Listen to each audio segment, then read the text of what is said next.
Anyway.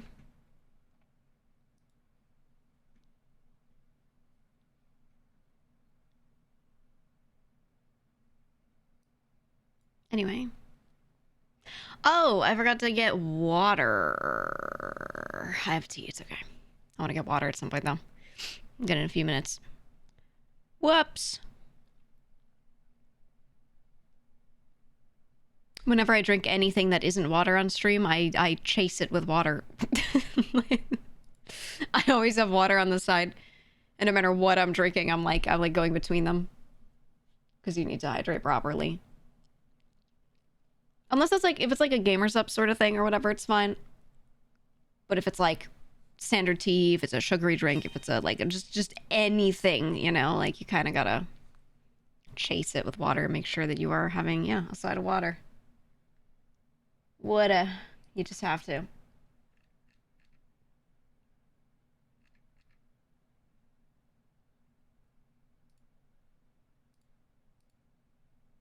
Also, my nose keeps running a little bit, but it's just the temperatures. It's the temperatures. Gotta buy your soap soon. Yes! We can talk about stuff that happened over the weekend now that the weekend is over, finally. Though I enjoyed it. I enjoyed the weekend, but it was so much. It was so much.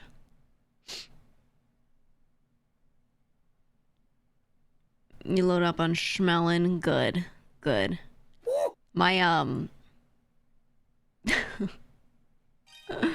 My, my booth staff just kept eating it. They had crayons and they were eating the crayons.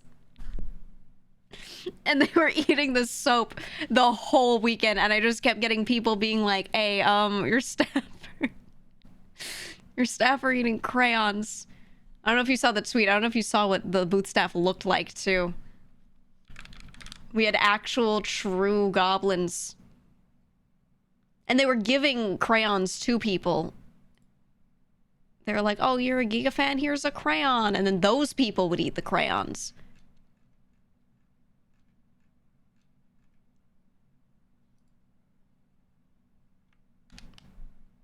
Shit was incredible. All right, here, I'll show you my tweets in case you don't follow the Twitter or you don't open Twitter or whatever, or the algo ain't showing me or whatever it is.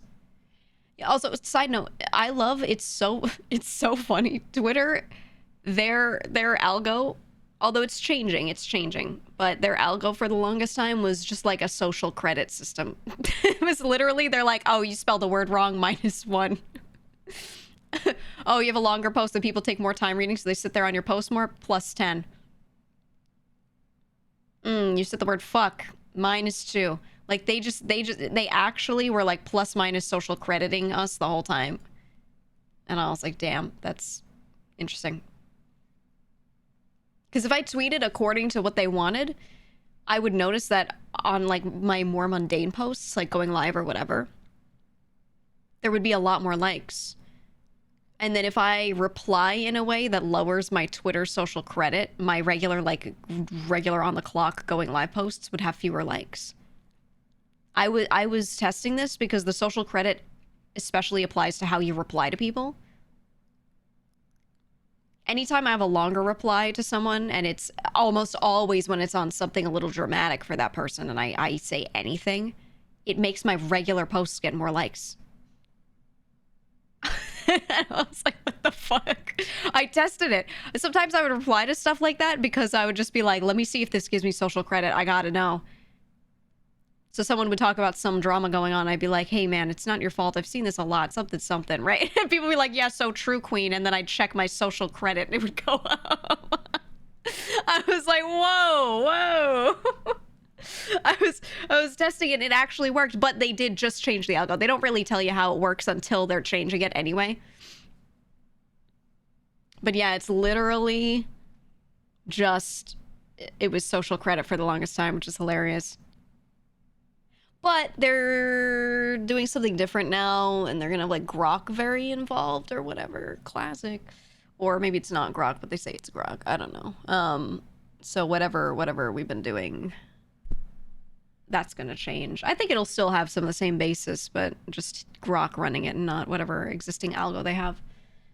Anyway. Yeah, surely this will be great. We love Gork. Gork was my best friend. I talk to Gork every day when no one answers my DMs.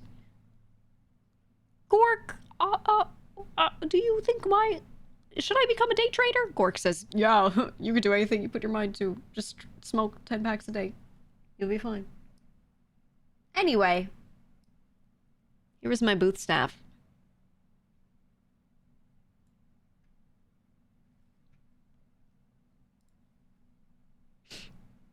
Hold on, I'm getting more of my tweets.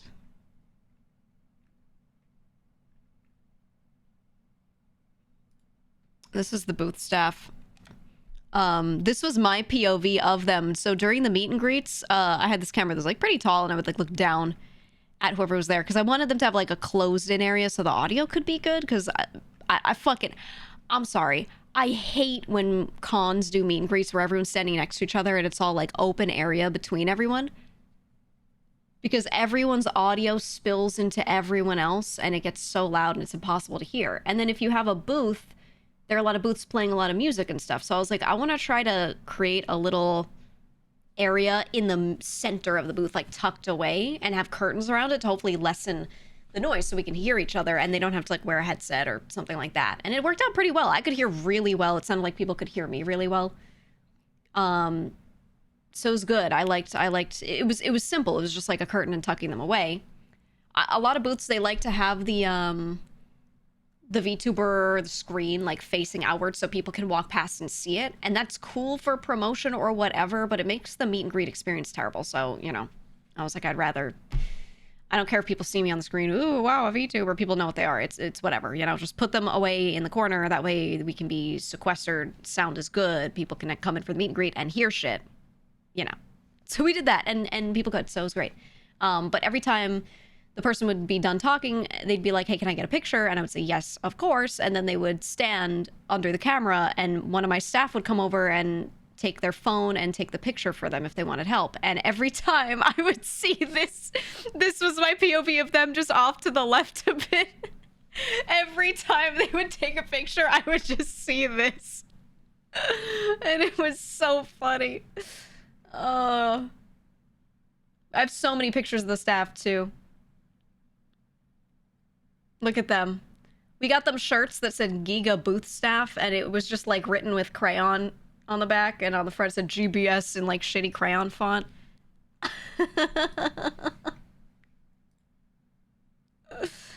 Oh, it was good. Always a good time at the GEEGA booth.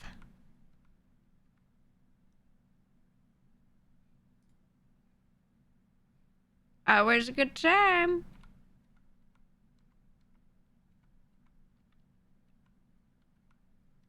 I want to show some more screenshots, but some of them have, like, con-goers in them. So I'm not gonna, you know.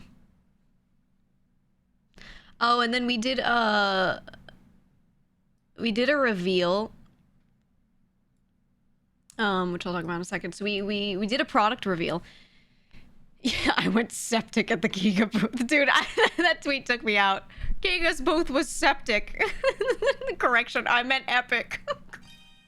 she tweeted, or not tweeted, it was like she was trying to send a message to someone, or someone was trying to send a message to her, and they were trying to say epic, and it autocorrected to septic.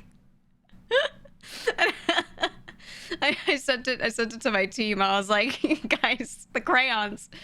Everyone's going septic at the booth. Oh, it was so funny. But I have, here, I'll show, we're gonna release a video later.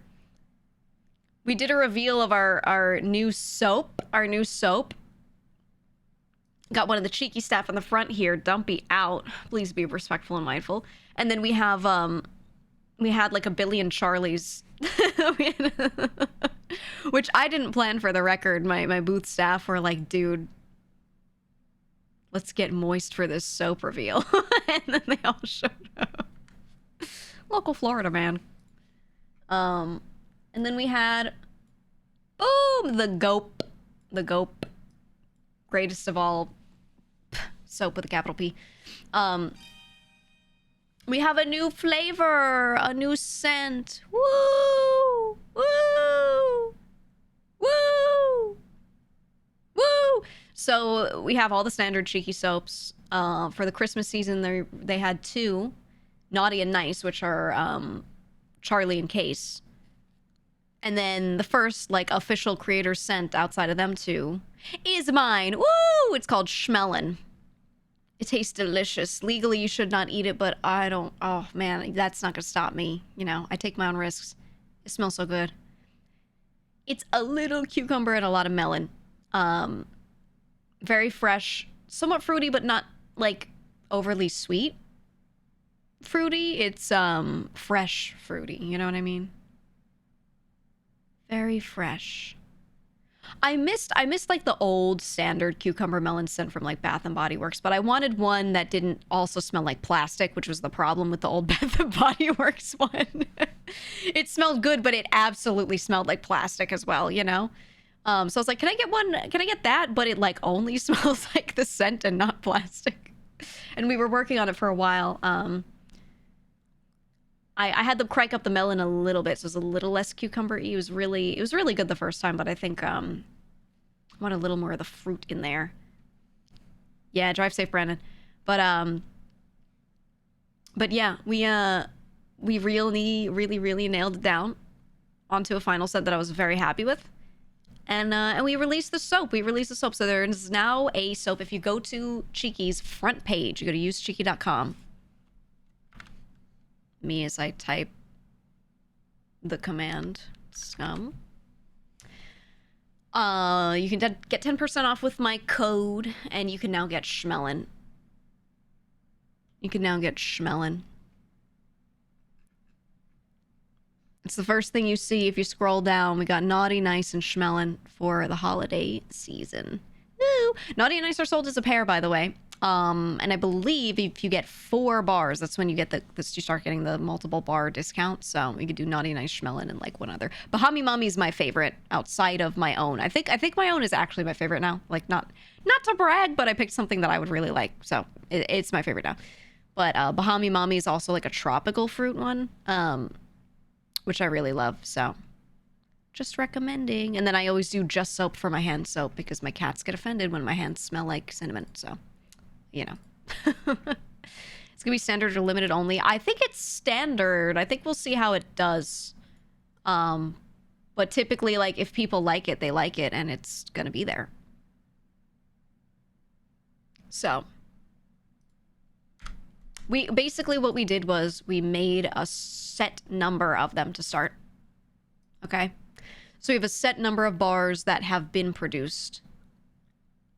And if people are loving it, we will make more and we will keep restocking. And if people love it that much, it might just be in the lineup. It just depends. It just depends.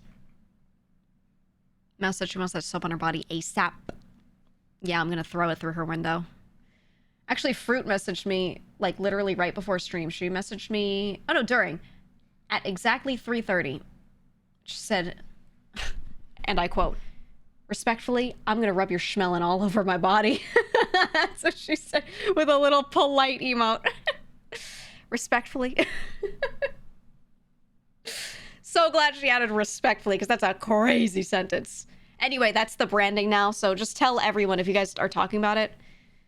Just say I'm gonna rub GEEGA schmelling all over my body. I like to, you know, my headcanon is that my schmelling is my other ball. The remaining one. The champion of the two. The one that Thunderdomed and won.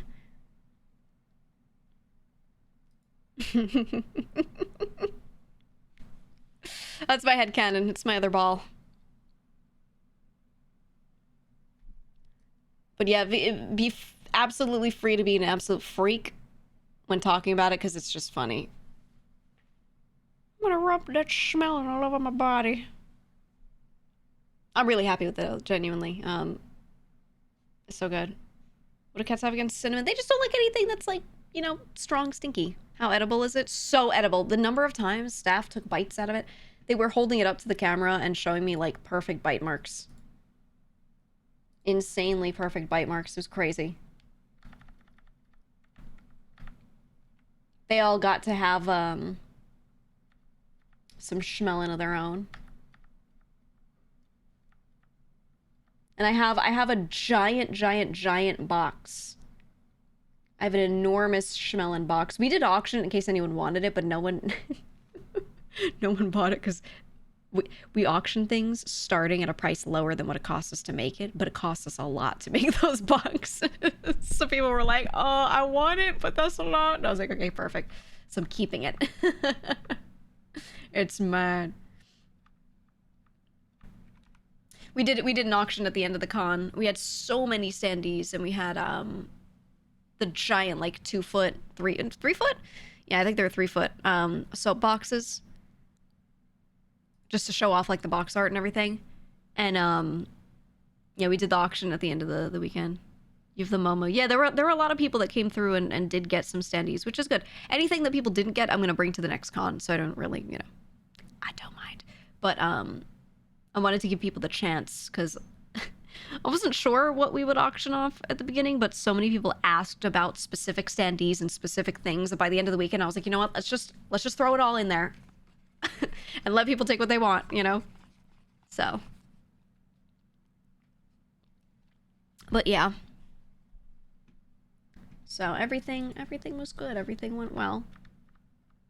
Everything went well over the weekend. The Schmelin release was really fun. I had to buy them so many crayons to eat. So the crayon budget was insanely high. Absolutely insanely high. But it was worth it, you know, kept the staff well fed and happy. And they had Schmelin. They had soap if they really got, you know, peckish throughout the day, so it wasn't bad. The staff had fun when they could. They were dicking around the whole time. They were having a great time. Absolutely. Not to say they weren't doing their work. They were also doing everything they needed to do, but, you know. It felt good. I felt like everyone was, spending a lot of time at the booth, like just hanging out, which is good. That's what I wanted. I didn't want it to just be like, ooh, buy my merch and get out. I wanted it to be like a hangout spot, which is kind of why I carved out that area with all the standees on the other side of where the merch is, right? Like a little separately, because I wanted people to just hang out. I think in the future, I would really like to do another like large booth like that and see if I can get like blow up couches. You know what I mean? Like actually make a little lounge with the standees or something. It's just, I don't know, when there are that many standees, I don't know if I have the space to do it. But I want to do it. I don't know. I really like when they have those quote unquote experience booths, because there aren't a lot of those at these types of cons. They're more so only at like the huge ones, like AX maybe. Yeah, Rumpus Room. But I thought it'd be cool. I don't know. We'll see. I'll see if I can make it work. You just have to be really clever with how you lay stuff out. But the booth was great. So I was sending you pictures and just standing. It's fine. You should have seen a Sykkuno standee. Was him just standing. And then after he saw the standees, he's like, oh my god. I don't know why I didn't think to like pose. I was like, you're fine. He's like, but I'm just standing. And I was like, honestly, that suits you though. Like that is you though. He was like, you're not wrong. You've got a point. But yeah, the booth vibes were good. It was really really nice. Really nice. Did I show a picture of the standees? I posted on Twitter, but I want to show you here. It was a great lineup too. You know, I wanted to invite even more people, but there is literally not enough time in the day to have that many meet and greets at one booth, at one station. Because you have to have like all the tech check time in between. You can only do it during the hours that the artist alley is open, etc. So you can't really have a huge roster. I'm getting my picture. But yeah, it was a good time. Where is my picture?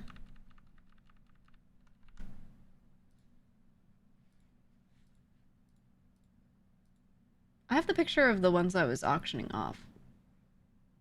How's internet? Internet was actually quite good. It was actually good, which is usually not the case for conventions, right? Like, typically their internet is absolute ass poop garbage shit, you know? But no, they had nice internet. I don't know that everyone was on the internet, but at least the booths could be on that internet. Which was very, very, very relieving, because I was like, dude, we're gonna be at their whim, you know? We could have the best setup ever and still be dealing with that. But we actually did bring a hotspot. There was one part of the day where the connection got a little weird, and we did bring out a hotspot. So I also had Power GPU there. So we had Cheeky there supporting, doing the soap stuff, but we also had Power GPU, so you might have seen some of their PCs out, and we had one of their staff there as well, just hanging out at the booth all weekend. And they were helping with tech as well. So they provided like a hotspot and everything. So the tech part of it was partially them helping, which was nice, because then we had a really, really, really solid hotspot. So when the con Wi-Fi shut out for like a second, it was not down for long. Yeah, we were able to use their stuff, and it was really, really, really good. We might have actually stayed on it for longer, now that I think about it. But yeah, Power GPU was very, very helpful as well. And if you guys see, it's Brandon in chat. He's one of their staff, and he was there the whole weekend. So very nice to have them. Very nice to have them. And I like, my favorite thing is, like, I take all the different people I work with, like the Cheeky staff. I take my own staff. I take the Power GPU guys, whatever, and I drop them in a little area, and they all get along. It's like my little dollhouse, you know. My little dollhouse of people that I work with, and I'm like, look at them. That one's friends with that one now. Oh, look, they're sharing crayons. You know, I watch them eat crayons together. Yeah, my little rat cage. It was nice. It was nice. Now, Kith. You guys got a Kith. Anyways, glad. I wanted the experience to be my staff have fun, and anyone who shows up to the booth has fun. And they did. So it was a very good time. I would like to do, the other thing I really liked was Oscar was part of booth staff as well. So he helped out with the booth itself. He helped out again with some of the tech stuff. He was there, you know, helping with setup. And he was a big part of the walkarounds. I gotta take Hallmat out of the title since Hallmat is over. But he was doing the walkarounds and everything, and I let him be accessible to anyone who was guesting at my booth as well, in case they just wanted to grab him and do stuff. And he made himself available the whole time. I was like, you don't have to sit at the booth. You can, like, you know, do this. Just post up here. I got you a room. You're all good, and you can just walk anyone around, you know, who's either part of my booth, or if someone wants to set one up separately, if there's a friend of mine who wants to do it, that's your job for the weekend, you know? And he did a lot. He did so many, which was very helpful. Yeah, Amma and Lena visited the booth. Amma wanted to be part of it, but she had like another thing she was doing that same weekend. So I was like, yeah, just do a walk around. Don't worry about doing meet and greets, you know? But yeah, so she got to walk around with Lena, which was nice. And then Zen did a few.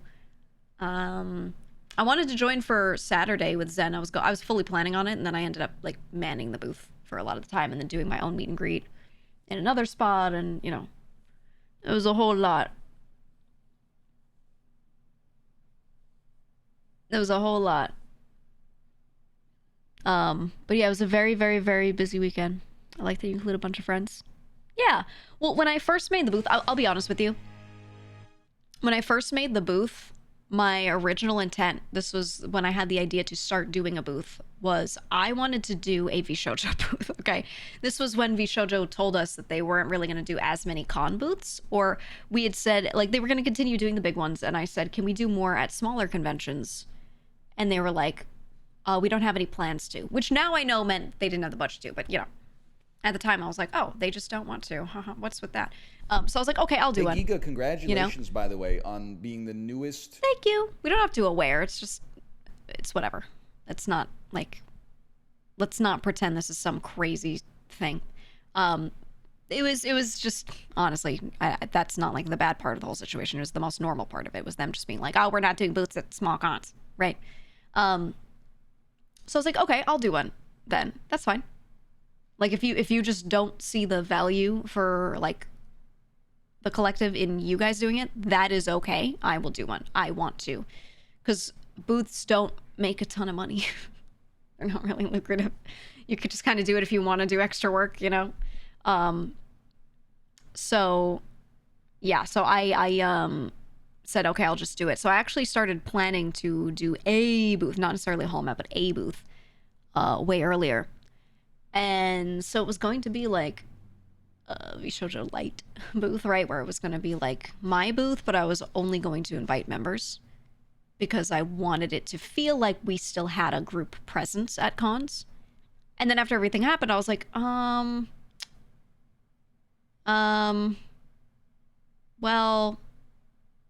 maybe I'll just do a different booth. You know, it's like, what I was like, well, it can kind of be the same thing, but I don't see any reason to limit it to a group, you know? So I invited everyone in the group first if they had the time, and then a bunch of friends. But yeah, it was nice. It was really good. I was really happy to be able to do it because it was something, you know, I wanted to do for a long time. And yeah, the only thing that annoyed me genuinely, that was genuinely like actually annoying, so at HallMet, they've got Virtual Express, which is their own, it's a department within them, I think, and or it's like a group or whatever it is. They run the VTuber meet and greets. Their sign that was hanging from the ceiling was hung over the walkway that was next to our booth, but the sign was 70% over our booth, so people kept thinking that we were like related to it, and they kept coming up and asking my staff about meet and greets that were not happening at our booth, or they'd come up and they'd be like, thanks to you and Virtual Express for the, and I'd be like, no, this is my booth. And then there were also like a billion, they invited like a billion VTubers. There were a billion standees everywhere, and we had to make sure that there was space between our booth and our standees and like everything else, because they were just throwing them in the middle of the walkway. And I was like, hey, people actually think this is the same shit. We gotta like, no, this is my booth. I also did a meet and greet through them, like, as well, you know? So it was like two separate things, you know? But I was like, no, my brand. And their brand too. They're gonna, you know, it conflates both. Because then people would ask them about stuff going on in our booth too. And I was like, oh God. And it was as simple as sign placement and just standees being placed too closely, things like that. So, you know. But I think next time I need to get my own sign that is like really huge and annoying with a giant arrow. But it'll cost so much. It'll cost so much. So booths don't make a ton of money. What about the cardboard cutout action that seemed profitable? No, not at all. It's the opposite.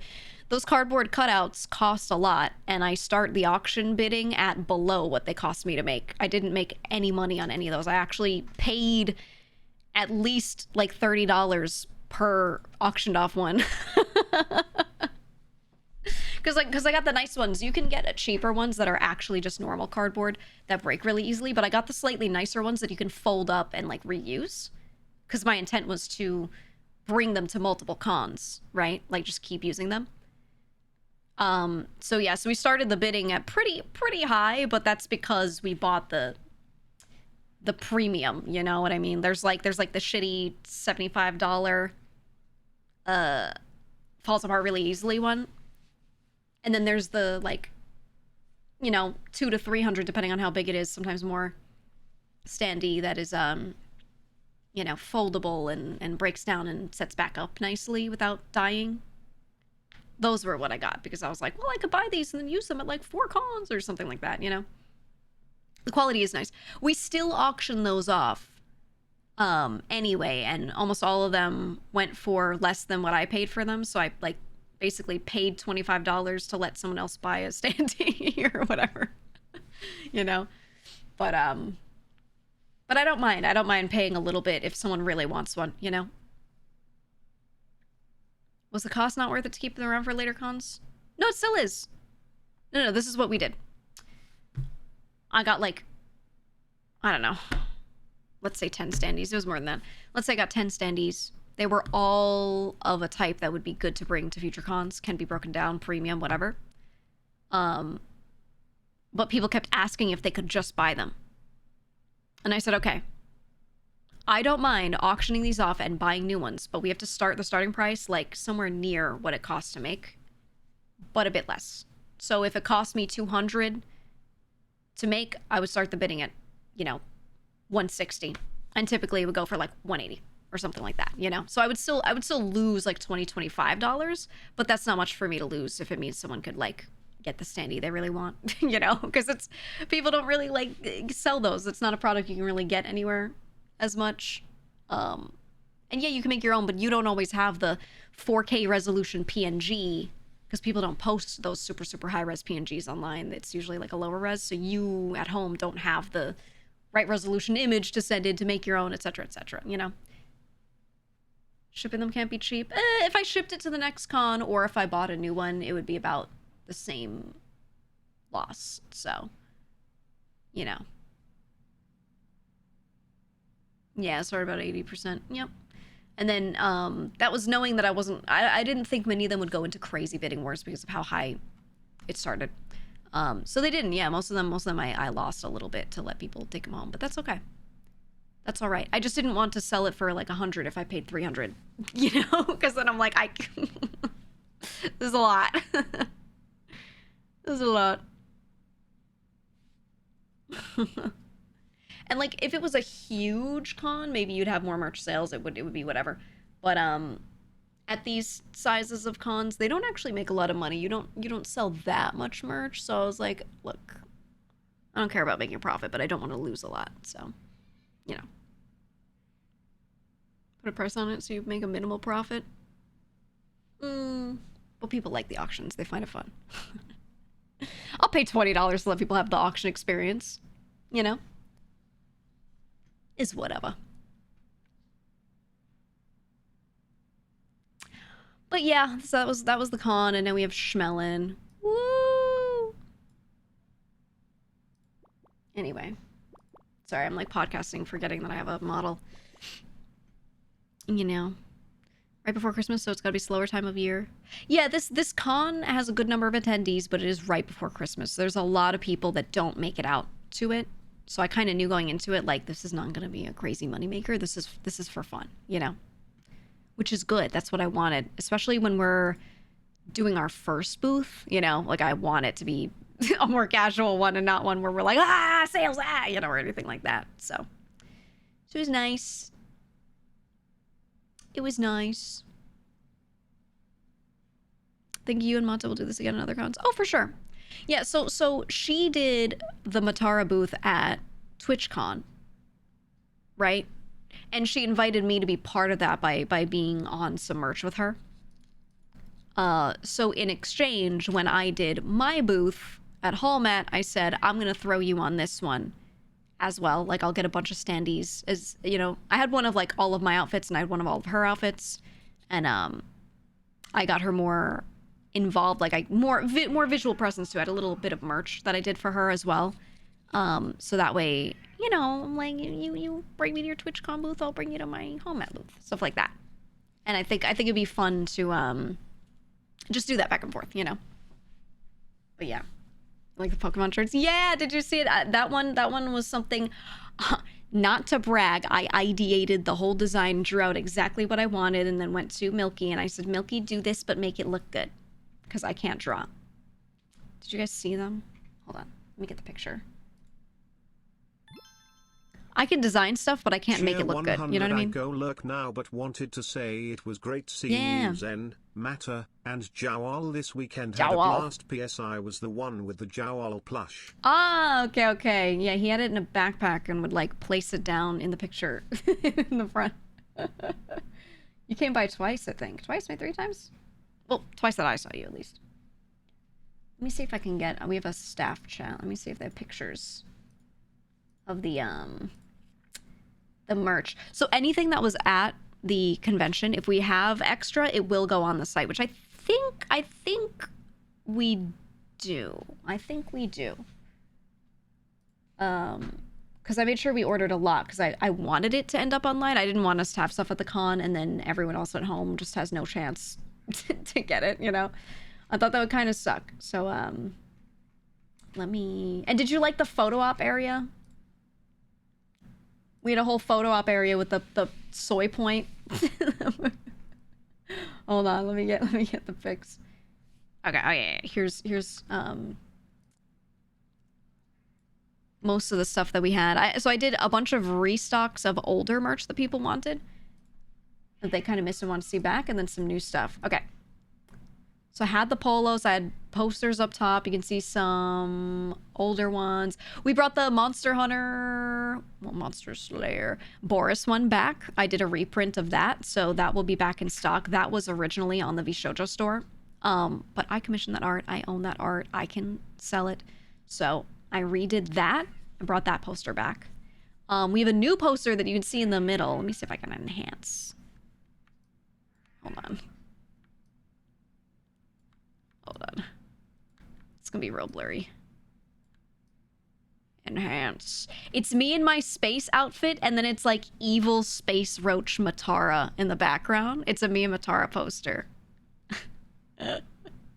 It's really cool. I really like this art. It looks insanely good. Insanely good. It's also, without her on it, just the art of me there. That's what we have on a new metal card that I did with Horizons merch. I asked them if I could do another metal card. So we have a collectible metal card that we debuted there of that outfit that will also be going up soon. Not right now because we're shipping everything like to their warehouse. So it's like not physically there. So obviously we're not going to sell it right now. But it will be very soon, probably this week, that we'll release that. Yeah, so then the shirts on the left, we have the 2 retro shirts that we have in the store. And then we have these 2 that it looks like Pokemon cards. They're long sleeves. They're really like thin though. I wanted them to be... Look, I love long sleeve shirts. I love wearing them all the time, but I don't want to wear like super thick ones because I get overheated. So I wanted it to be something you could still layer under a sweatshirt and not die. So we have those 2. So I did one of Boris and one of the Momos. And they've got like 2 attacks, and it's basically I was gonna say the UI. It's the...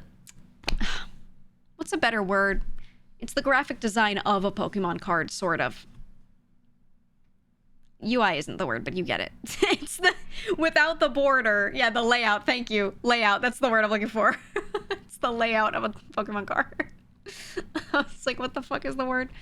But yeah, I wanted to get like a light pink or a light purple, but they didn't have the like bases available in the right color. So we went for white for the Momo shirt. And then I did like a really, really light beige creamish color for the Boris one so that it stood out separately. But they came out really cute. I really like them. I'm gonna ask all of the other former members. I don't know who actually wants to do it, but if they want one as well for future booths, I'm gonna ask all of them. I'm gonna ask all of them if they want to do that. If you get light pink merch, my life is yours. That's what I originally wanted to do for the Momo shirt. I wanted it to be a light pink base, but they didn't have like the base of this shirt. And I wanted this exact one because it felt really soft. So I was like, I want exactly that one to be the one that we put this on. But yeah, it didn't come in like the right pink. It was very salmon, which didn't work with the art, which is very purple. So I felt the white looks really nice the way it works on it. But yeah, maybe in the future though. Maybe in the future. But yeah, they're very thin. They're very thin because, you know, this con was in Florida. And so I was like, I don't know. And then I just get overheated. So yeah, I like the white and purp. I do. But yeah, I am really happy with these. I drew out, remember when I showed you how I drew out my website? Like a really shitty low fidelity drawing? That's what I did for these. I was like... I want this and this and this. Please draw it now, Milky. Thank you. And then I did the text and stuff for the graphic. And like the extra lines. W Milky. Milky Box Boy, the artist. He's actually designed outfits for me previously. He designed my Monster Hunter outfit. He designed my old Warlock outfit. So, yeah. And Milky is the creator of Boris. He's Boris's stepdad. Or something. I don't know what you would call him. I don't want to call him Boris's dad because it's not like that. He's his art mama. You know what I mean. But yeah. So we have those. So those will be on the store hopefully soon. I'll let you know when. Not yet. And then we had... Oh, the stickers. We had the stickers. We brought a bunch of sticker sheets back.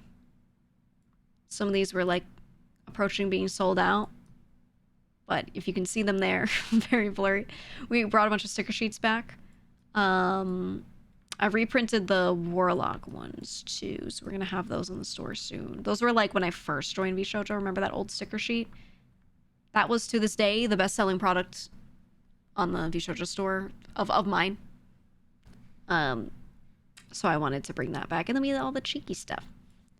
But yeah, this isn't everything. There was some other stuff, but for the most part, this was the most important shit. We also had some like stickers, like individual ones. I had some there's a bunch of stuff. Fuck, there was so much. I'm like, shit. I'm trying to recall off the top of my head without seeing it. We had so much, but we will have more, and those things that did not sell, which I specifically ordered a lot, so I'm pretty sure they all didn't sell out. We're gonna take the extra stock and put it on the store, so it'll be nice. It'll be nice. And then someone was asking about the silhouetted thing. Hold on, I'm gonna screenshot of it for you, so if you didn't see it, you can see what they were talking about. Here we go. Oh yeah, the soy point cards. Yeah, so I had a card. It was the size of like a little postcard, photo card thing, a couple inches either direction kind of thing. And it was a clear plastic card, and then it had me and Matara on either side soy pointing. So the idea is when you take pictures of things, you hold that up in front of the camera, and it looks like we're pointing at the thing in the background. It was cute. It was cute. I actually got the idea from, I had a piece of merch of a singer, like from like 10 years ago. That was that, but it wasn't them soy pointing. It was them like holding their thumbs up, and it was like, you know, but the idea of like you hold a clear plastic thing and then take a picture, it's like they're in it. I was like, I want to do that with us, but I want the soy point. And then we made a giant standee of it for like a photo op area. That was fun. Oh, we also reprinted here. We printed postcard sizes of a lot of our posters as well, so I'll probably have these available if you wanted postcard sizes of these prints. I think in the past I haven't done postcard size. I've always done like big poster size. So if you wanted like the, what is that, like 5x7, whatever the standard photo size is.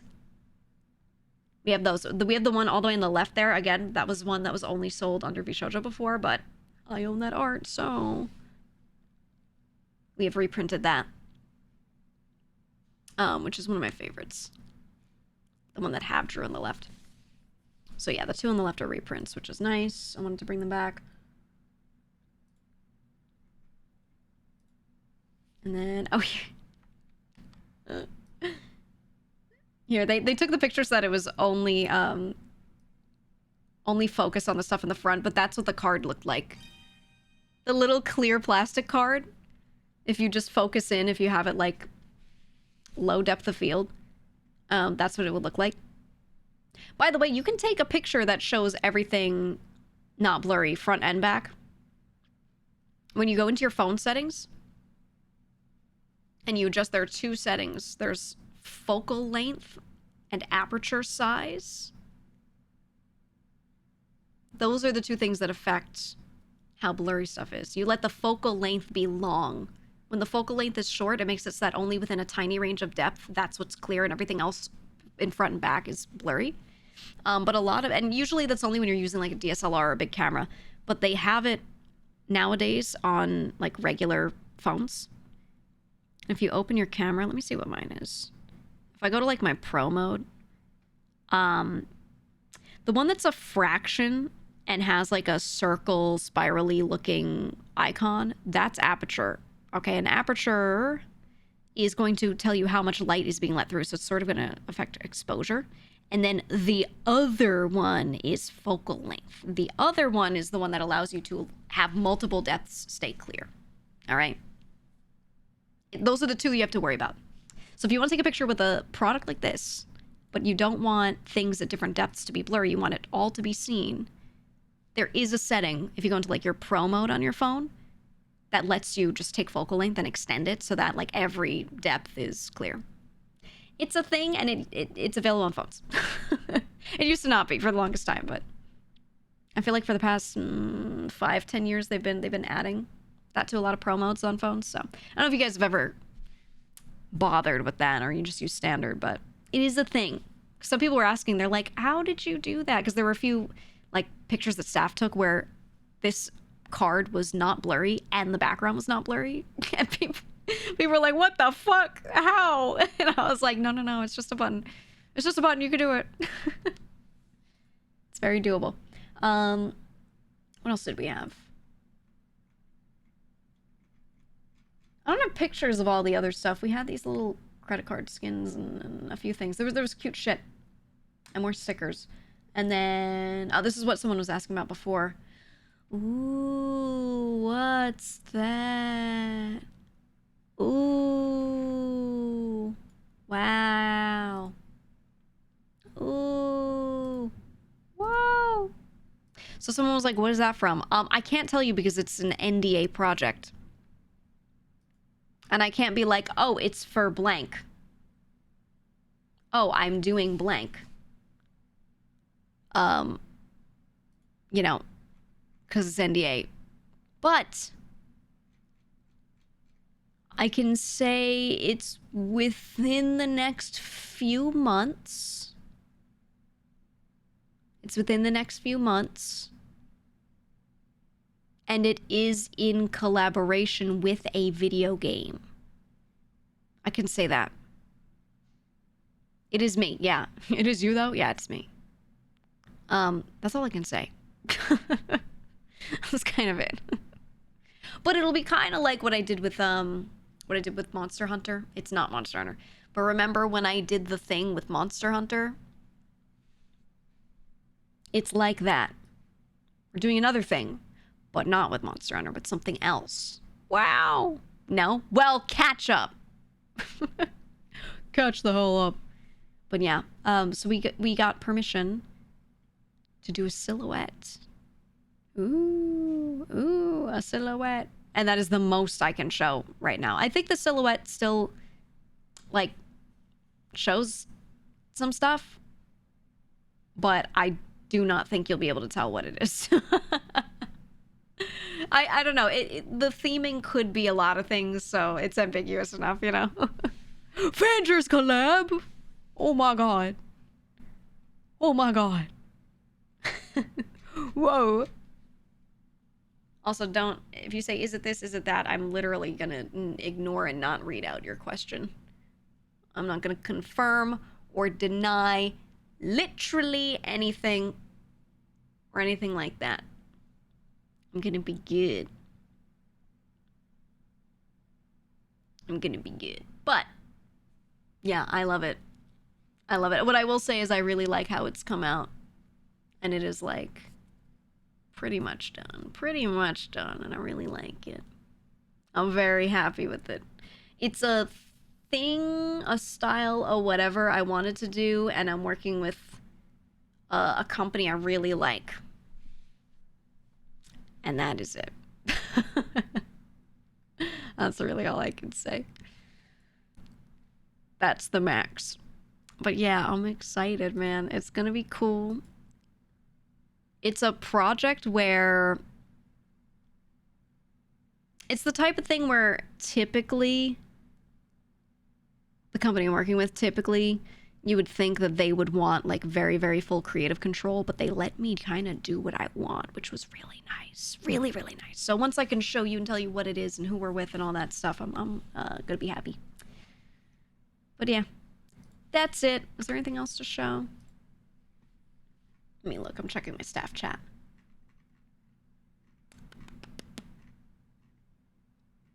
Oh yeah, they made drinks for us. The rave room at home had like drinks based off of us, off of me, Matara, and a few other people.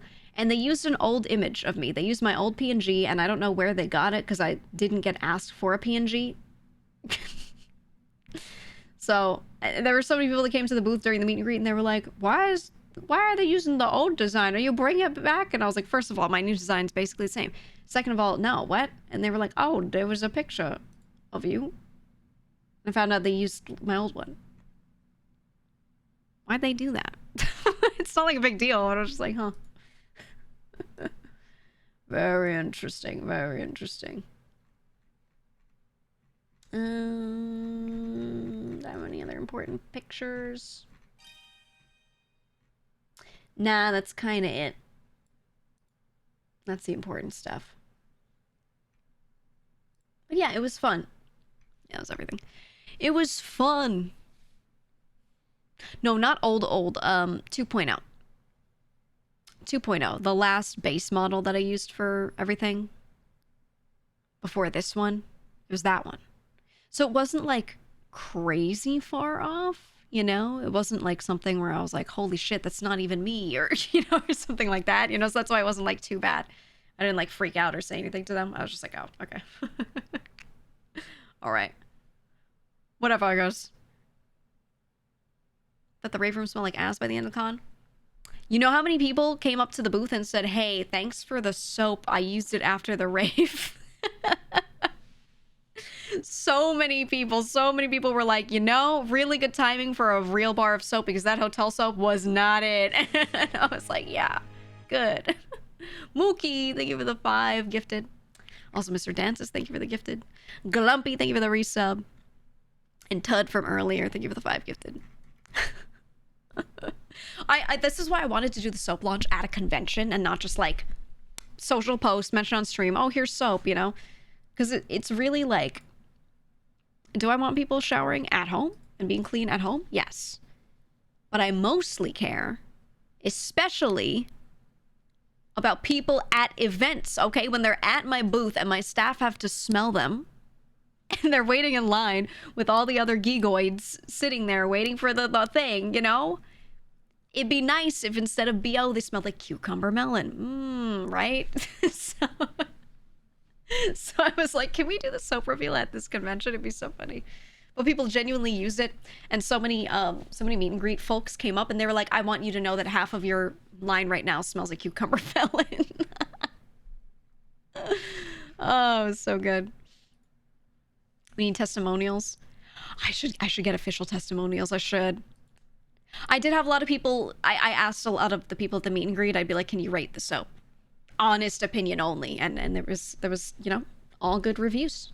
A lot of people said it's quite delicious. Lots of bite marks in the soap, but it smelled nice. You need to partner with a hotel chain, your soap in miniature. Oh, that'd be so fun. I wanted to do that. I wanted to do that in the future, actually. I was going to reach out to like the hotels that work with each con. And you know how sometimes for events, they'll take anyone who's part of the room block and they'll give them like a little goodie bag of stuff, and like sponsors from the convention can put stuff in there. I wanted to see if we could do like minis of the soap and give it to everyone. That would cost me a bunch, but Shiki was kind of like willing to partner on that, so it wouldn't, you know, I wouldn't have to take the full hit for it. We could kind of split that. So I was like, maybe in the future. But fun fact, did you know that when hotels have hotel soap, they actually save the unused bar, because people don't use the whole bar usually. They use like just a little bit of the hand soap, and it's like they use 10% of it usually, right? They save it, they give it back to the company. The company comes and picks it up and they melt it down and re-purify it. They basically like strain it essentially, and they like melt it and they heat treat it and everything, and they sanitize it and then press it into new bars. They recycle it. Ew, but it is sanitized, so it's whatever. Anyway, yeah, hotel bar soap is usually like repressed. I know you're lying. I'm not. I am not. It sounds gross, but they heat it, guys. I'm gonna say something. If you think that's disgusting, you're a big fucking baby. They melt it. It gets hot, okay? It's sanitized. There's nothing it can do to you. They treat it in a way where they remove the impurities, okay? They don't just melt it and that's it. All right? They remove the impurities. All right? It's also soap. Yes, it is soap. And there you go. And then they press it back. They melt it down. They press it back into a bar. They remove it. But yeah. You don't want pubes that aren't yours in your damn soap? They remove those. They don't leave them in. If they did, your soap would look real different. It'd look real different. Anyway, I'm sure some companies don't actually melt it down that well. I'm sure some of them don't. But the ones I know of do. Anyway, this is why you bring your own soap. You bring a bar. A what? A cheeky soap bar. Ooh. I actually have one that is specifically for travel. In its own little bag. Okay? And I have a little tin that I keep it in. Actually, a little tin with the soap bag. And the soap inside. And I bring it. Because I don't trust. And it's not that I don't trust the soap to be clean at the hotel, actually, even if I think it's like a gross idea that they recycle it. Like, it's fine, you know? Sorry, my cat's in front of me. It's fine. But I don't trust that soap is gonna work well. It's so shitty. And like crumbly. It's weirdly crumbly and it's drying and I don't like it. And they'll be like, oh, we partnered with whomever to give you the best soap. No, they fucking didn't. They're lying, all right? They're lying. Unless it's the bougiest hotel ever, and even then the bar soap isn't usually good, only the liquid soap, and I don't really like liquid soap as much, so fuck them all. Just bring bar soap, all right? you just bring it. I travel a bunch for work, and I travel with my cheeky soap bar and bag. #ad. Honestly, before I was partnered with Cheeky, I brought other bar soaps. I did. I always bring my own everything. I'm very into skincare, so I would always have a bag filled with just all these different little decanted bottles of, you know, my bigger products and everything, just a billion little things, and I would always have like a chunk of bar soap in there.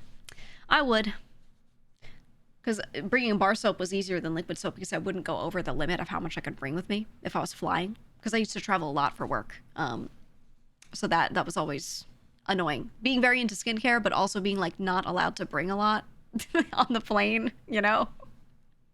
Like it was just very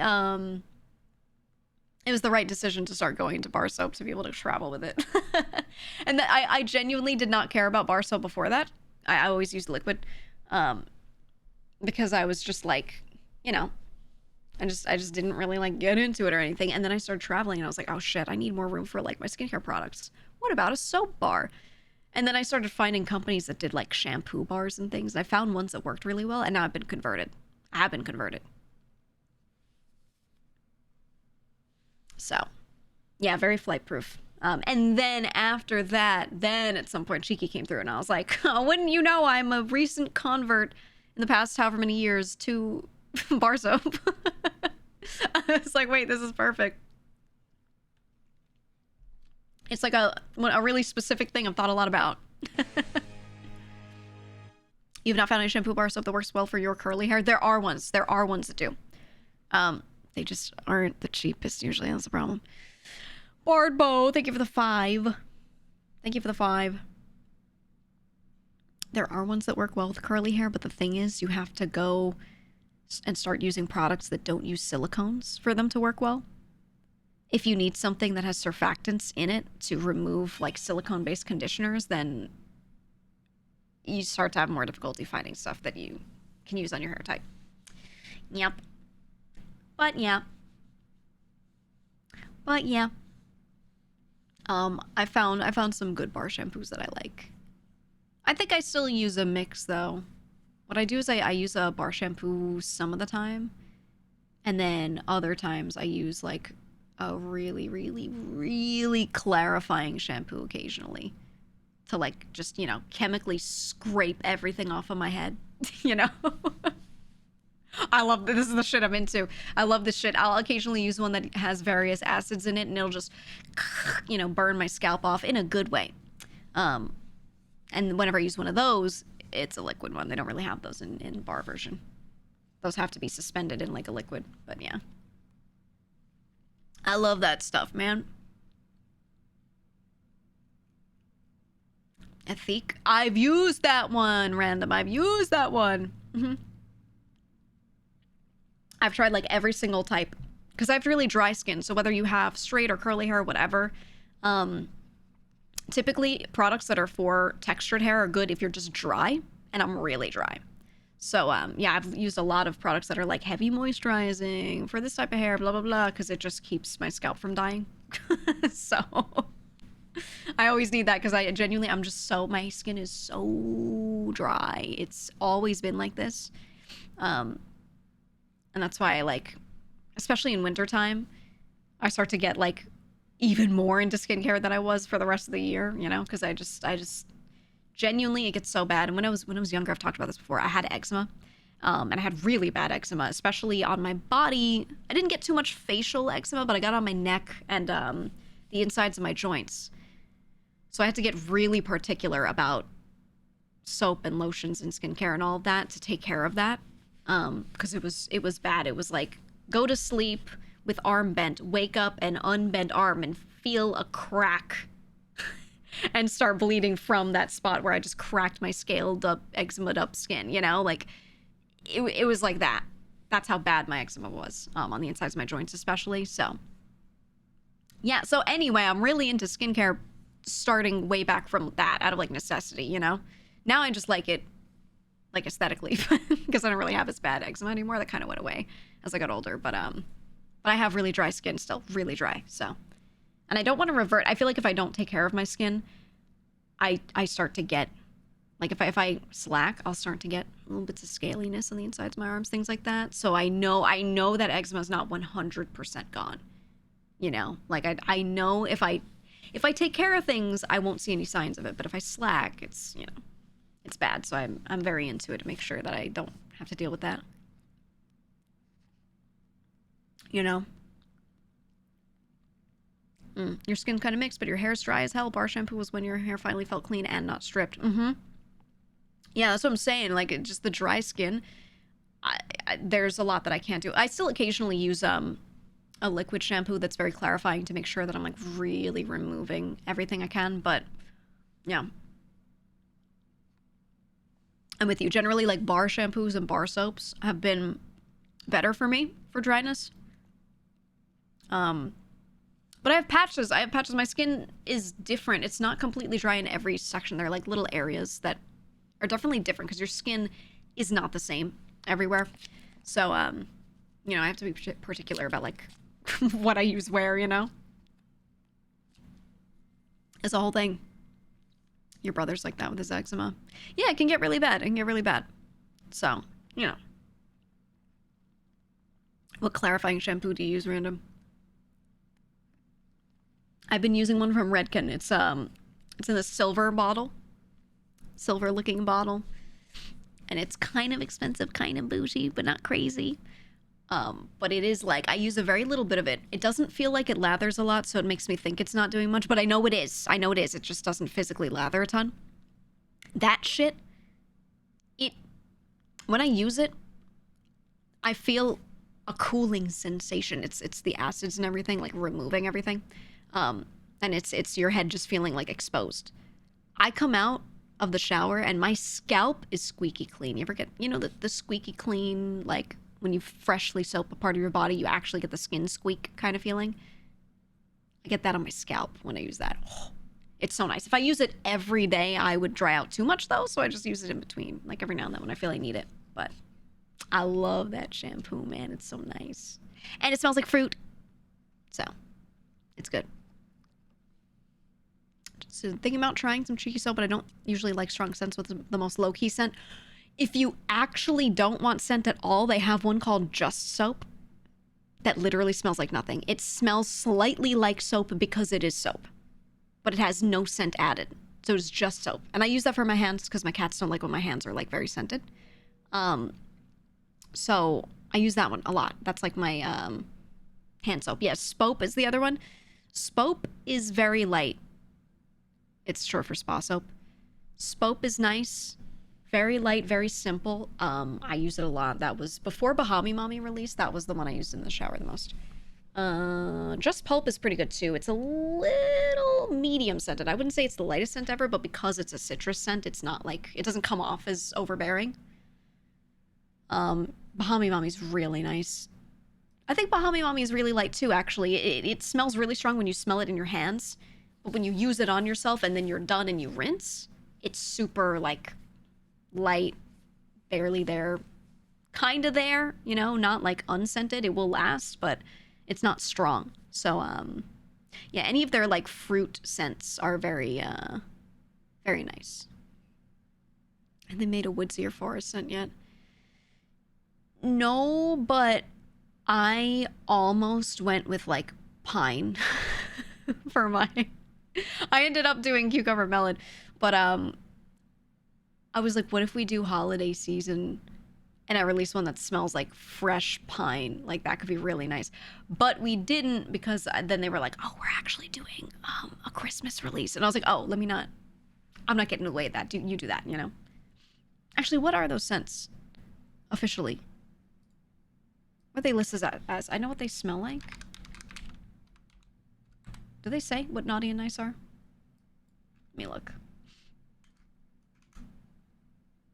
Let me see.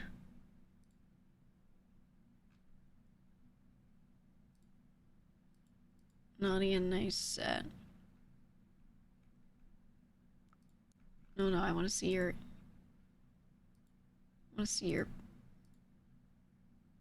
page. I know it's like a sweeter scent for the case one.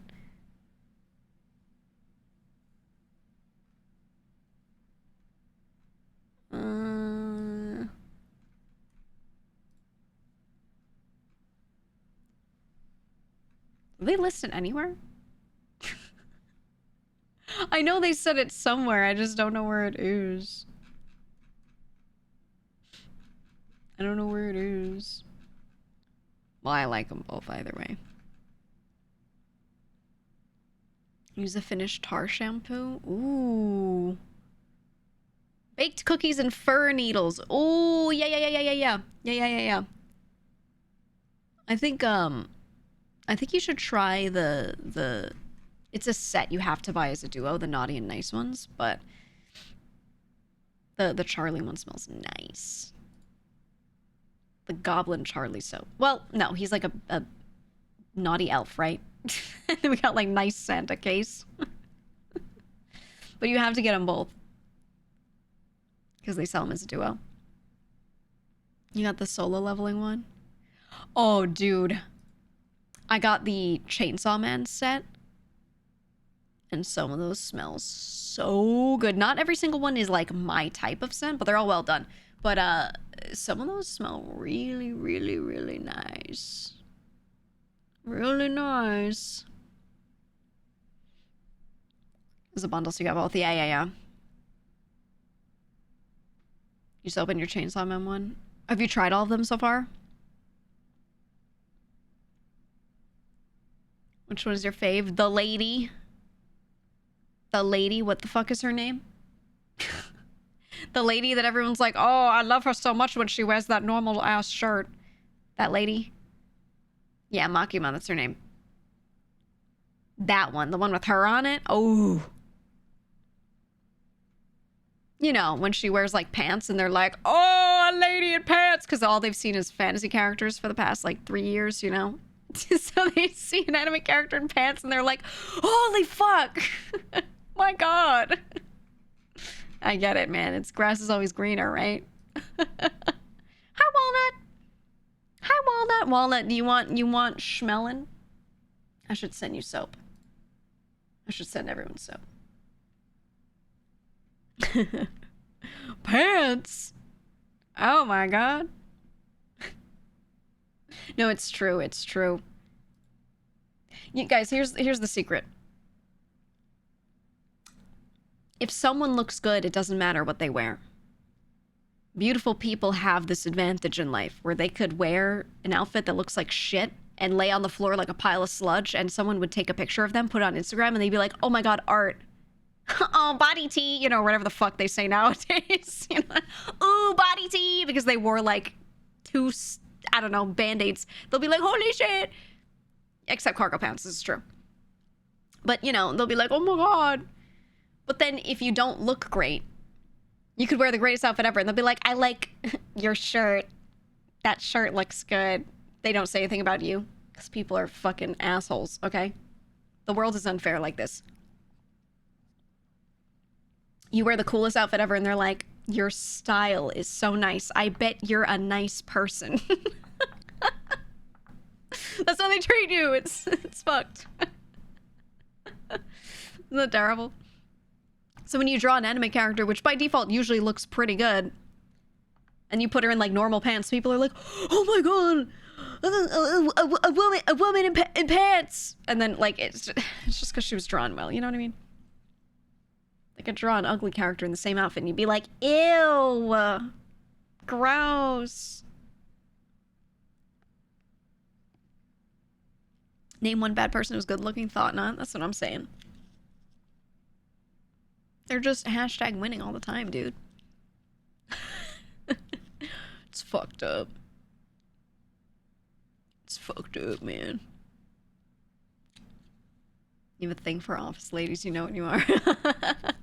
Well, I was gonna say everyone has a type. Maybe not everyone does. Most people have a type. Yeah. Griffith, hey, that's my boy, okay? He was so cool, actually. In this essay, I will.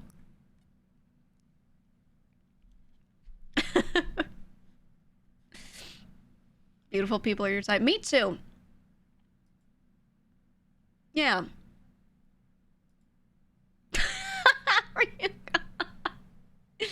Don't call him a twink. He just has long hair.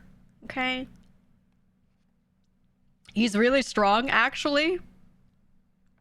You have a crush on your boss? Shit! I'm so sorry. Fuck. That sentence hurts, man. I feel your pain, dude. Sorry. That sucks so bad. I mean, it can still work, but like, that's hard. HR?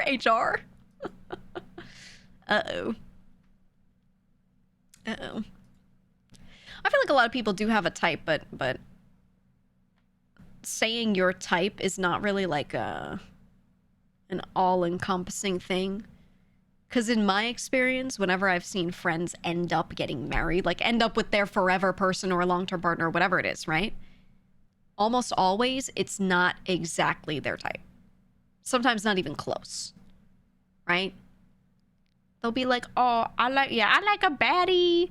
I like someone who dresses like this. I like this type of personality. I like this style, blah, blah, blah. And they'll describe their ideal, and then they'll look at fictional characters or they'll look at celebrities and use that to kind of describe their type. And they'll always kind of follow along a thing. And then like they end up with someone and I'm like, that's not at all okay. You know? Yeah, life happens. Some people end up with someone maybe who has like a sense of style that they like, but you know, in general, it doesn't usually work out like that, you know? So it's cool to have a type, but it's also not something you need to stick to. So many people end up with something else. Some people don't really know what their type is. Yeah. Or like, if you sit there and say your type is XYZ, but you haven't dated a lot of people, then you're just going with what you think is good. But like, you know, how would you know? How would you really know? And not many people want to, not all people want to go through that just to figure out what their type is. Some people are like, I really don't want to date around, you know what I mean? Yeah, Ryuko, you said I thought my type was men. Ooh, we all think things sometimes. Walnut said my type is Garrick, and guess who's in my DMs? Whoa, Walnut. Uh-oh. Uh-oh. Crazy. Is it the happiest partner you had ever was not your type? Yeah. I think I agree. One of you said I just know what I don't like. I think that's all you got to do. Don't worry about what you like or what you think you want. Don't look for what you want. Just know what you don't want. Be sure of what you do not want or what doesn't work well with you, and that's all you got to do. Everything else doesn't matter. It does not matter. You know? That's it. That's it. Everything else, yeah, it's vibes based. It could shift and change. It is what it is. He said every woman you've ever dated has been a redhead. It's not been intentional. It's also never worked out. Sakura, you got to break the curse. You're not allowed to date redheads anymore. Break the curse. You got to find something else, all right?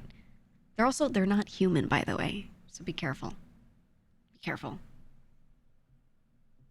All right? They're all skinwalkers. Watch out, buddy. He said, but I didn't get to date him yet. All right, you can date Viking first. Then, no more. You said, ignore the next redhead who flirts with you. That woman is the devil. Oh, man. Oh my god, yeah, what if they were all the same person? Sakura, what if they were all the same person? Just wearing different skin. You got it. If you see red hair again, Sakura, turn 180. Okay, 180. Turn around. Go. All right? Be careful. Stay safe.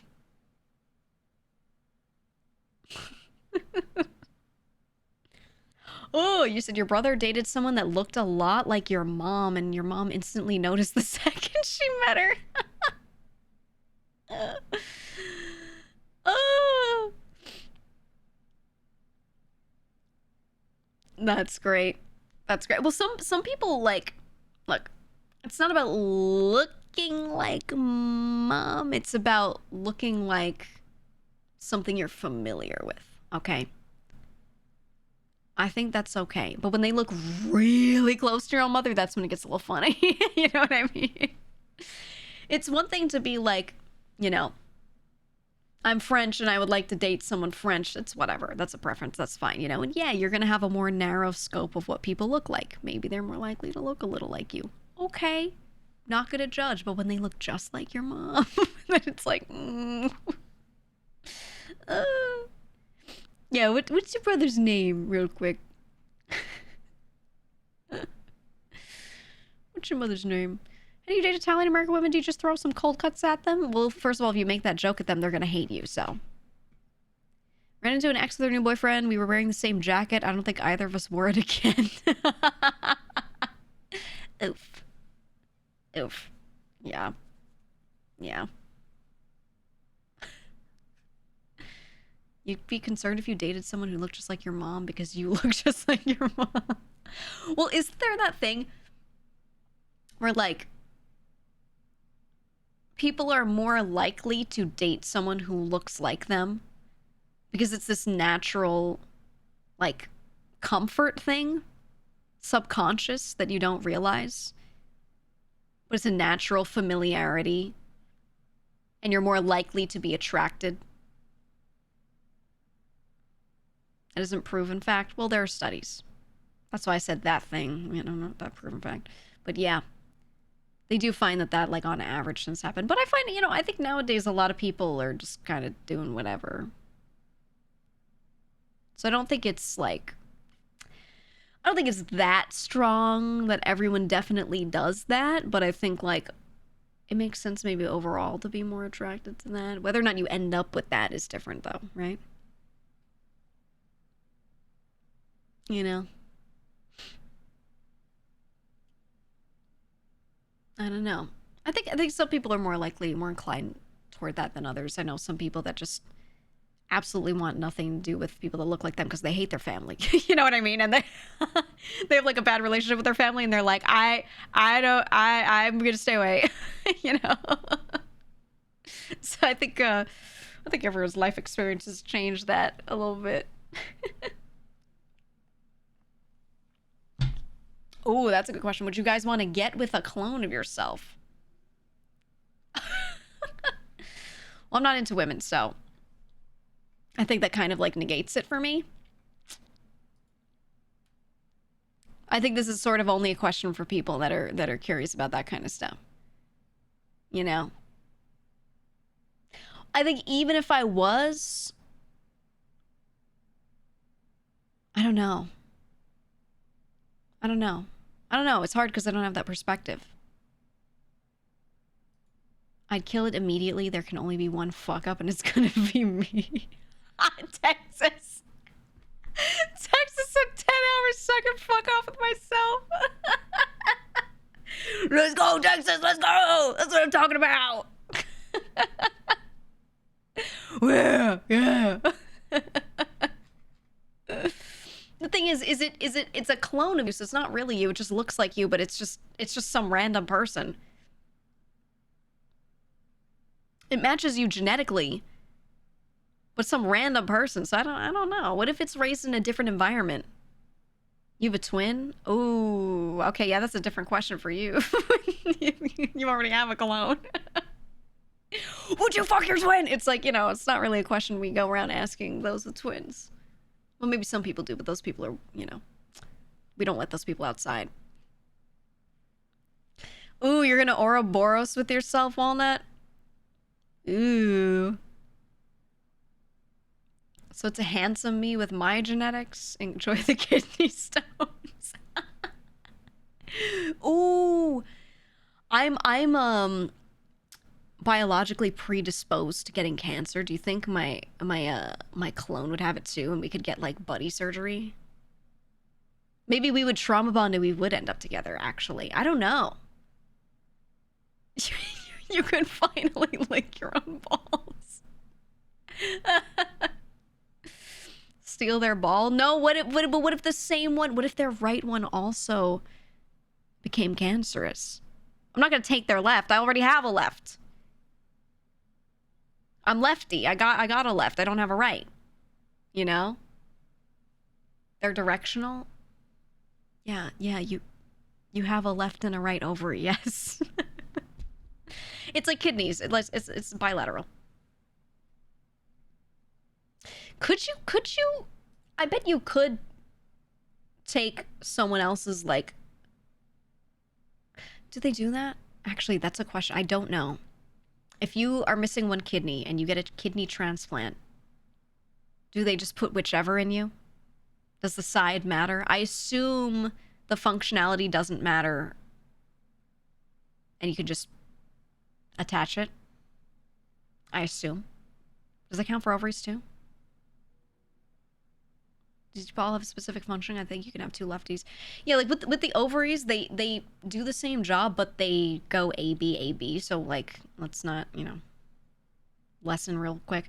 When women release an egg each month, 1 month it does the left one, and then the next month it does the right one, and they alternate. So that's why I'm not sure. Now that I'm thinking about it, I'm like, would it work out properly?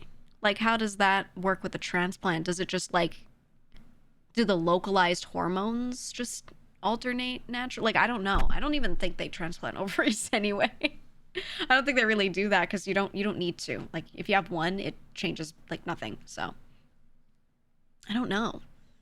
Was there research on that? You shed your kidneys once a month? Yeah, I shed my carapace once a month.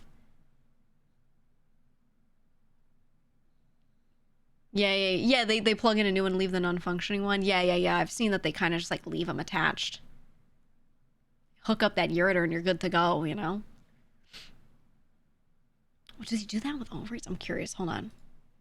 Do they even do ovary transplants? I never looked into it because your life doesn't change when you have one versus two.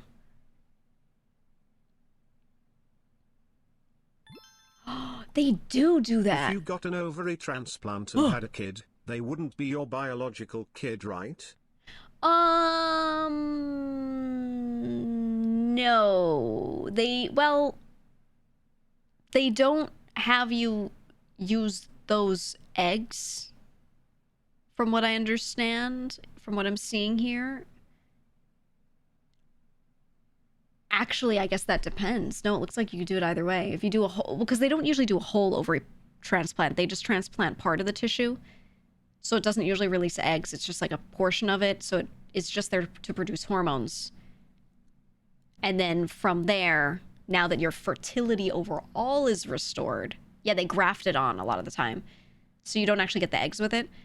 Then when your cycle is going, then they do like IVF and like, you know, they use like whatever they use at that point. That could be a donor or not. That's what it's looking like. They tend to do more grafting. They graft frozen tissue onto whatever's remaining of someone's ovary to restore fertility if you have like an issue with one. But it looks like the whole transplant is like not that common. That's interesting. I've never looked at this because it didn't like affect my health or anything, so I didn't worry about it. Very interesting. I would just adopt though. It sounds like a lot, you know? It's really cool. It's really cool. But I think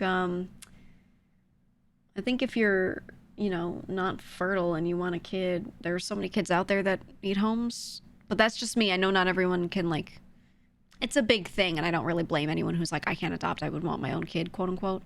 I'm of the thinking where I'd be like, yeah, I would just adopt one. If I really wanted one, I couldn't have one. That's just me. But I also have a lot of friends that are adopted, seen their lovely, well-functioning families. So in my mind, adoption's a really great thing. Not everyone has seen that. And I think they feel like it would be so different. But, you know, I've had, like, kids in my life that are not even mine. It's like a friend's kid. But I've been so prevalent in their lives that I just love that kid. Like they're my own family, you know? But we're not related at all. Because I spend a lot of time with them. So for me, I know I'm like, you could just be like a strong auntie. And it's just like, it works out. But not everyone experiences that. So they might think it would feel different, but from what I've seen, it's fine. But I guess there's something special about like, ooh, you've got my genes or whatever. Because isn't that like all humanity cares about? Eat food, breed, die, right? You know?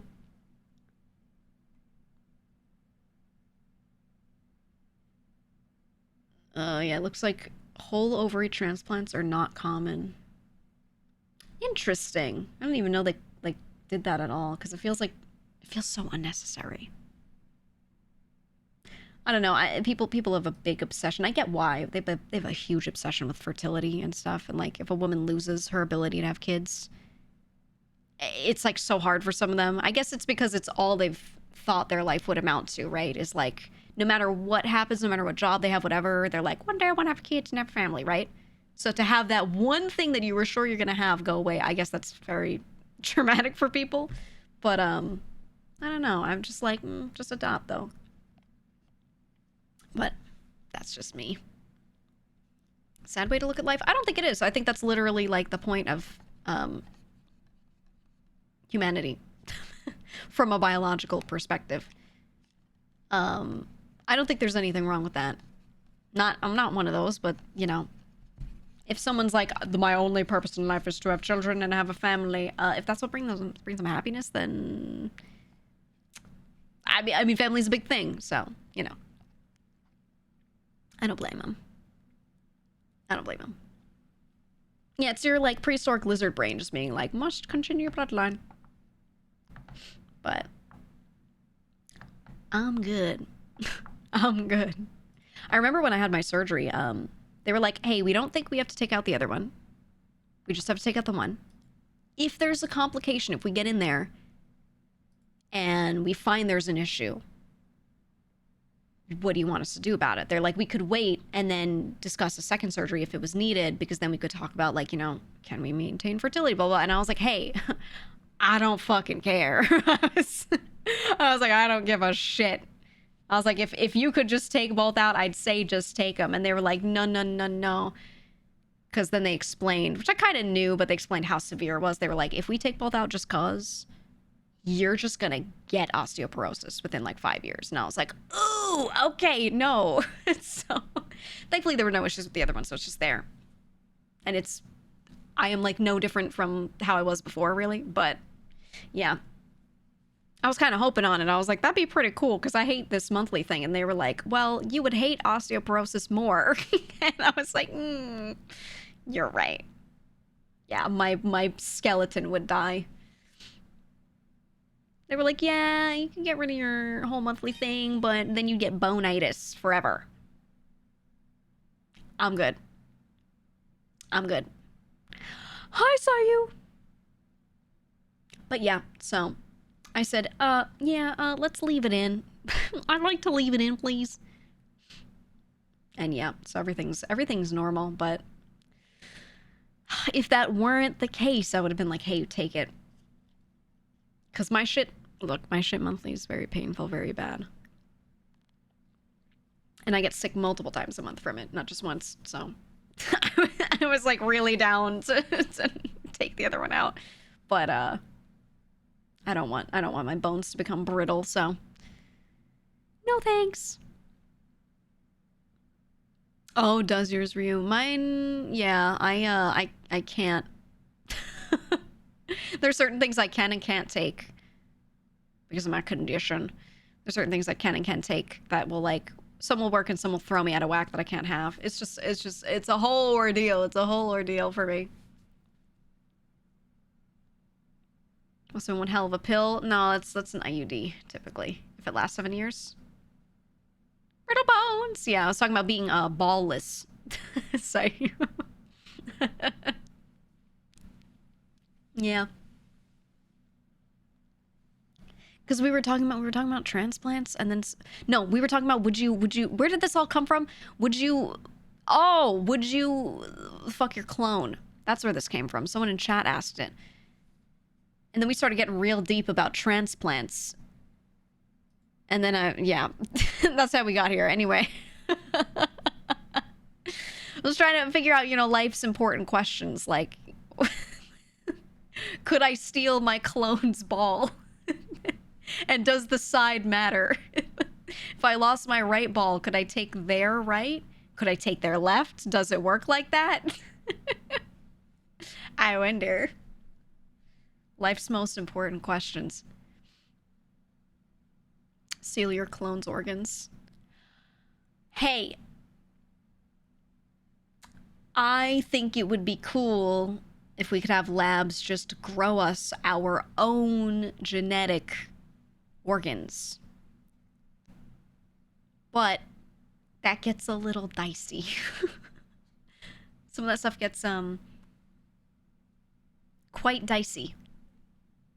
But I think that would be cool. I think the problem is a lot of the time you kind of have to grow more of a person, and then depending on how much of a person that is, then we get into the fun ethics of it that are, not so great. But if you could just grow the organ, or just be like, I need more intestine, let me just get some of that epithelium, or whatever. Not too bad. Not too bad. Then the lab would have your genetic data forever. Whatever. Whatever. Look, everyone has everything of us already. Okay. What are they gonna do? Clone you after you're dead? You're dead. Why do you care? You're gonna be space dust. Replace us? Okay, alright. Let's slow the fuck down. They could never replace you because do you know what they'd have to do? They'd have to place that clone of you on the internet at a specific time. No one with no brain, just an organ sack. Wait, what if I'm the clone? Munkor. Dun dun dun. They'd have to sit there and they'd have to get your clone to have a perfect experience in life the same as you.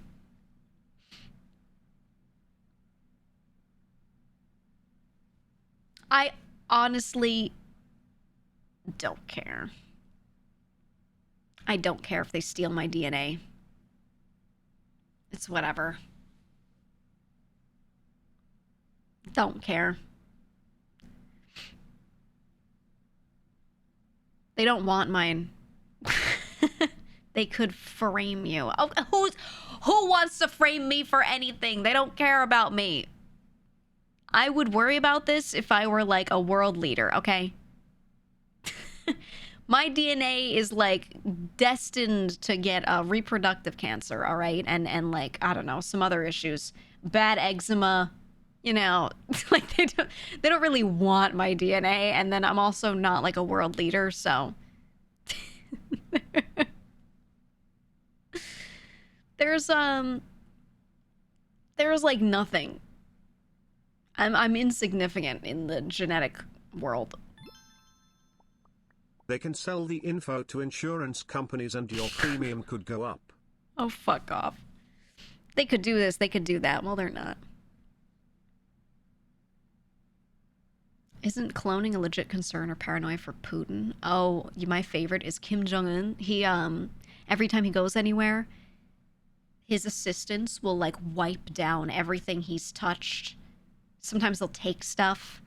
They full disinfect and, like, full clean everything to make sure that his DNA is not left behind.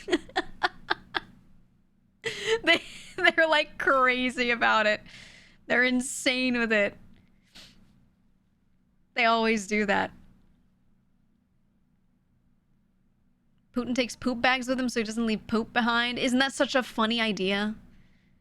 Pooping in a bag. They're gonna steal my poop! They're gonna steal my poop, man. Least insane fact about Korea. Yeah. Vladimir pooping. No, it's true. It's true. One of my most favorite things ever is every time there's a new, like, documentary about North Korea, or there's new footage released, I watch it. I'm like the biggest fan / anti-fan, because I obviously can't stand the way they do shit, blah, blah, blah, but it's a fascinating place, and I love to study it, right?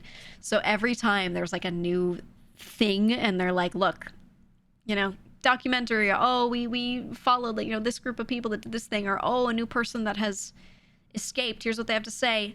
Big fan, I'm there, I'm watching, I am sat, you know? So I like, I'm a big hate watcher. Big hate watcher. It's genuinely very interesting, though, very interesting. And yeah, them, like, wiping down a spot that Kim Jong-un sat at, least crazy fact. Absolute least crazy fact. For sure. Absolutely. Yeah, I saw Michael's documentary. I've seen like all of them. There's one guy who I watch a lot too, who's he works at an embassy there, so there aren't many people that are foreign that live there. But the few that do, that get to come out regularly, are diplomats that live at the embassies. And there's a guy who I believe is an Indonesian diplomat who lives in North Korea at the embassy. And he records and posts videos of himself going around to, like, normal places doing everyday stuff. And it's very interesting. Very interesting, because it's the type of footage you normally would not see. I'm sure he has to get some stuff approved. So it's a somewhat narrow view, but it's a more realistic view because the people are able to, like, exist. They're able to chat with him, like, a tiny bit, at least. And it's not, like, you know, all prepared speeches the same way. Obviously, they're still, like, keeping it chill because of where they're working or where this guy is. They're aware this guy's foreign. They're aware he's a diplomat, you know?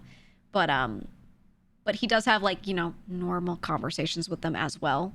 And it's nice. It's really nice to see. They're cool.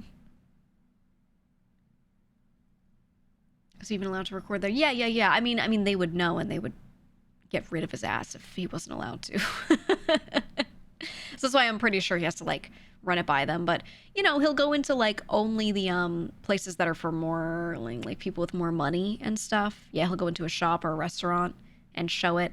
And they're okay with you showing that stuff because he's not showing, like, the people living in abject poverty or whatever, right? But it's still accurate to, like, the rich people's normal daily lives. So it's cool to see at least a real view of something, even if it's a view of something that very few people there have, right? It is what it is, but it's nice. It's the best you're gonna get, you know, which is why I like it. Does it seem like any other poor country are worse? Oh, it's way worse. It's way worse. It's really bad.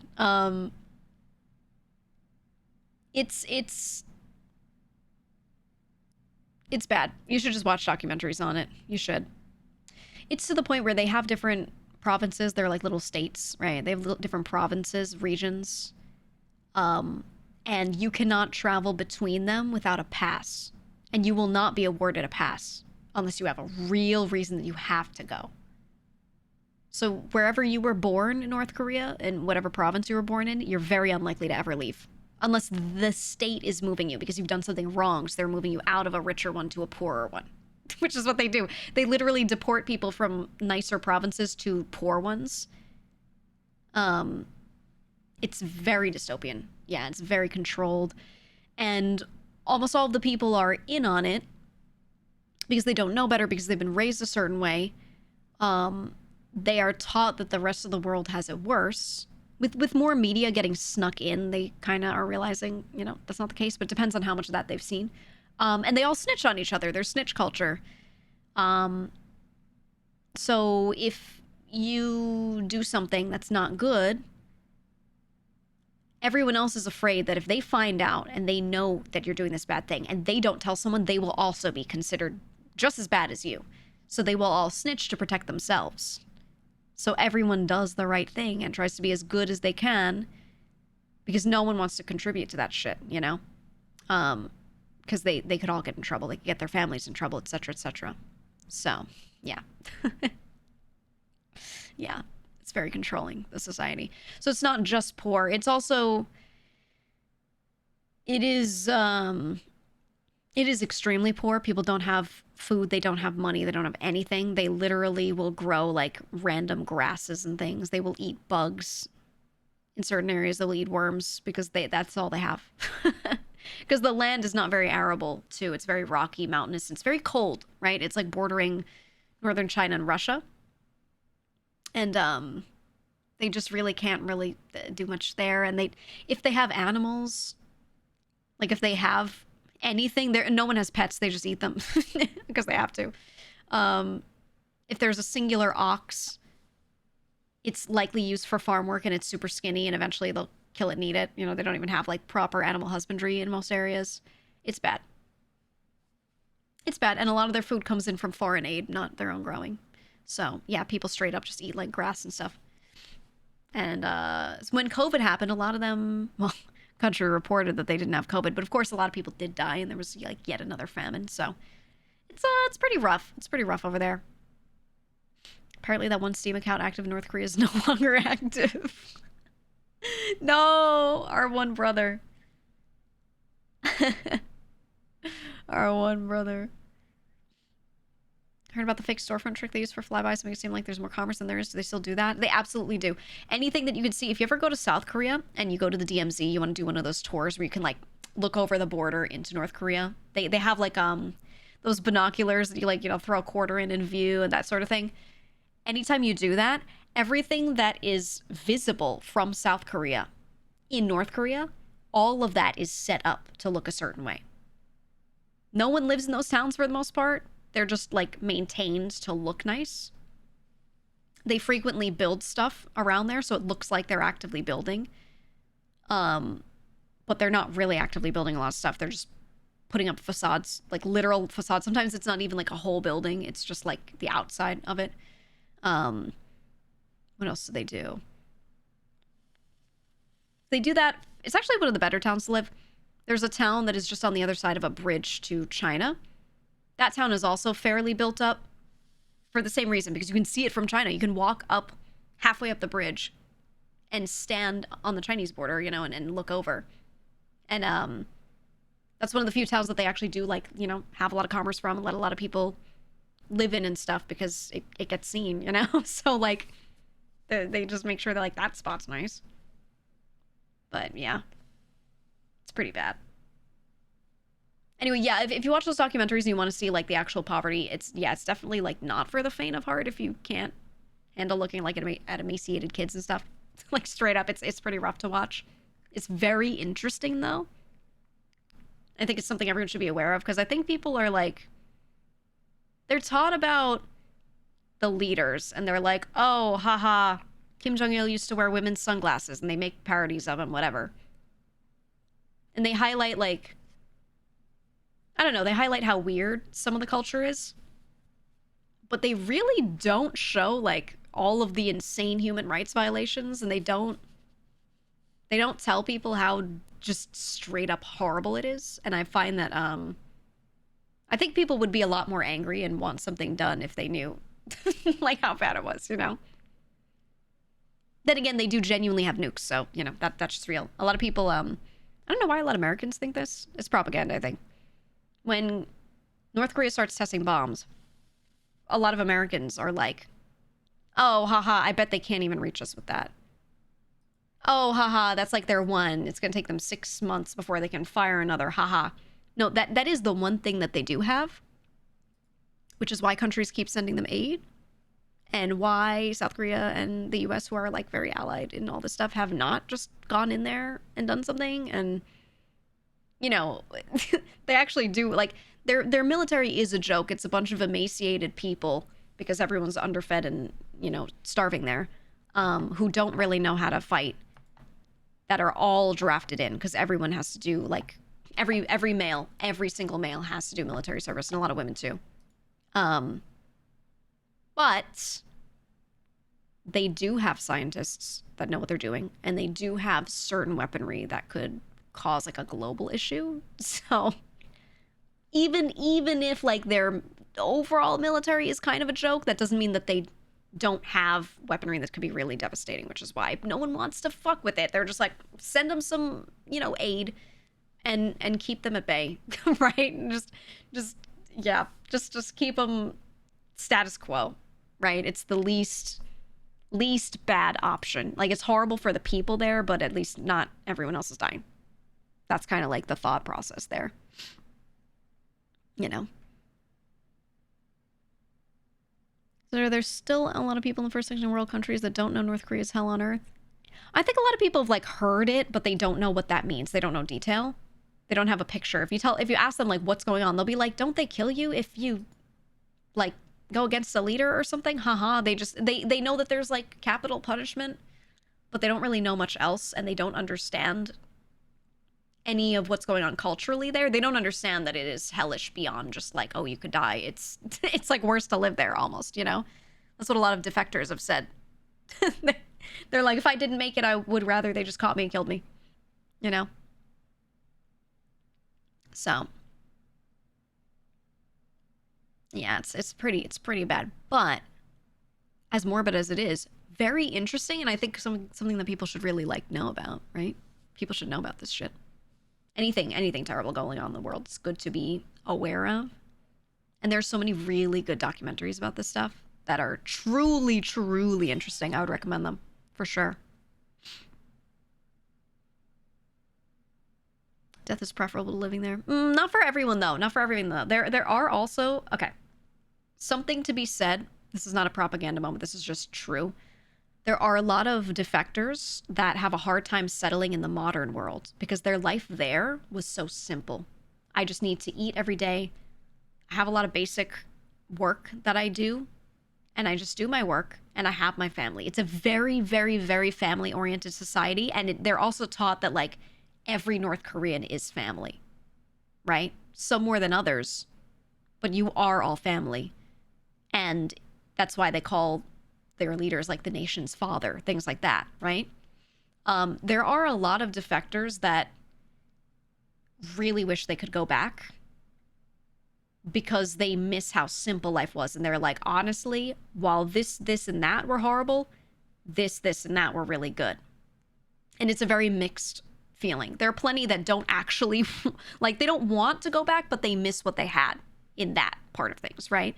And they're like, this, you know, modern society, people don't just love each other as brethren, blah, blah, blah. Or like, you know, life is so complicated. Everyone's stressed all the time. Work-life balance is crazy. It's a huge shock for them, you know, when they come to the modern world. But yeah, there's a lot of that. Some of them, it also depends on how good their life was. Some of them had an okay life there. A lot of the ones that do escape are the ones who did have more money, which is why they were able to get out, right? They were able to take a trip to, you know, a part of China that is accessible to people with money from North Korea, and then they slip away, right? So a lot of the people that defect are people with more money in North Korea, which makes it more easy for them to want to go back because they weren't the ones eating worms and stuff out of the ground as much, right? Maybe they weren't eating super well, but it wasn't that bad. Maybe they didn't have electricity, but they were eating, you know? So it's very easy for them to say, you know? And a lot of the ones that are like ultra poor, they just don't make it out. Most of the worst stories do not make it. So that's just how it is, you know? So it's very hard. Must be hard adapting to hypercapitalism. Yeah, there's like a place you go if you defect from North Korea and you end up in South Korea. There's a place that you go that is specifically, first of all, they hold you for a while to make sure you're not a spy and sort of unbrainwash you a little bit, and make sure that it's safe to release you into society because they don't know what you think, what you believe. They don't know who you are really. They have to vet you as best they can. And they have to, like, you know, undo certain things. And they have to teach you stuff about society because you're appearing knowing, like, nothing, you know? So they have to make sure that you understand the laws. You understand, like, you know, major things that if you don't teach this person could be a huge mistake that they could make. And they do that.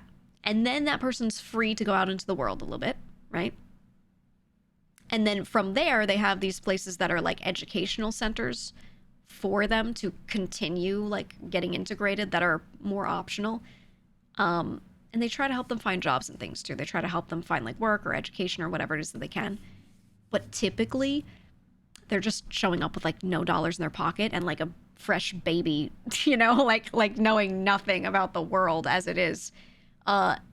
That's really rough. That is like super rough for someone to do. So a lot of these people can get like labor jobs. That's it. You know? So it's really tough. So a lot of them, they can't really integrate into society. Even if they could do it socially, they can't do it job-wise because their education isn't good and they just don't know anything. And then there are people in South Korea who don't want to hire North Koreans. They don't want to hire defectors. They hear the accent and they're like, oh, sorry, I don't have jobs available. Haha. They won't even hire them to do like food delivery or something, you know, like because they just straight up are prejudiced against them. Or they're worried. They're like, what if it's a spy? We don't know. What if you're a sleeper agent? I don't know, so I won't hire you. They say things like that. So it's really tough. It's really tough. And they do surveil them, yeah. Do you know why both countries are set on unification? They are and aren't. I wouldn't say that they are. So North Korea always says they want to unify. I don't think at this point they actually do. Their leaders just say that because that is the goal that they have been. That's the dangling carrot that they've been dangling in front of the people the whole time. They're like, oh, we pity the South Koreans and everything that they've gone through. They try to pretend that South Korea is like poorer than them, and they teach North Koreans that that is true. And they try to make them think that. And they tell them that any South Korean media they see or world media they see is all propaganda. It's like all gaslighting and projecting, right? So they tell them, oh, if you've seen a South Korean movie, whatever, yeah, those are all sets. They're not real. Like, you know, and they're like, oh, the South is actually really poor. Those damn Americans invaded them and razed everything to the ground, which everything was razed to the ground. South was in really bad shape right after the war. But they tell them that like all the newer, like, you know, since the 80s, all the economic boom they've had, like, isn't real, didn't happen. So they gaslight their own people. And then they tell them, you know, we need to unify because we're one Korea, we're one family, we're one people, and we, you know, like, we have to save them, right? We have to save them from the evil Americans. That's what the North tells their own people. And that they have to keep telling them that because, like, that's a noble cause. If they didn't have that cause dangling in front of them, would the people all, like, want to just get drafted into the military for 10 years like all the men have to? They'd be like, why are we doing this? They'd question stuff more, right? So they keep the, like, Americans are evil and we have to be on guard. And, oh no, they've stolen our families across the border from us. Right? Like, they have to keep that up. And they have to be like, we dream of a day where we can be unified. And they always use the story of, like, look at all these elderly people who miss their siblings that are over there, which I'm curious to see what happens when all those people are, like, passed and no one remembers anyone from either side anymore. I'm really curious to see if they still care that they have distant relatives or whatever. But for right now, there's still people alive that, you know, They're like, oh, I miss my brother who I haven't seen. This is us together when we were 20, whatever. They use that as their like propaganda marketing angle, right? The South is really torn on whether people want to unify or not. There are a lot of people that feel horribly for those in the North and want to see them be free, but they also recognize that there would be like this crazy economic disaster that would happen and cultural disaster that would happen if they just unified. So a lot of people are like, I just want them to be free to do what they want. I don't necessarily want us to be one country. I just would like us to be able to, travel and be normal. That's more so what people in the South want. Some of them still want unification because they just feel this like, they feel like it was stolen from them. They really feel like, the North was stolen from them kind of thing. And they were forced away from their families and from, the rest of their country. I think that's really understandable. But more so, they just want them to be free more than anything because it's human rights violations, left and right, But that's really all they care about. They're more so just worried about themselves because there's a country right next to them with bombs, like they're just like scared. They're like, I just don't want them to be crazy, It's a lot simpler than that for most people, But that's really all it is. Americans did a lot of war crimes. Everyone on all sides did lots as far as war crimes during the Korean War, especially Vietnam War as well. There's a lot of propaganda and a lot of people trying to tell you that, this side didn't do this, that side didn't do that. Everyone, all sides did a lot of terrible shit. Yes, absolutely. And there's no need to sit there and compare either side. They were all terrible to each other. There are probably differing levels, but when things happened at the time that they happened, very hard to quantify. Very, very, very hard to go back and quantify this stuff. There's tons of propaganda left and right for and against both sides. So, let's just Hey, Jamrock, shut up. I'm not even saying you're right or wrong. Shut up. We're talking about one situation. We're not talking about the world scale. We're talking about North Korea, right? You know what I mean? How did Korea get split post-World War II? I love this topic. I love this topic. Okay. So, do you know much about the Korean War? There was a lot of stuff that's really interesting to read about leading up to the Korean War. Okay. There's a lot. The TLDR that I'll give. So the Korean War was early 50s. It started 1950, right? Which is not too far after World War II. Very simple. It's sort of the beginning, not the beginning, but it was the first major, actual real conflict of the Cold War that was not cold, right? And I know when they teach you about the Cold War, they tend to teach you about some later years of it, but it's really important to start, at least at the Korean War, if not before, because a lot of stuff happened before. Basically, all the world leaders at that time were very split on communism versus capitalism and all this stuff, right? And there were societies saying, this is the right thing, that's the right thing, etc. Right? At some point, China, Russia, together are like, we want Korea. This is also, keep in mind, Japan was occupying Korea. The peninsula of Korea had been occupied by multiple powers around them many, many, many times. So it was just sort of like this always contested area, and they always wanted the resources that were there because especially the mountainous areas had a lot of stuff to mine. And it was a really good launching point between China and Japan to get to each other, to get to Southeast Asia, things like this, right? So a lot of places wanted control, and there was just always all these people going in and out. And the TLDR is the US was like, yay capitalism, yay us. And a lot of the European powers that were allied But the US were like, yay us. And they were trying to get involved in like literally every conflict to try and maintain some sort of control of some sort of area over on that half of the world. Right? So this is why they got involved in so many of these conflicts where these countries were starting to get taken over or flipped to, you know, red. They were like, no. We have to save these people. We have to liberate them because, you know, this shit's evil. And so they would get involved. So what happens with Korea? The US gets involved, right? Basically, Japan owned Korea up until the end of World War II, which ended, I believe, like 45-ish, right? So, and they did that for like, I think it was like three and a half decades. So, remember the Korean War starts 1950. So 45, the rule ends. And when this happens, there's some rockiness with how different people feel about this. For the most part, the Koreans were happy that the Japanese were not ruling.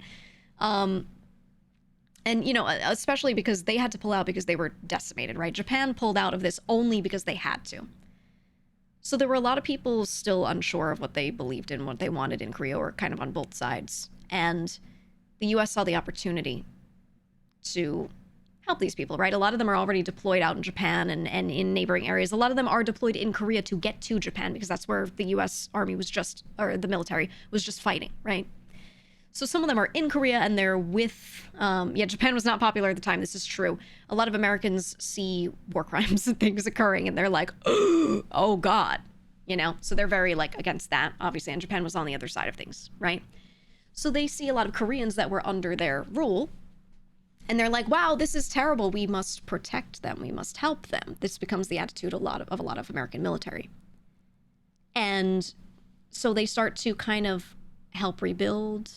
They see chances to be there and set up bases and have more presence there. So should something happen, should China do something, should Russia do something, should Japan do something, the Americans are there. They have a place to be poised and set to do something, right? And what happens is Kim Il-sung, who was the first president of North Korea, or their father, their ruler, before he was the ruler, he was a guy who spent a lot of time with Soviets. He like idolized them and thought they were so cool and wanted to be just like them. And he was very much communist and all about that shit, basically, trying to TLDR it. He just like launches an attack. He launches an attack and he says, we are going to take over. There are still Americans left over here and we need to keep the country together and we need to unify and be one Korea. We need to do this. So he wasn't necessarily gonna like do the biggest attack ever because he thought it was gonna be a little easier, but he wanted to do this because he was looking at what they were doing in Russia and he's like, we should be doing what they're doing to rebuild. He saw how decimated, you know, Japan was and how he thought the Americans were like completely evil, you know? So he's like, Korea needs to get it together and look at what Russia's doing. That's the way to do it. And this is what Kim Il-sung believes. So he starts trying to flip all the people and get them together. And the Americans notice this, and some Koreans that don't like this notice this, and they're like, no. This turns into a war in 50. This turns into a war.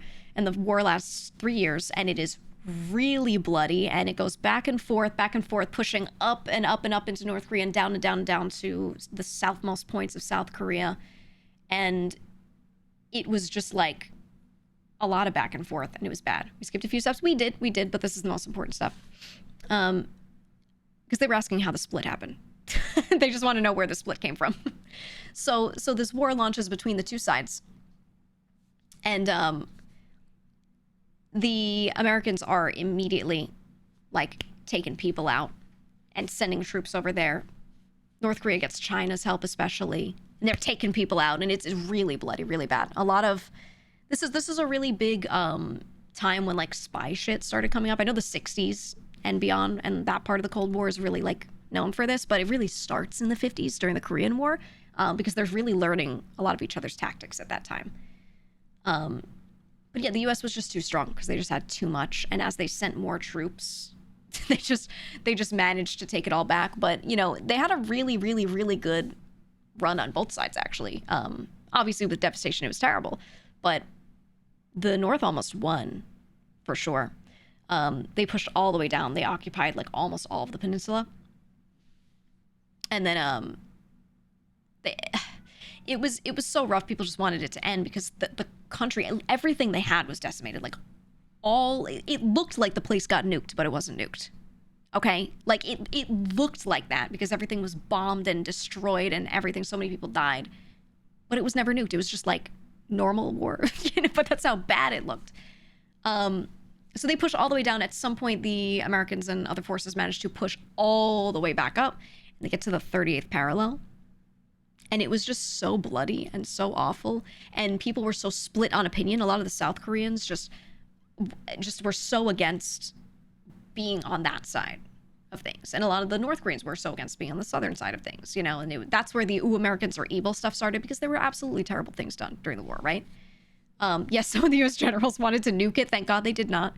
And yeah, they end up having a stalemate because when the UN was like pushing up north, China comes in with a lot of forces, and they're just kind of stuck in the middle for a while. And eventually they just sign, in 53, they sign a document that is like, this is a stalemate.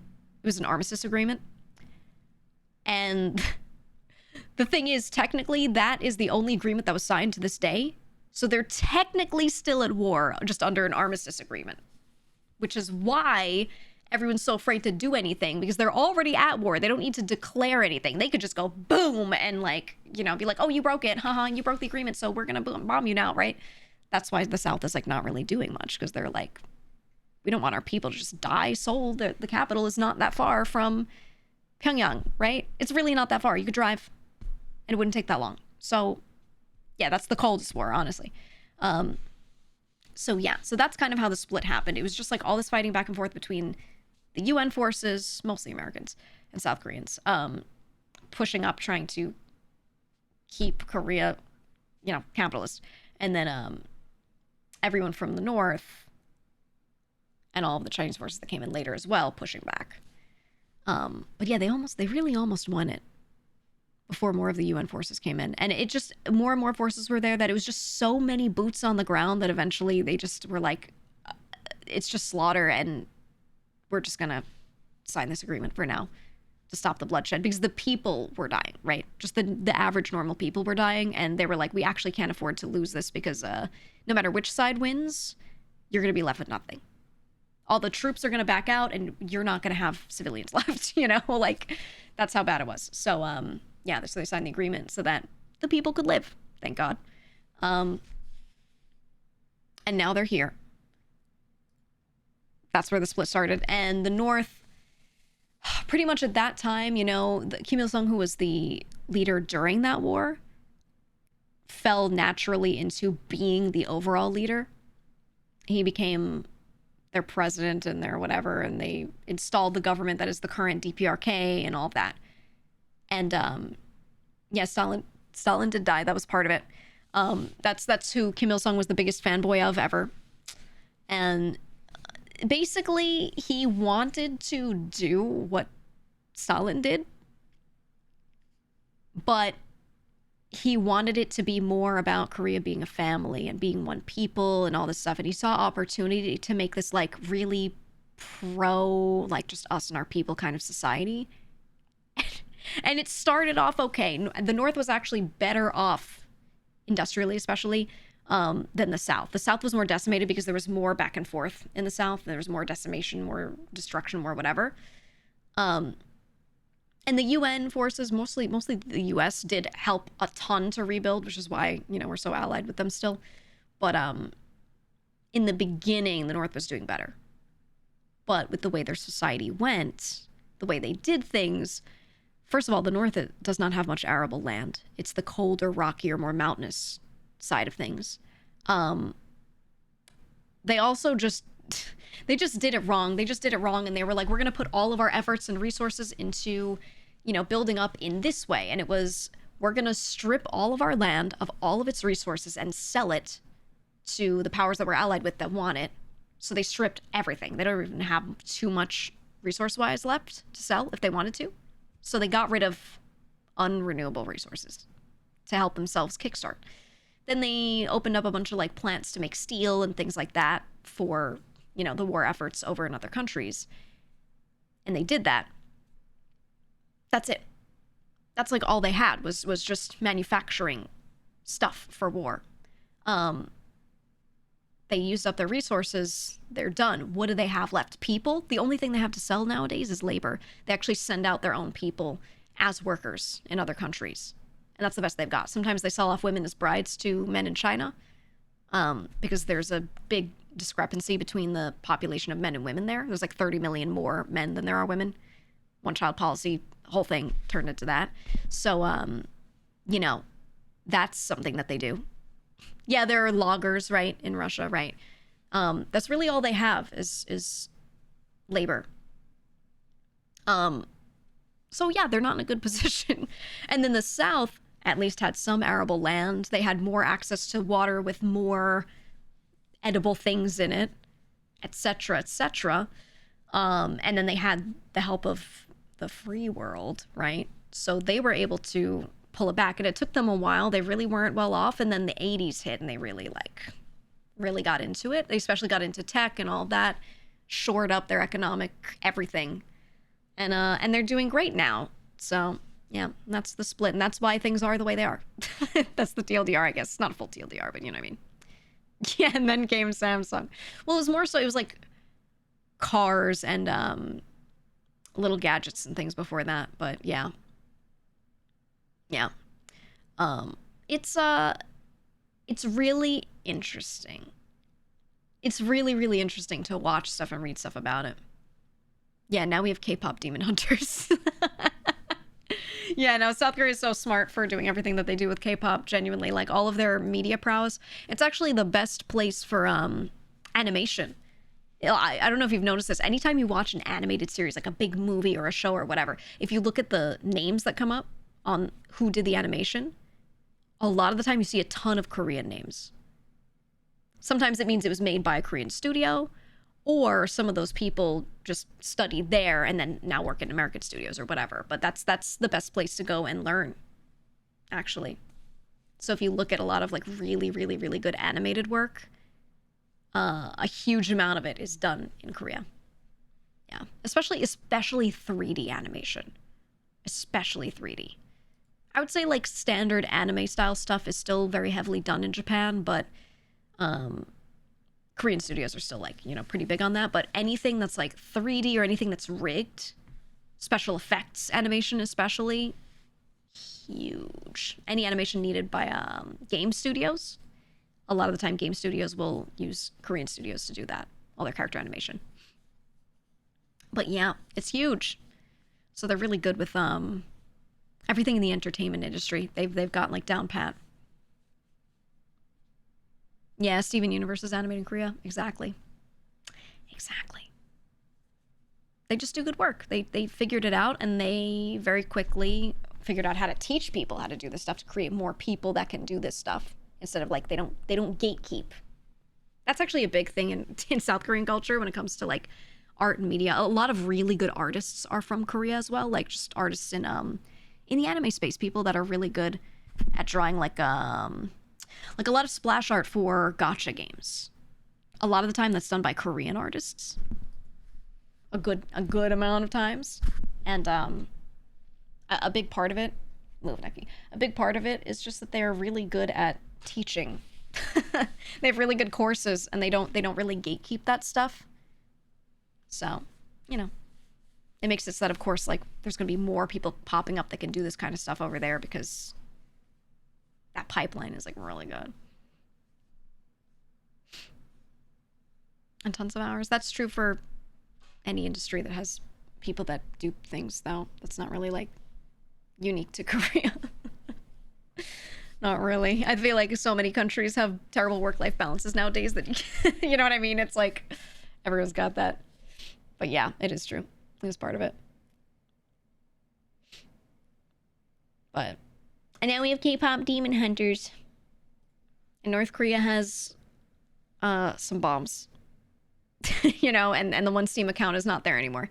So, but I think that's the biggest thing that will tip the scales, is more and more and more and more North Korean people are having more and more devices and things that let them see more and more media from the rest of the world. And they're getting more and more exposure to the idea that maybe they're not the best off, right? And maybe that media that they're seeing from other countries is not all faked in the way they think it's faked. That's an actual mall they filmed in. That's an actual water park that is used every day that they filmed in. It's not a set, you know, etc., etc.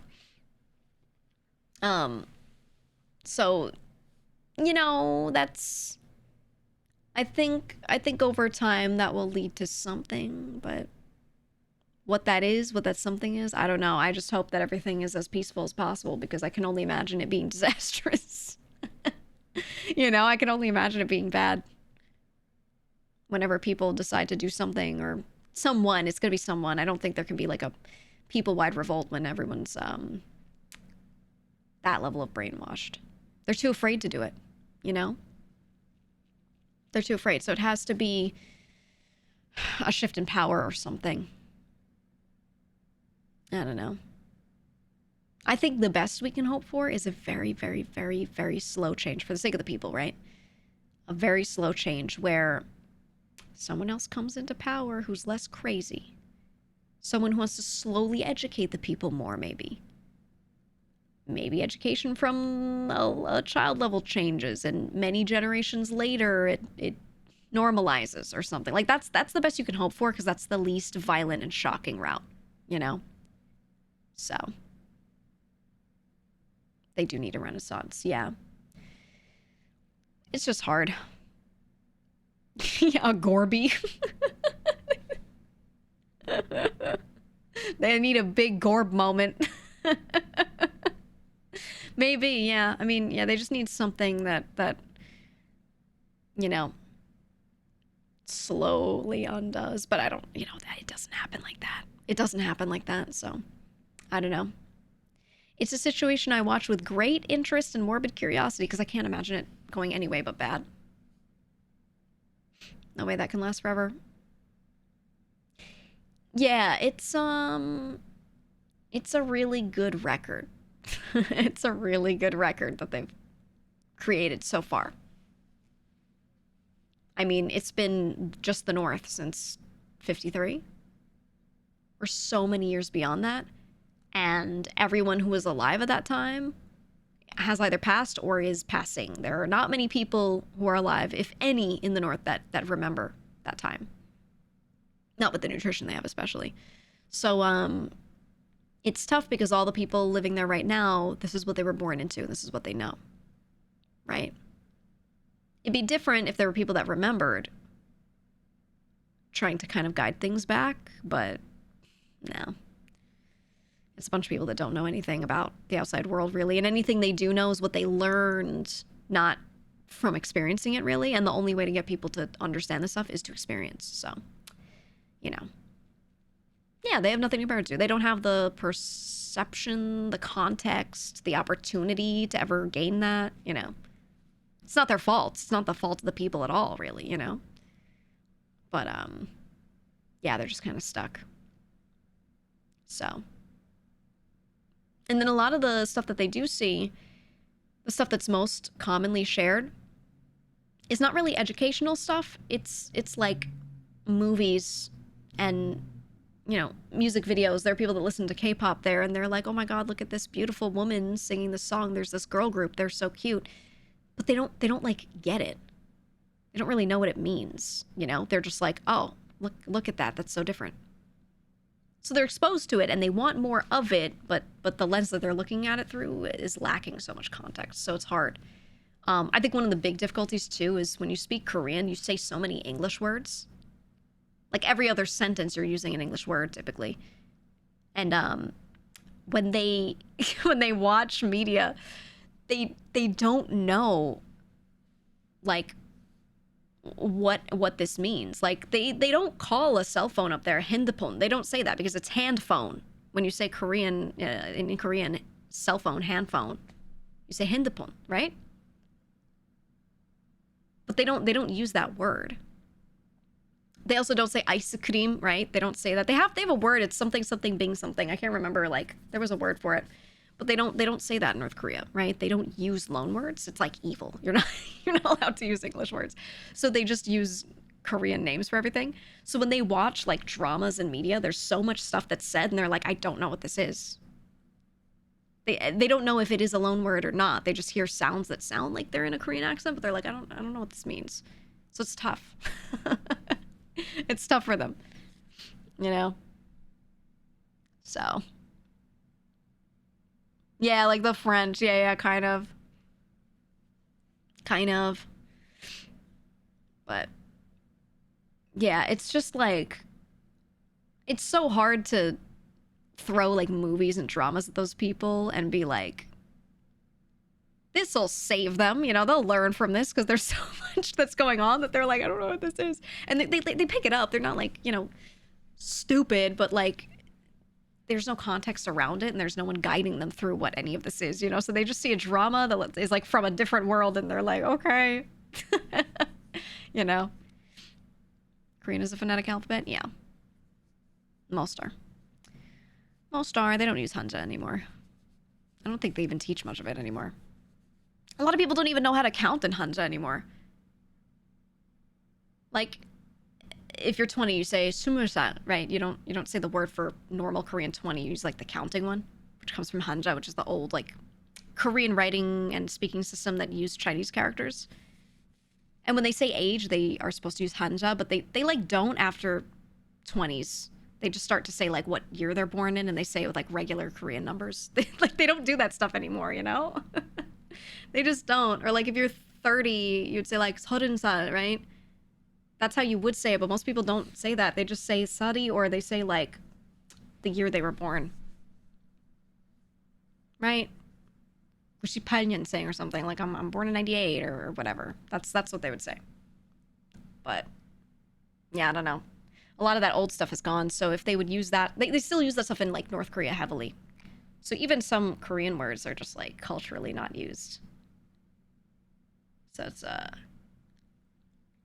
yeah, it's tough. It's tough when they watch any media. They're just like, someone says like, oh, I was born in this year, and they're like, shouldn't you say 30살 or what? You know, like it's tough, man. Lucky, can you make up your mind where you want to sit? Pick.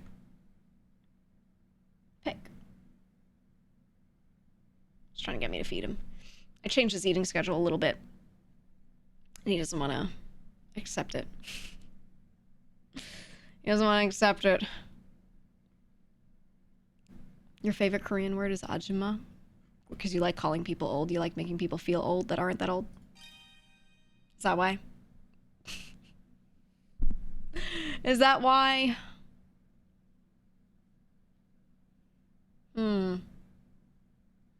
I will say it's a really useful word because typically when you go to a restaurant, if there's an older woman there and you can like raise your hand and say ajumma, she'll be like, yeah, what do you want?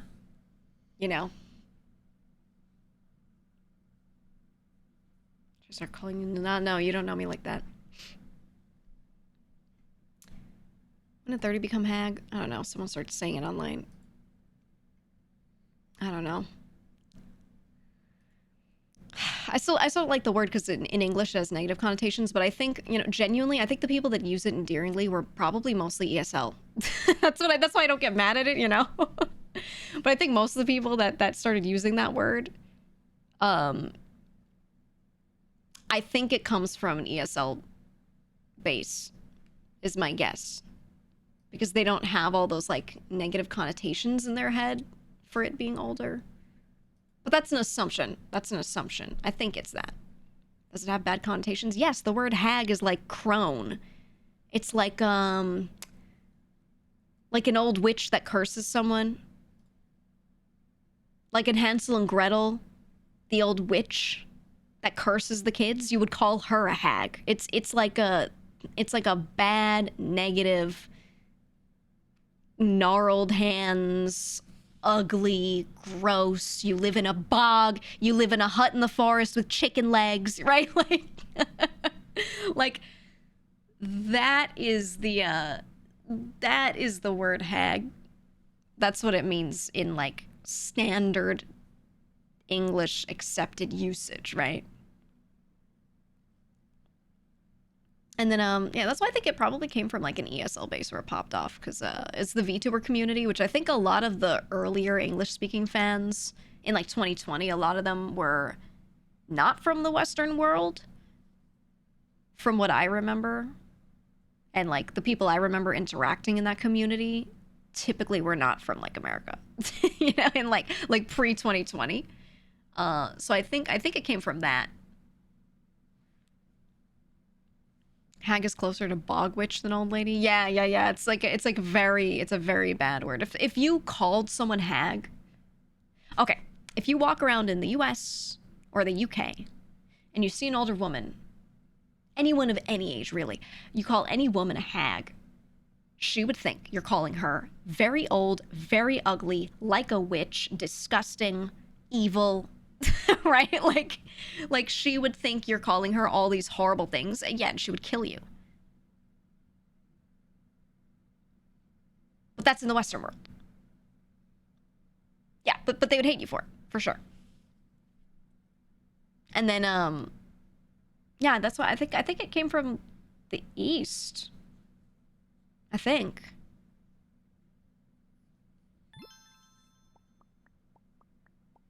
If I called a woman in real life a hag, I would expect to get slapped with no delay. Yeah. Yeah. And then the word got used at some point, I think primarily or predominantly in the was it the VTuber community, or was it more so like fans of anime calling characters that? I don't know. I don't actually know where it came from first, but all I know is it got used in the VTuber community a lot. But I don't know where it initially spawned, but I only see in VTuber chats now. I don't know if that's where it came from though. Like I don't know the etymology, right? Like, I don't know. Might be anime. I think dubs use old hag as translation a fair bit. Maybe. I don't know. But at some point it came here, and yeah, we have to kill all weeps. We have to kill them all. No, yeah, at some point it just came over here. I can't get my friends to not say it, especially if they're ESL, so I just gave up. I just gave up. I was just like, you know, it's whatever. They don't mean it in a bad way. Right. Manta is also ESL herself, you know, so I'm like, I would never judge that. You know what I mean? Like, that's different. Then she was like, haha, we're hags. So I'm like, all right. I just go, okay. Because she's not saying it derogatory, so I'm like, whatever. You know? Yeah, I pick my battles. It's very different with like a friend in VC with me saying it. You know what I mean?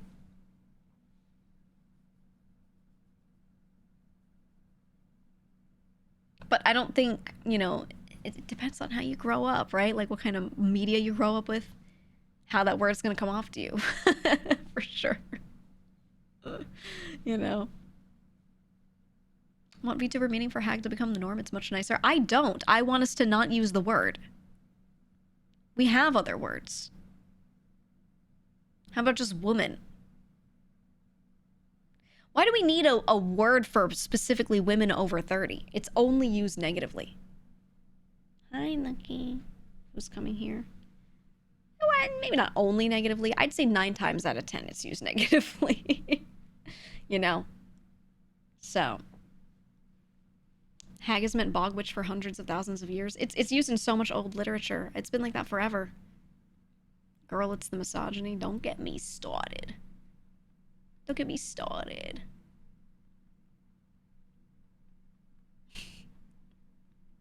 Every time she says it, call her Baba. You're right. You're right. The thing is, it's not like the most insulting word ever, though, right? Like, it's not like someone would say the word to me and I'd start, like, writhing on the ground, you know? So it's not, like, super hurtful. It's just the person is being disrespectful, right? It's a tick down, for sure, from, like, super insulting, but yeah, it's not nice. Right? Should be Unc and Auntie, but Hag's creeping in. Yeah, I'm gonna, you know what, I'll just start telling my friends, hey, I've banned that word. You're not allowed to use it anymore. How do you feel about crone? It's pretty much the same word as hag. It's the same one. Same meaning, by definition, for the most part. Maybe a little more specific. Never understood how it got used for 30-year-olds that wouldn't even have adult children. Oh. Would you like to learn about misogyny today? Would you like to learn about, like, micro misogyny? How, like, any time a woman passes, like, 28, they're like, you're old now, and you have no eggs anymore, and you're dying, and you're unwanted. And then those same people turn and they're like, look at that teenager, you know? And you're like, There's a lot of that in this world, you know? It's just, the world is unfortunately gross. Yeah. Spinster, yeah, it's another one. Spinster's been used a lot. But that one was more specifically, like, just unmarried woman. It was looked down upon to be one, but calling someone that was less, like, making fun of someone. It was more, like, purely factual, like, she is above this age and she is not married. Right? It could be used negatively, but it wasn't always. Whereas hag was, like, always used negatively, you know? At what age is it rude to call someone a girl as opposed to a woman? I don't know. You know, I actually have a problem with the world, and I am absolutely at fault for this too. We got an issue right now. Everyone treats everyone under, like, 25 as a kid. Right? I got a hot take. Well, maybe not a hot take. I got a take. I think we are infantilizing young people, young adults, too much and treating them like they can't do shit and can't think for themselves, blah, blah, blah. And we're not holding them to a higher standard. And I think we're stunting them. I think we're stunting them, genuinely, with that attitude. That's what I think is happening here. Right? Because, like, how many of your parents were married, or maybe your grandparents were married at, like, 20, 25, having kids, and they were fine? Were they perfect? No. No one's ready for kids, though. No one's ready for adult life. You just have to do it. And you can do it earlier than you think. You just have to have the experience. You could have 5 years experience being an adult at 25. You could have it at 30. It's still 5 years life experience, right?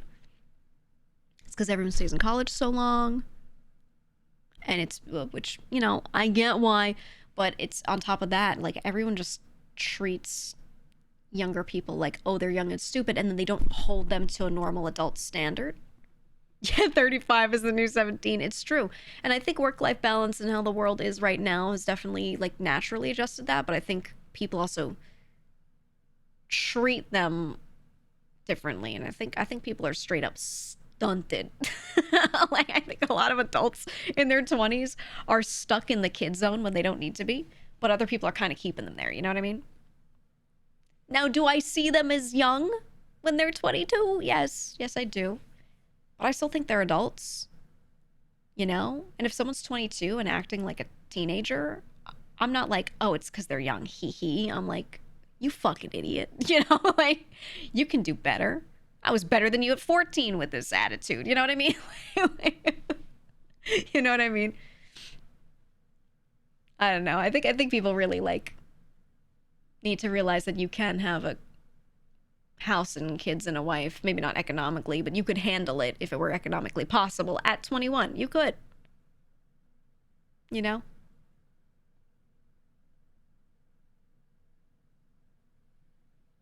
I know how old people in my family were when they had their kids and stuff, and I know how they've turned out and how they were at the time, and they were generally pretty well fine, you know, because they were given the opportunity to gain that life experience.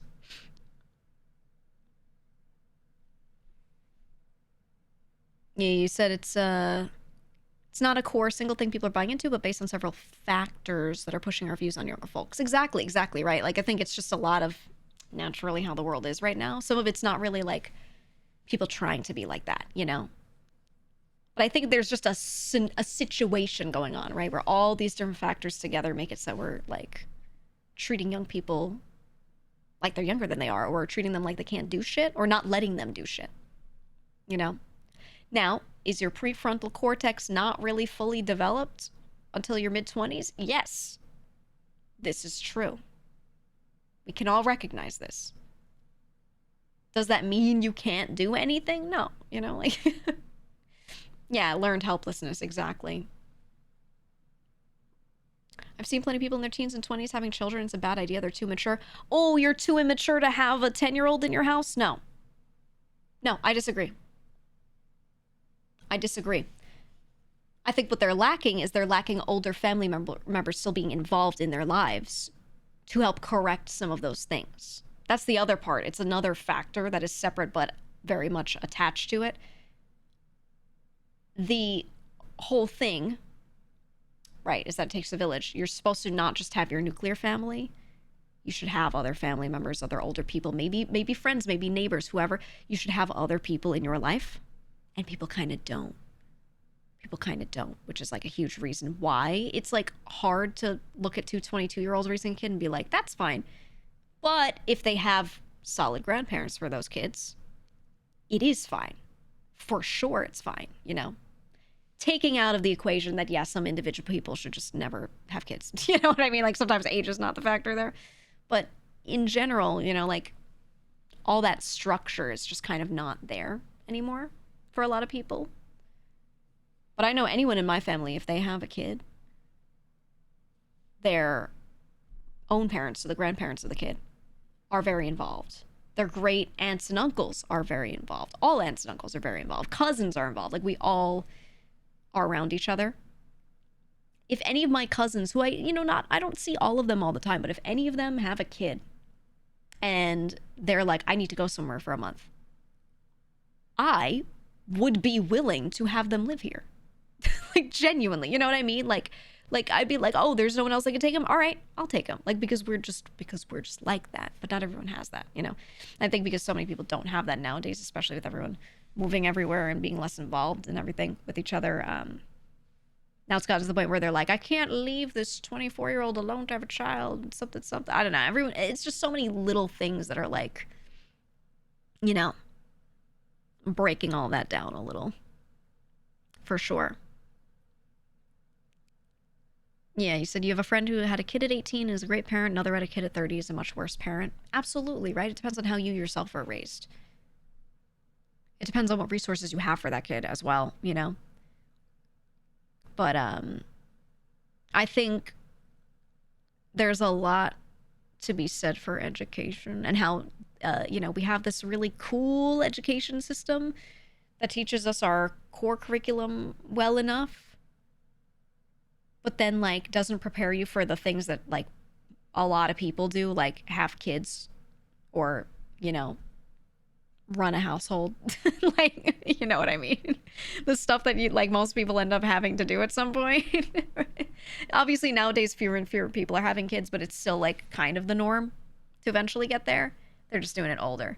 Yeah, there's a lot that's like not really covered, I feel. Yeah, there's no male paternity leave. Yeah.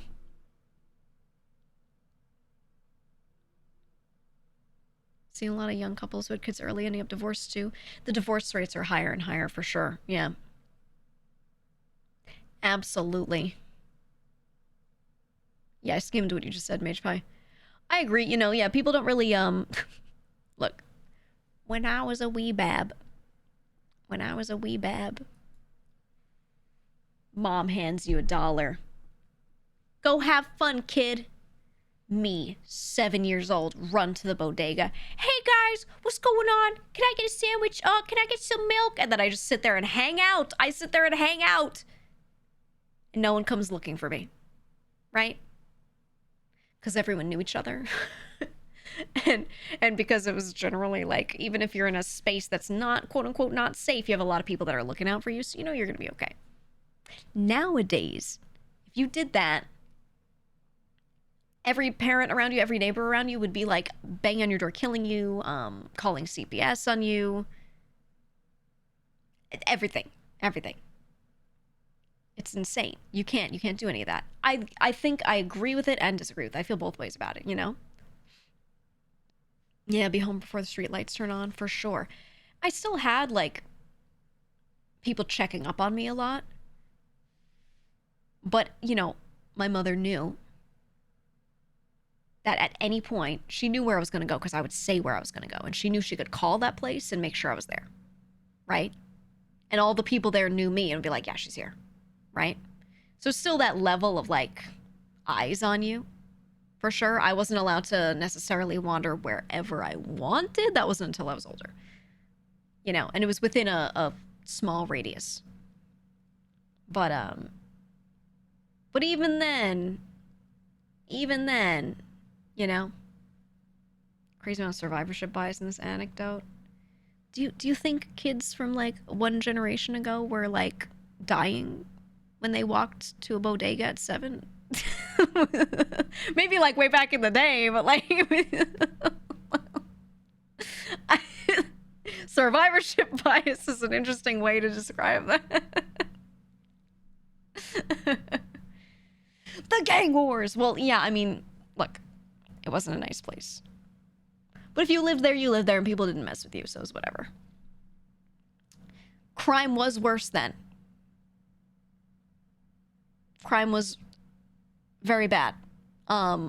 Even so, that was like in the subway station and like between adults. They weren't like going out killing kids. Okay?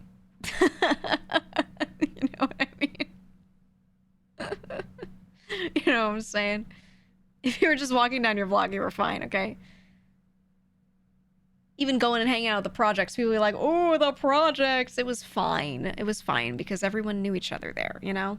And you know what's in the projects? Everyone's like, oh my god, the project's so dangerous. You know what the projects are? It's buildings that people live in with like a nice park in the middle for kids. I cannot stand, that's actually tangent for a second. I cannot stand when like media, a show, a movie, whatever, someone's like, oh, don't go down to something, the project's so scary. And like, to me, in my memory, the projects are just like, that's where the park is. It's fun.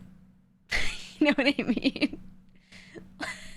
Maybe occasionally someone's ducking a clip, you know, like for a second, but for the most part, no one who's part of a gang is running around the projects being like, 7-year-old, oh no, and then like attacking them, you know what I mean? Not that it never happens, but you know, very, very, very rare, man.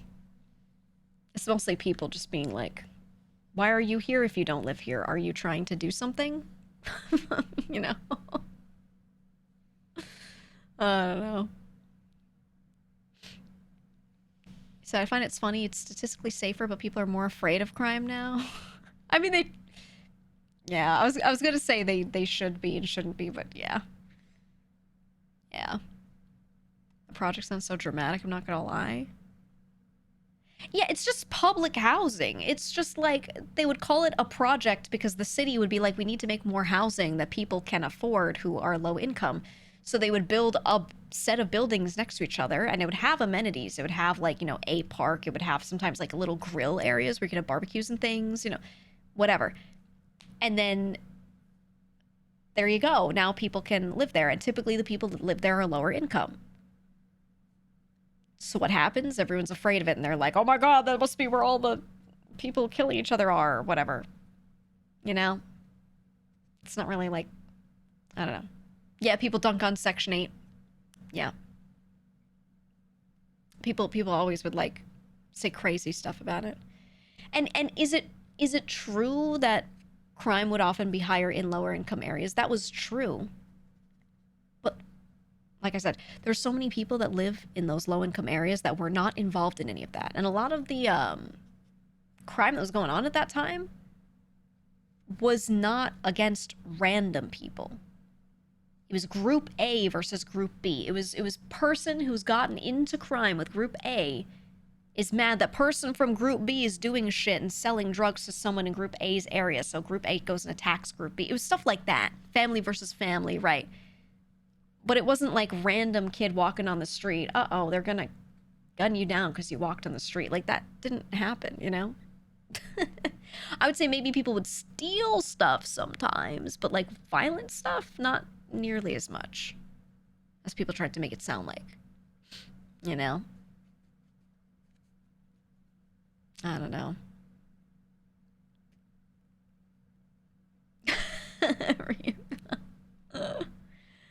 I don't know. Armed robbery's a thing. Thank you for telling me. I had no idea. Had no clue.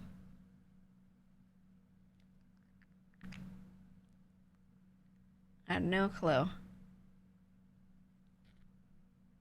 I wouldn't know anything about that, man. Hold on, put on my chapstick. Ugh. You don't have to tell me about about any of this stuff. I'm aware. I'm very aware. I actually think I would love to see people be more lax with you know what it is? Here's the thing. Here's why I think you can't do what you used to do. So you used to be able to let a kid out, hang out, be home before dark. And that kid would usually still grow up okay. I think you can't do it anymore because of the internet. It's harder to control and know like what your kids are into, who they're talking to, what's going on with them, because they have access to so much and so many people have access to them, right? Back then, you didn't have that though. So if your kid was being influenced a little bit by something and something was going down, you could find out what it was. It was something in your like local area, right? It was either something on TV and you could see them watching TV and you could turn it off, right? Or like they were reading some magazine and you know what magazine it is. They were talking to this person. You can find out who that person is, right? All this kind of stuff. So it was like a lot easier to control what's going on with them. But then now it's very different, which is why I don't think it can necessarily like go back easily, you know? Like I don't know that you can be like, oh, let's do that again. With things being the way they are. You know? I think a lot of it is paranoia, though, because you should be able to be kids. I agree. I agree. I do definitely feel that way. I think it's just tougher. There are fewer places to chill, too. There are fewer places. People are also weird, you know? Like, if a kid came into, like, your well, do you guys even have diners anymore? If you had a local diner and some 8-year-old kid came in with like 2 other kids similarly aged and sat down, used some dollars and got some food, whatever, people wouldn't bother them. They'd just serve them. Bro, we still have diners, not in some areas, but like people would just serve them and it's whatever. I feel like nowadays they'd be like, where are your parents? You can't be here without a guardian. There's so many places that have a rule that like you can't have unsupervised children somewhere. So there's nowhere, like if those kids wanted to go out and do something, there aren't really many safe public spaces you can do that. I think a lot of mom and pop shops probably don't have those policies. They might ask, but it's like whatever, you know? But yeah, a lot of like normal spaces, like you can't do that anymore. So, you know. You went to the McDonald's next to the high school until you were asked to leave. Yeah, I think if I think about places I used to go and hang out, I try to imagine a kid nowadays just going in there and like hanging out with the adults or hanging out with like another kid there. And I'm like, I don't know that that would be even doable. Yeah, the library is like the final bastion, man. It's like the last thing is the library. Even parks, even some public parks are like, hey, you can't have an unsupervised kid here. Yeah, malls are dying too.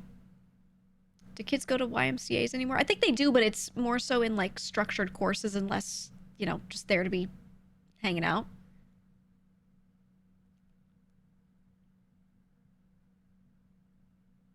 Yeah, I think a lot of kids, like, everyone's talking about how it happened. We all saw how it happened, right? Like, a lot of people didn't raise their kids well and were neglectful, and they were the types of parents to be like, oh, go hang out wherever, not because I'm not around, but because I don't wanna I don't want to raise you, right? So they'd send their kid out, and the kid would be a menace somewhere, and then the business would be like, I'm pissed, no more unsupervised kids.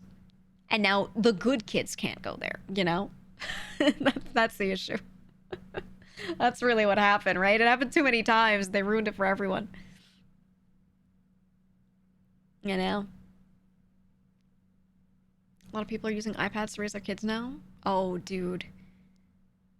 The Zoomer stare, have you gotten it? So I don't go outside that much anymore. I'll go walk somewhere and like get food, whatever, but I don't like go to random places where I have to interact with a lot of people. And I certainly don't work a job where I have to like meet random Zoomers outside, right? I didn't realize that this was a real thing. I saw people talking about it online and I was like, what? But recently I've been in public and witnessed this. And it's really, I don't get it. And I don't think it's the older Zoomers. I think it's the younger ones mostly. The ones that have been raised, you know, just on iPads and, you know, like whatever device constantly. They're like lacking social skills to the extent where I was at a restaurant the other day and I'm sitting down and I'm eating. And there's a table next to me of people that are, they seem maybe 18-ish. They're sitting there eating and the server comes over and is like, what can I get for you? And they're like staring at them. And normally I don't look over at what anyone else is doing when I'm eating, but I look because I heard the question get asked and they didn't answer. And I was like, something okay? And I look and they just like were like staring. And they look down and they point at the menu. And my first thought is, perhaps there is a reason they are nonverbal. Perhaps someone at this table is deaf. Perhaps they're both deaf, genuinely, right? Maybe they are non-hearing. No, they weren't. They did not have such issues. So they point and they point at what they want. But the thing that really got me was they point at the thing on the menu. The one kid points at the menu, but they're holding it, looking at themselves, and the server cannot see the menu. And I'm like, oh my God. The person does their line of sight. If you look at their eyeballs and you draw a dotted line from their eyeballs to the spot you're pointing to, they can't see it. So they're pointing and they're looking at the server and they're like, this.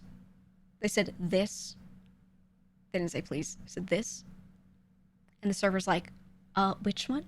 And very polite, leans over to look. The kid looks down, is like, this one. And doesn't turn the menu. And the server had to say, can I see it? And then the kid turns the menu so that they can see it. And they're like, this. And it said, a Coke. A Coke, right? The server goes, a Coke? They said, diet or regular? And the kid's just staring at them. And I'm like, what is this? What is going on? And I'm thinking there is genuinely like a developmental issue that I should not make fun of this whole time, right? I'm like, I think there's something going on with them and they're doing their best. This is how I'm interpreting this situation, right? And this was like the whole interaction was just like this, like just really surreal, right? The server walks away. The kid turns to their friend, pulls out their phone. They're looking at their phone. I kid you not. It was the most weirdly like textbook scenario. They're scrolling TikTok on their phone. And they're going, oh my God, That was so crazy. That was so crazy. And I'm like, what? And they're like, they just, I can't even like paraphrase the conversation they had because I genuinely, like, it was just fluff words. They said nothing to each other, but so many words came out. And I was like, what is, and they were able to speak. And I was like, what?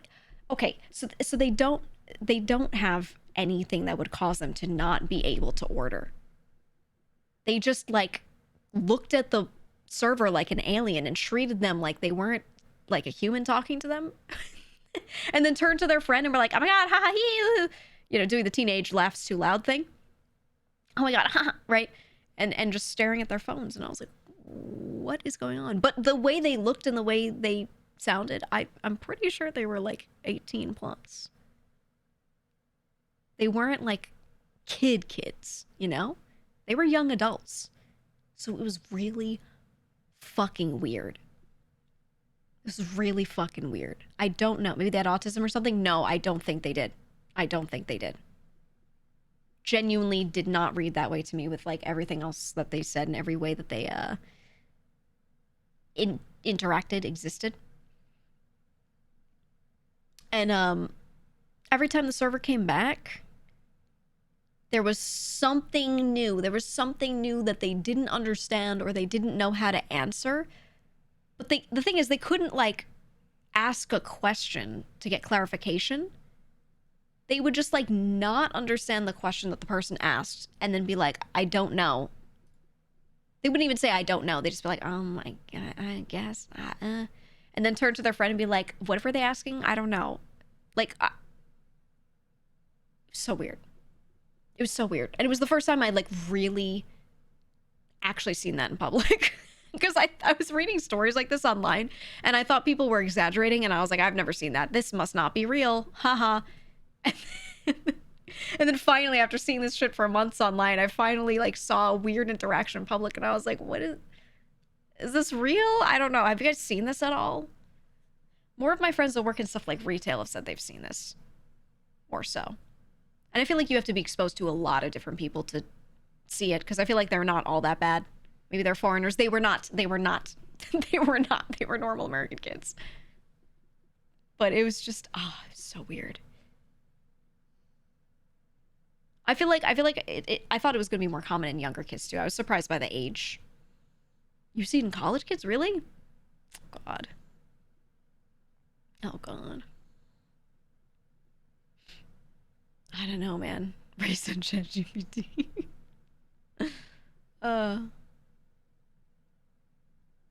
They mock millennials because we pause momentarily when we start recording a video. Oh my God, yeah. You know a college graduate who's like that? What does that come from? What is... Like, I'm trying to think what is happening to them socially that causes that. Because they watch so many videos of people existing. Right? So they see so much content of people speaking. They watch media, person orders a thing in a restaurant, whatever. Like, there's so much content showing people doing stuff in public. So what is it that makes them unable to do it themselves? Social anxiety. It seems like more than anxiety, though. It doesn't seem like freezing up. They actually don't understand the situation when they're in it. I don't know. I think it's just them staring while thinking. I don't know. We need to socialize them is what we need. You know, they have like dog parks. They have businesses that are like these indoor dog parks where the parent of the dog can like have a drink and let the dog go run around the dog park. We need more of those, but for like young adults that experience social non-development due to COVID. Right? We need parks where like your phone gets locked up and you're forced to like do some jumping jacks. Oh, we could make them make grass soup. You mean parks? Yeah, but like supervised and with their shit locked away. We got to make them make grass soup. That's what they mean. You know what it is? They didn't have the experience of grass soup and mud pies. I think that's really the problem here. Okay. They need to be sitting around in a group of like 18 other kids with nothing but dirt and grass and water. And then I think they would get used to like looking each other in the eyes when speaking. Asking a question to a person, because you cannot look the thing up, right? You have to ask a question or you have to figure it out, etc., etc. Make them play tag. I honestly think if you make someone do that for a year, they'd be fine. like when someone has that much of an issue, I feel like you just have to put them in the right environment for a bit without a crutch and they'll be fine. Or so I think. I don't know. My generation is like talking on phones. Oh, yeah. Every generation has like their thing. It also depends. I mean, not every kid of every age is going to have the same upbringing. There are going to be some people who don't have this issue at all. For sure. They might be a little culturally different, but it doesn't mean that they are stunted or anything, right? But there are definitely some of them that get the worst of it. It's usually because of neglectful parents, but, you know. Right, Nucky? Nucky can't read.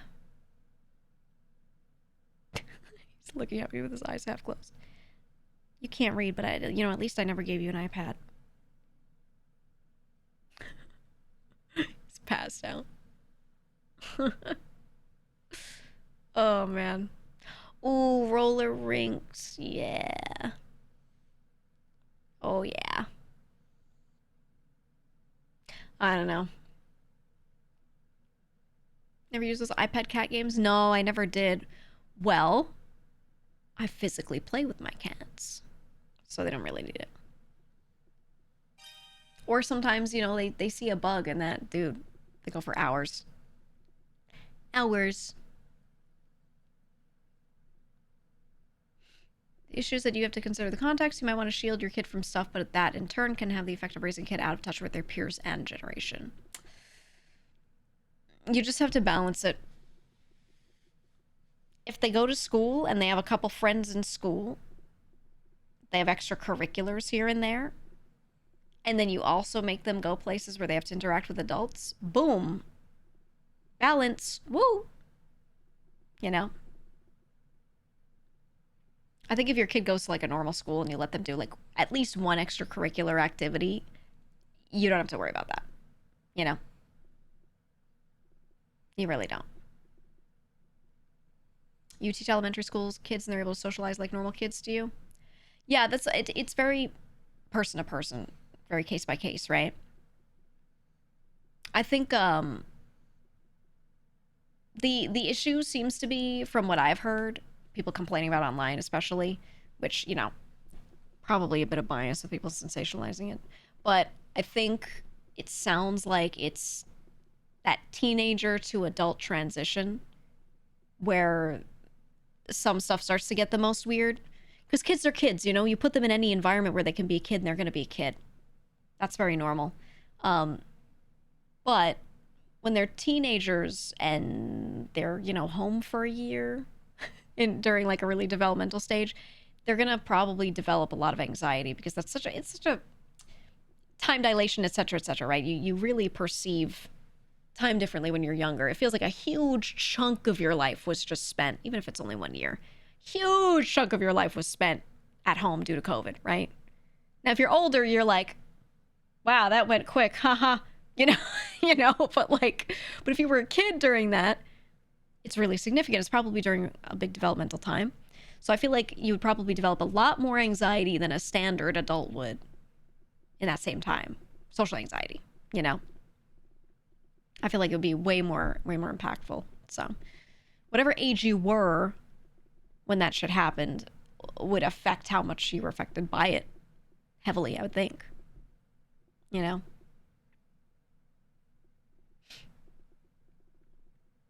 Parents should take kids with them when they go grocery shopping. Yeah, well, isn't that normal?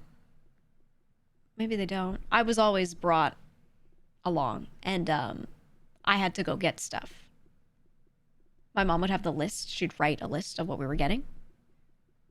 And she'd write the price. And she'd be like, we're going to get this, but only if it's, at this or under. And then as soon as I was old enough to do this alone, she'd be like, all right, you're going to go get this thing and bring it here. I'm going to be going down the list in this order, so find me in one of these sections, right? And I'd be like, okay, I'm going to go get this thing. And I'd be like, where is it? She'd be like, read the signs above the aisles. Find it. She wouldn't help me. She'd be like, you're going to go find it. This is your one task. And I would go find it. And when I found it, she'd be like, good. Okay, next. Now you're going to get this, right? And she would like send us out to do that. Right? And she would encourage me really heavily. If I couldn't find it, I wasn't sure. If I came back and I was like, I didn't see it, she'd be like, ask someone. Find someone who works here and ask them. Or if I couldn't reach it, you know, I'm a kid, it's on the top shelf, ask somebody. So I was like forced, you know? I was forced when I was a kid to like do that stuff, you know? So now I have no problem. I have no problem if I'm in a store, you know? John Home Depot loves helping you in the aisle. They ask way too much. But like, you know, being like, hey, where's this thing? Hey, I'm looking for something that does this. I have like no issue doing that, but you know, I was made to do it.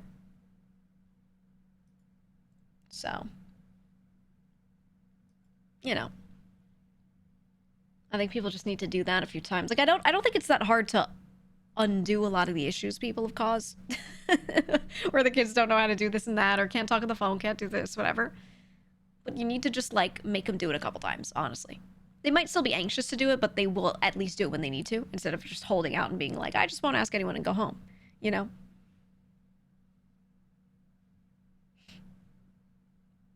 I don't know. 90% of the time, the staff at Walmart have no idea. We don't have Walmarts near me. Yeah, I think, that is definitely a problem. It's definitely a problem. But you know what you do? I'm so annoying with it. Hey, do you know where this is? No. Do you know what aisle it might be in? No. Can you help me find the aisle? I start making them do it. I'll be like, ugh, what a shame. What aisle do you think it would be in? If you had to guess, if you look down the list of these aisles, you know, they have all the, like, the markers and signs above them, I'd be like, what do you think it would be in? And I gaslight them into going anyway. I'm really annoying about it. Because I hate when they do that. I'm like, this is your fucking job, man.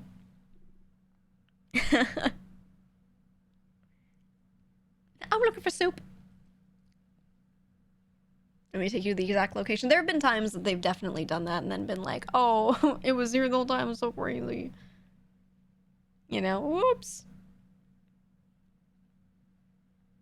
Crazy. When you were looking for boxes while moving, the Home Depot guy had you tell him they were out of a specific size a good 25 times before he believed you. See, usually John Home Depot's pretty good. That's like the one place where I usually trust those people. And I feel like they're gonna try. But it depends on the age of the person. If it's like an older guy working at Home Depot, he's really excited to tell me about like what types of weather stripping they've got for, you know, whatever, right? But yeah, right. But if he's like 21-year-old John Home Depot, he's less enthused. I'm like, hey, I need an air filter. It's this by this. And he's like, yeah, I guess it's over there. But when he's like 45, I'm like, hey, John Home Depot, I need an air filter. He's like, which one do you need? I don't know. Okay, well, this one filters this. It's really good. I've used this for however long. You know, like, he'll sit there and, like, describe the whole thing to you. But he also is usually too verbose, so it's kind of overwhelming. So sometimes I prefer the doesn't care John Home Depot. I don't know. Grandpas at Home Depot are like Sherpas. Yeah. Let me guide you, my son. Let me guide you. Richard Whole Foods knows exactly where the asparagus water is. Oh, yeah, the Whole Foods employees. This place is too bougie for me, but a few times I've been, they really are so excited to tell you about flax seeds every time. Have you tried putting flax seeds in that? Great source of fiber. Wonderful roughage. They're crazy, man. Insane. Does GEEGA just hate young people? No, I like the ones that are well behaved. It's not an age thing. Obviously, there's bias because people who are younger are more likely to be X or Y, you know, way. But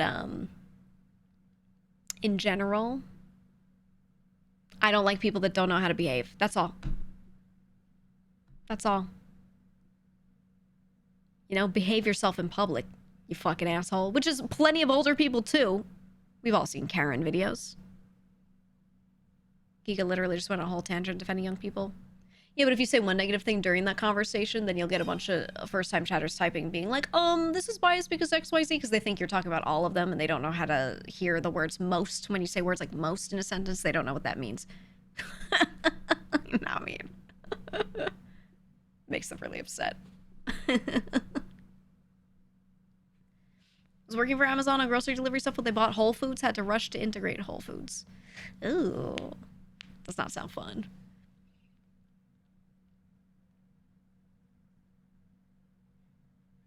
We've called out people for behaving badly in public.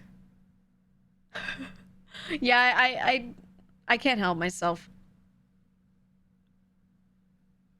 I can't help myself. If someone leaves a cart in the middle of the aisle, you know, I will have something to say. But I won't be, like, outwardly mean. I'll, like, jokingly point it out, but I'll definitely be passive-aggressive. You know? I just get passive-aggressive with people that I don't know. I don't want to go full aggro, but, you know. I was kidding when you say don't know how to behave. Do you mean intentionally or unintentionally rude? Both.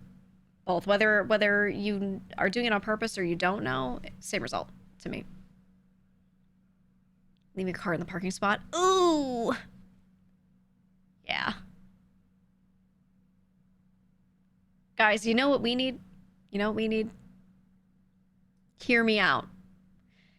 What if we had this system? Okay. Never been done before. Where if you leave a cart in a spot, instead of putting it back, -2. Okay. We'll call it behavioral credit. And there will be cameras in the parking lots that check what you do. Okay. -2, right? -20. Right? And then every month the bottom 5% get culled. And then you'll be left with the cream of the crop, you know, only nice people. It'll be perfect. It'll be perfect, dude. What a good idea. Most carts in Canada require a quarter or a loonie to unlock it. What the hell is a loonie? What the fuck is that? What does that word mean? Me when I'm old. A coin? It's your $1 coin? Why do you call it that? That's not like the real word for it, right? Is that like a colloquial term for it? Oh, it's a coin with a picture of a loon on it. Okay, that makes sense. A loonie. That's cute. I've never heard it called that. I don't really pay attention to Canadians much because I'm American, you know, and everyone else doesn't matter. So it's cute when you say, you know, your funny non-American words. America's the only one that matters. #1, whatever, you know, something like that. Guess what a $2 coin is called? What? A toonie. Canadians are like cartoon Americans, you know? Like Americans with less depression.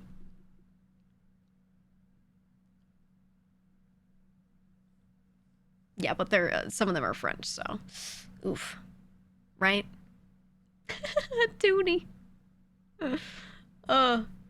Canada has whimsy and you're jealous? I think we need to get rid of the word whimsy. I said this the other day. Too many people are using that word. It's gone to me now. It's dead to me. The word whimsy, dead. I'm declaring it. It's gone. The sentiment is good, but we gotta find other words for it. So why do I show up to get called a cartoon? I bet you say A.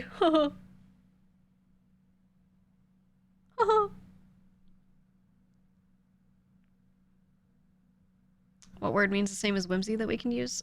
Oh, if only there were like a thing where you could take a word and find synonyms for it. Man. Man, if only there was like a book for that. 35-year-old acting like a 14-year-old, calling it whimsy. Get a job, bucko. Yeah, you know, I'm definitely, my mind is definitely skewed on it, but I have witnessed in the past like year, especially, too many people using the word whimsy or whimsical to describe themselves being, and I quote, so silly, but in like a really bad way. like they do some fuck ass stuff. They do something in public that I'm like, what the fuck are you doing? You know, you're ruining society. And then they're like, where's your whimsy? That crowd has used that word too much. It's theirs now. They can have it. I'm dropping the word. You know, I'm taking it out. I'm taking it out because they've been using it, and I'm like, man, it's gone. Yeah, they're just menaces. They are. They are. Whimsyless society doesn't let you shit in the mailbox anymore. Yeah, right? Like, I'm the fun police because they're like, I'm just being whimsical. Well, I don't know about that. Not when you're shitting in the mailbox, man. Right, Nucky? Nucky wouldn't shit in the mailbox. He does shit on the carpet sometimes, though. Not that he tries to. He doesn't do it directly, but, you know, sometimes there's something stuck to him. Right, Nuck? And then he leaves it on the carpet and he goes, I was just being whimsical. Where's your whimsy? And Lucky, that's why we're taking the word and we're dropping it, okay? He's looking at me with his head, but his eyes are completely closed. He's trying. He's trying so hard.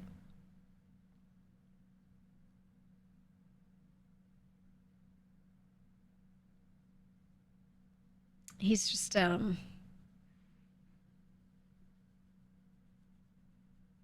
are you doing? Oh, he's trying to bunt my hand, but he keeps missing it because his eyes are closed. He was moving his head weird, and I was like, what's going on? But no, he just can't see. Oh, man. Reminds me of Filthy Frank making fun of pranksters, saying they're just being ironic. It got so... I'm glad I mean, prank culture on YouTube is still a thing, or like TikTok, whatever, but it's not as bad as it was, I feel. Or more people are calling it out. I think people are doing other shit that they're not calling out, but the prank meta was really annoying. You remember, remember coning? Right? Where they'd go and order one singular ice cream cone from McDonald's drive-thrus, and they'd drive through, and then they'd grab it from the ice cream and turn it upside down and eat it, and they'd be like, haha, that was stupid, but it wasn't harmful, right? That wasn't harmful. Only the driver of the car was, like, dealing with it, right? But then they started doing other stuff where they'd, like, order other things. And the one that really bothered me was, cupping that came out of this, which is a terrible word for it. But they would order a singular drink, and then the person would hand them the drink, and they usually hold the top so you can grab the drink from the side, and they'd grab it as hard as they could, and they'd smash the drink in their hands so it would go everywhere. And I was like, bro, if you did it in your car, I'd be like, all right, at least you're only suffering.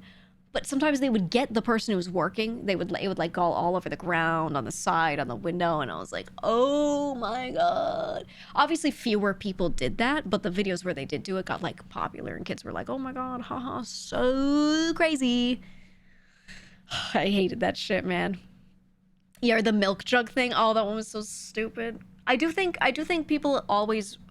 with really bad trends like that, people hyperbolize how many creators are doing it. I think it's more that a few creators do it, and then they would do like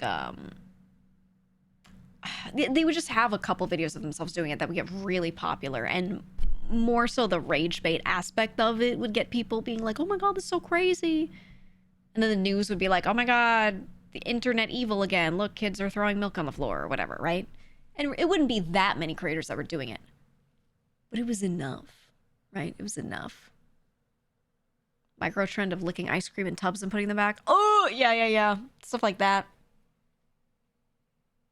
It wasn't like that it happened too often, but it influenced some kids to do it and think it was funny here and there. And it was just like, ugh.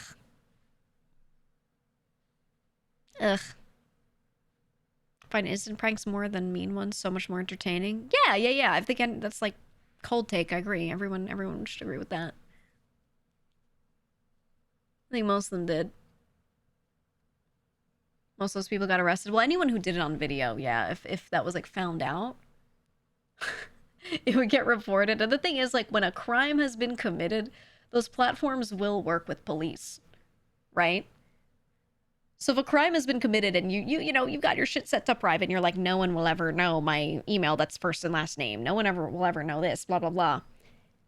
If you commit a crime and you post it and then the store wants to push, you know, some sort of charge on you, absolutely the platform is going to give all of your information to the police so they can find you, you know? So, like, yeah, a lot of people did actually get, like, some sort of consequence for it later. But the problem was a lot of time they were kids and you don't usually have the ability to push the same level of charge on a kid. So, yeah. Or their parents just pay a fine, right? Which to a lot of those shitty kids is, like, not even a punishment for them. So, I don't know. Supposed to prank your friends and family, not the random person just trying to do their job. The thing is, when there's a video of someone pranking like their nice uncle and it's like a harmless but funny prank, those are always a billion times better than like throwing milk jug on the floor, you know? They're actually so much better. But the thing is, you need to be funny. That's the problem.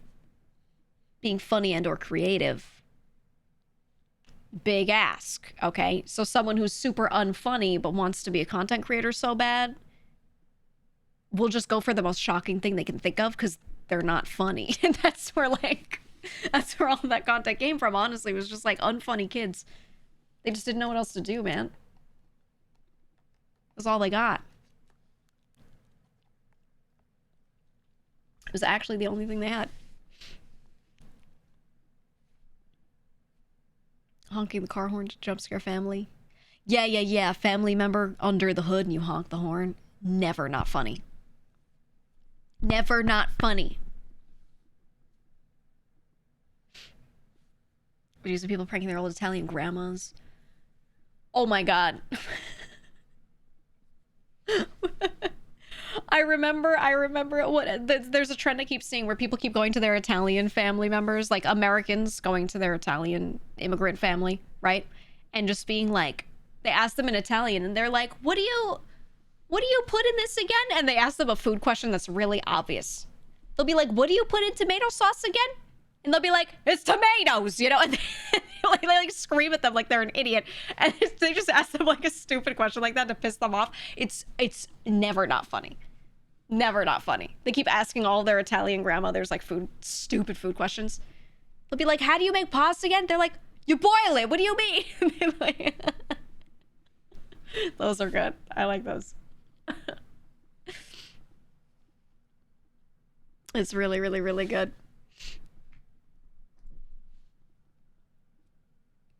Or they'll ask them a simple question. They try to get them to say more English words. They'll be like, how do you say, you know, pomodoro in English, right? Like, they'll be like, how do you say it again? Like, how do you forget the word tomato, right? and then the grandmother will get mad because the grandkid's like supposed to be the one who's the English speaker, you know? And then they're like, tomato! But they'll say it like heavy accent. It's so funny. It's so funny. Oh, I love it. The one where the lady broke the noodles in half the first time I saw them, there were 18,000 copycat videos. The thing is breaking pasta like not necessary? Yeah. Is it not good? Yeah. Am I gonna get like enraged if I see someone do it? No. I'll be like, okay, you eat it, whatever. Like, I don't know. It's not that crazy. It's not that rage baity, you know? But if you've got like a grandmother who's never seen it and you want to do it, that's funny.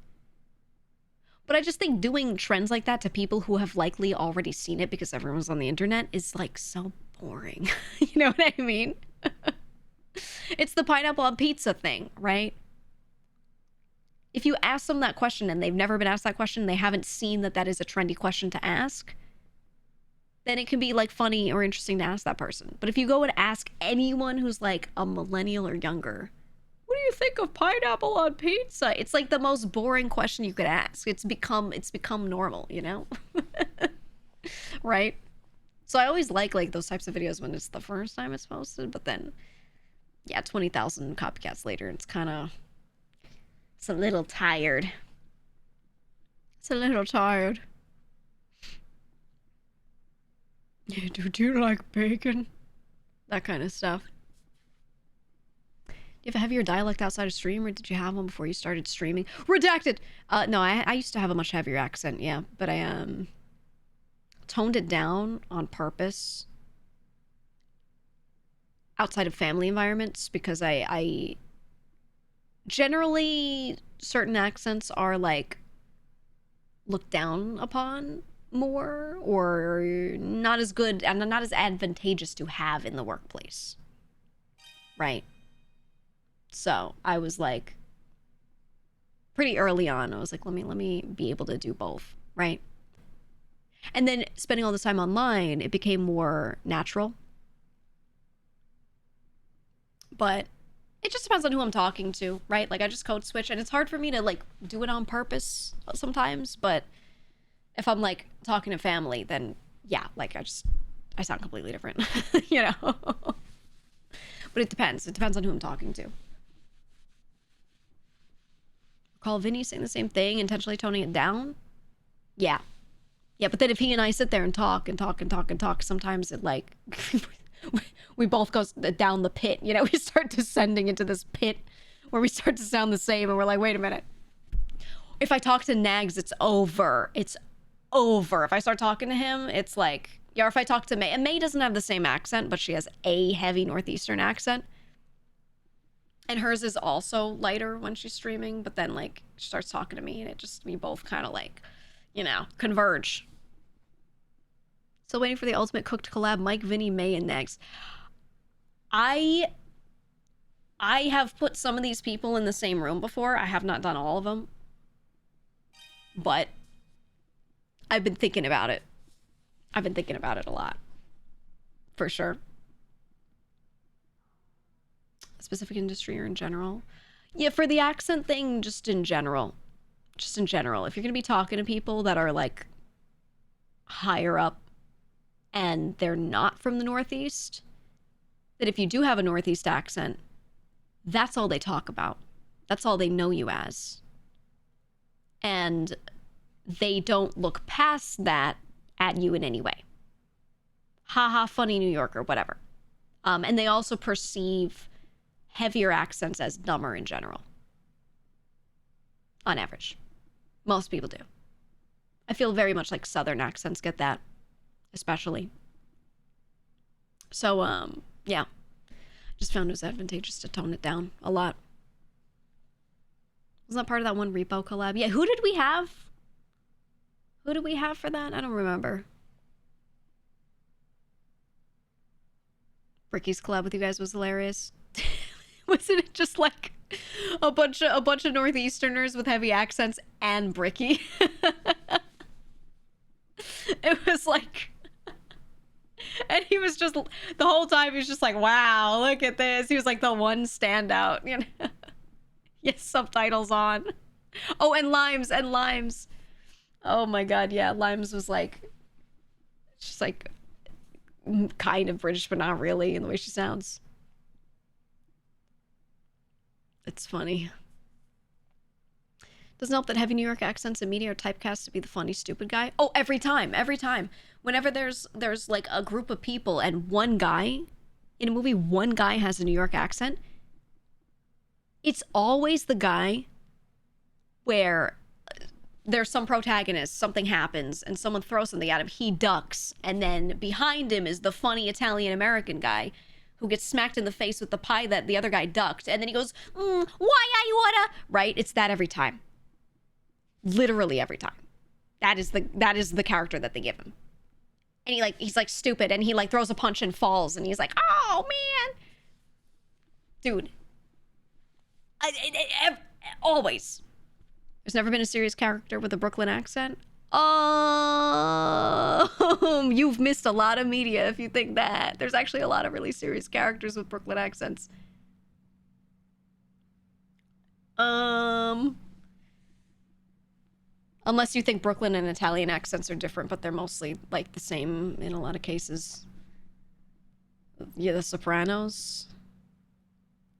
The Godfather. You ever watch The Godfather with the Italian-American accents? You ever watch that? Sopranos is a comedy? Yes and no. Thought they were different. They are, but there's so much overlap. So much overlap. There are a lot of movies, especially movies that are about, like, the area that, are very, very serious. Italian and Italian accented English doesn't sound similar to me. I think you've got to have, like, immigrants in your family to hear it. Where you have to be in between it to hear it. I hear it, and I can hear how it's similar, but I don't know how to describe it. I hear it. You know? Godfather isn't Italian. All of the people in it are, like, Italian Americans, mostly from Brooklyn, from what I understand. Actually, where are they all from? Let's see.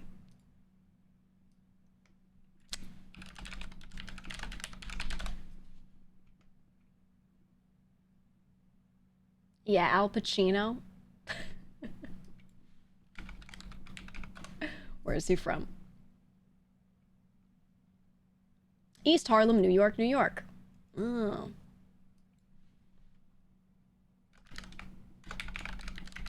Where's Marlon Brando from? He's older. They put him in here.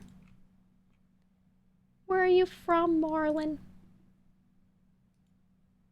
Omaha, Nebraska. Dang. You've never seen Godfather apart from a few scenes? Oh, you should watch the whole thing. You should watch the whole thing. You gotta. I love the character names. I look at it. There's Vito, Fredo, Carlo. Does that sound familiar? I know those guys. Vito Corleone. Every time I see the name, it's like whiplash. So funny. Yeah, Luciano. Your family has a cemetery plot in the Bronx. Whenever you have to drive there, you do an obnoxious accent the whole ride. A lot of the Bronx used to be very family controlled, you know. Not as much anymore.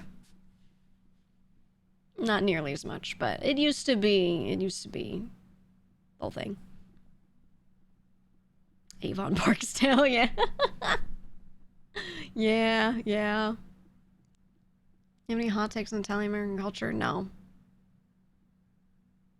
I feel very separate from it because, like, I think every American, like, blank American, this American, that American, right? Ethnic thing, American culture has a lot of difference between generations, how many generations separated you are from the homeland kind of thing. So it's hard to judge because I don't know, I feel very separated from people that, like, you know, they're people who are like, oh, I'm Italian American, but they themselves never heard it growing up, right? They never had to sit there listening to a relative speak only Italian and be like, yep, I know what that is, right? They still have traditions and cultural points that they've kept from those things. A lot of the time it's in food that they eat, but, like, you know, in how they celebrate holidays and family values, all these things that they'll still carry down. So I still think they're allowed to say, you know, I'm Italian American, I'm Irish American, whatever it is, if they retain some of that. But there's a big difference between someone who's first generation and, like, everything below, really, or, like, second gen, If you're like third gen and down, you're so separated from it. I think it's okay to say it because typically when someone's asking in America, like, what are you, quote unquote, they say, what are you? And you say, oh, I'm blank American. You don't even put the American because you know they know you're American. You're just like, they want to know what ethnicity you are. They're asking like, what genetically are you? And it's usually because they're looking at you and trying to identify. That's almost always the situation, right? Someone's looking at you and they're trying to figure out where your family came from. Because if you don't look Native American, you know, they weren't from here, right? So they're almost always looking and they're like, oh, what are you? And then someone will be like, oh, I'm Irish. And they'll be like, you don't look Irish, you know, or they'll be like, oh, I thought so, or whatever. Like they're just kind of looking and trying to figure out. They just want to know what you are ethnically, right? That's really the reason they're asking. And that's why a lot of the time, thank you, Nucky, people don't say I'm blank American because they're not asking about your nationality or anything like that. They're not asking that question. They just want to know what you are genetically, right? So that's why people will say like, oh, I'm half Persian, half Irish or whatever. They literally, the question is like, why do you look like that? But they don't want to ask it, not really. And because they don't mean it in a bad way, you know? That's almost always what Americans are asking. Or maybe you said your name, they saw your last name and they don't know where that's from. And they'll be like, oh, what are you? And you'd be like, oh, my mom's side is this, my dad's side is that. That's where the last name comes from. My great-grandfather came from wherever, you know, or something like that. That's like usually why they ask. It always puzzled you. Yeah, it's a lot of context that I think people outside of America or outside of countries that aren't super, you know, they're not in countries that are super diverse. They don't get it. But they want to know like where your name came from and why you look the way you look. That's really all they're asking, really. And that's why people answer and they don't add American to the end. But it's so funny because it's like rage bait. Especially everyone, but mostly Europeans get so angry. If you say like, you know, French American, they're like, you're not French. Or if someone asks like, what are you in America? And you say I'm French, you mean French American. You're just talking about being genetically French. They'll go, you're not French. No one was saying that, but they get so mad. They like insert themselves into the question like they're part of this conversation. They get rage baited so hard. It's really funny. The upset Euroids will never not be funny, man. They just don't have the context. They don't know that literally no one is talking about what they're talking about.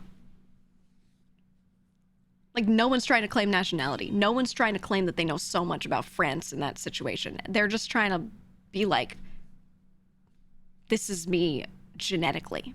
That's literally all they're trying to say, because that's the question they got asked. But they get so mad. They get so angry. You know? They'll be like, you can only say that you're Romanian if you're from Romania. If you weren't born here, you didn't live here, you don't know anything about Romania. But like, no one's asking that question, you know? People are just like, oh, that's an interesting last name. Where are you from? And they'll be like, oh, I'm from here, but you know, like, I'm Romanian. They don't mean like, I lived in Romania. They're like, oh, my name is from this or something, right? French seems to be most uptight about that. It's all of them. It's all of them. Literally all of them. It's so funny, though. That's like my most favorite thing is like Europeans getting rage baited when Americans are talking about their ethnicity and they keep trying to make it about nationality. Have you ever met an Austrian American? Yeah, of course. Hey, being from New York, you've met everything. There's probably very little I haven't met. I haven't met anyone from Micronesia, I guess.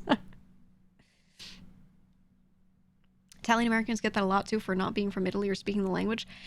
People get mad because Italian Americans try to retain as much Italian culture as they can to the best of their ability. And they recognize that it's a unique Italian American culture, not exactly Italian, right?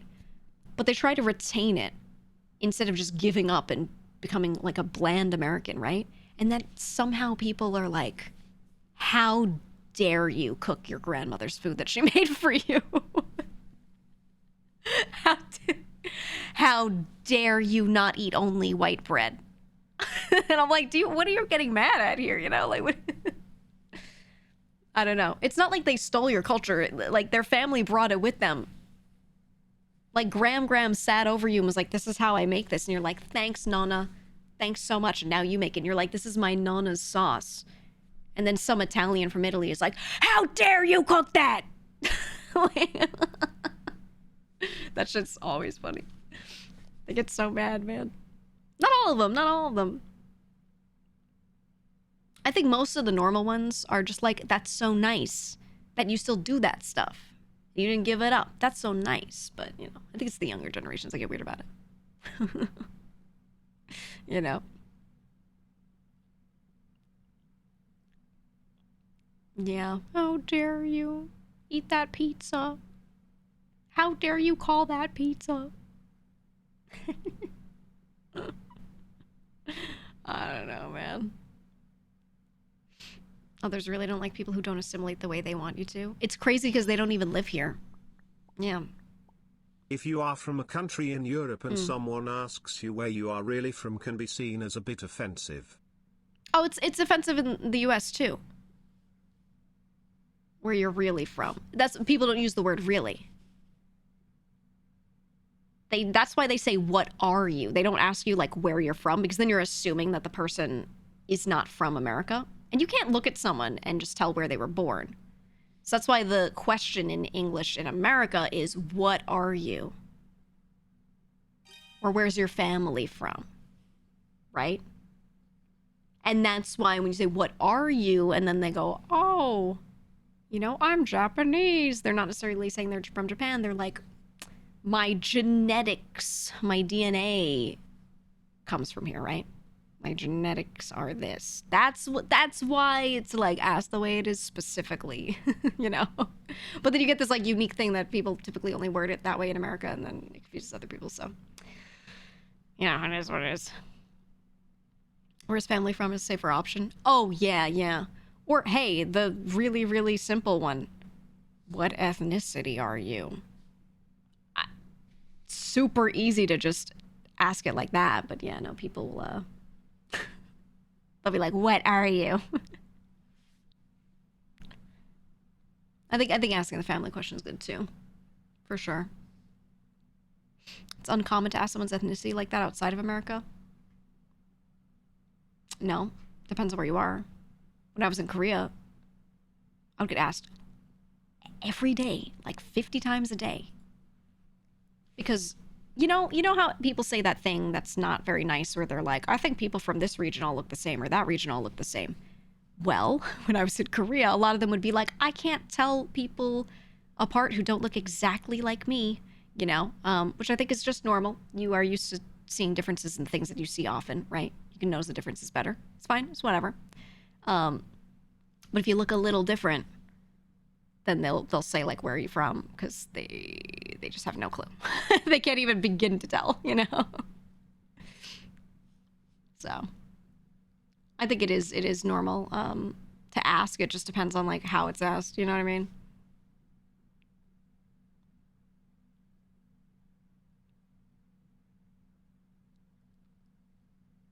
What ethnicity are you? Sounds like you're trying to ask, should I be racist? I think that's like people are trained up to be too sensitive to these questions. I don't know. If someone asks you a question like that and you're immediately on guard, you need to look within. Like, why are you assuming that everyone means it poorly when they ask? And it's not just an interest question. Now, obviously, I'm a little biased because I'm from a really diverse place where everyone does ask this very normally. Everyone knows that everyone likely has a different background from them, so they just ask it casually. They're like, oh, where's your family from? Where are you from? Oh, what are you? You know, and oh, I'm this, I'm that. And generally, everyone's like, oh, that's cool. Oh, I have a friend who's from wherever. Oh, my neighbor, something, something. It's like a nice thing here, you know? So I get that in other areas, maybe it's like used negatively after as a follow-up, maybe, but, you know, it's nice to get used to, you know, just talking about that stuff normally. Right? I think the easiest way is just asking the family question or ethnicity question, because it's very like plain, very plain, you know?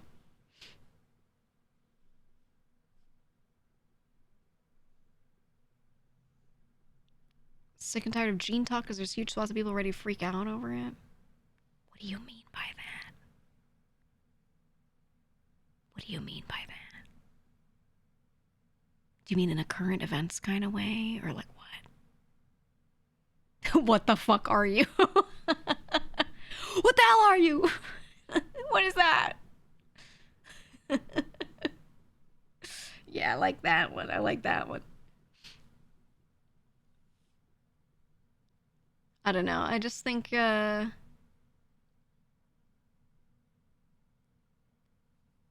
you don't say like, what are you genetically?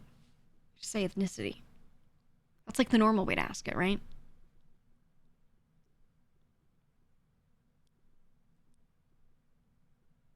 Or my favorite thing. I think the thing that really gets people, like when I was in Korea, if you look like you might be Korean, but the way you speak isn't perfect, people get freaked out. They get so weird about it because they expect you to speak everything perfectly. And then when you don't, they're like, what? And instead of being like, where are you from?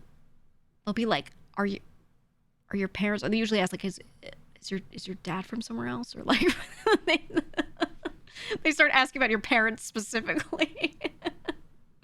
It's really funny the way they ask it sometimes. It's hilarious. They're like, they always ask about the dad. Ugh. It's a lot. It's a lot. They ask you about where your dad and mom came from. They do. They really do. Especially, if you're half, it's... Oh. They have so many questions. They have so many questions. They'll sit you down and interview you, man. Oh, you're really tan when you went there? Yeah. Yeah. They're very, depending on what time of year it is and how dark or light you are, when you go there, the reaction is very different. If you go and you're like a bit paler, they'll be like, wow, you're so beautiful. And then if you go and you're a little more tan, they'll be like, oh, they do the Harold smile. They're like, wow, do you work a lot? Or they'll be like, you should take care of that. They say shit like that. It's crazy. It's crazy. And I know they don't mean it like that. I understand all the deep-rooted shit that they're trying to say, but it's, really hard to hear, right? When you're like not from there, especially. It's crazy.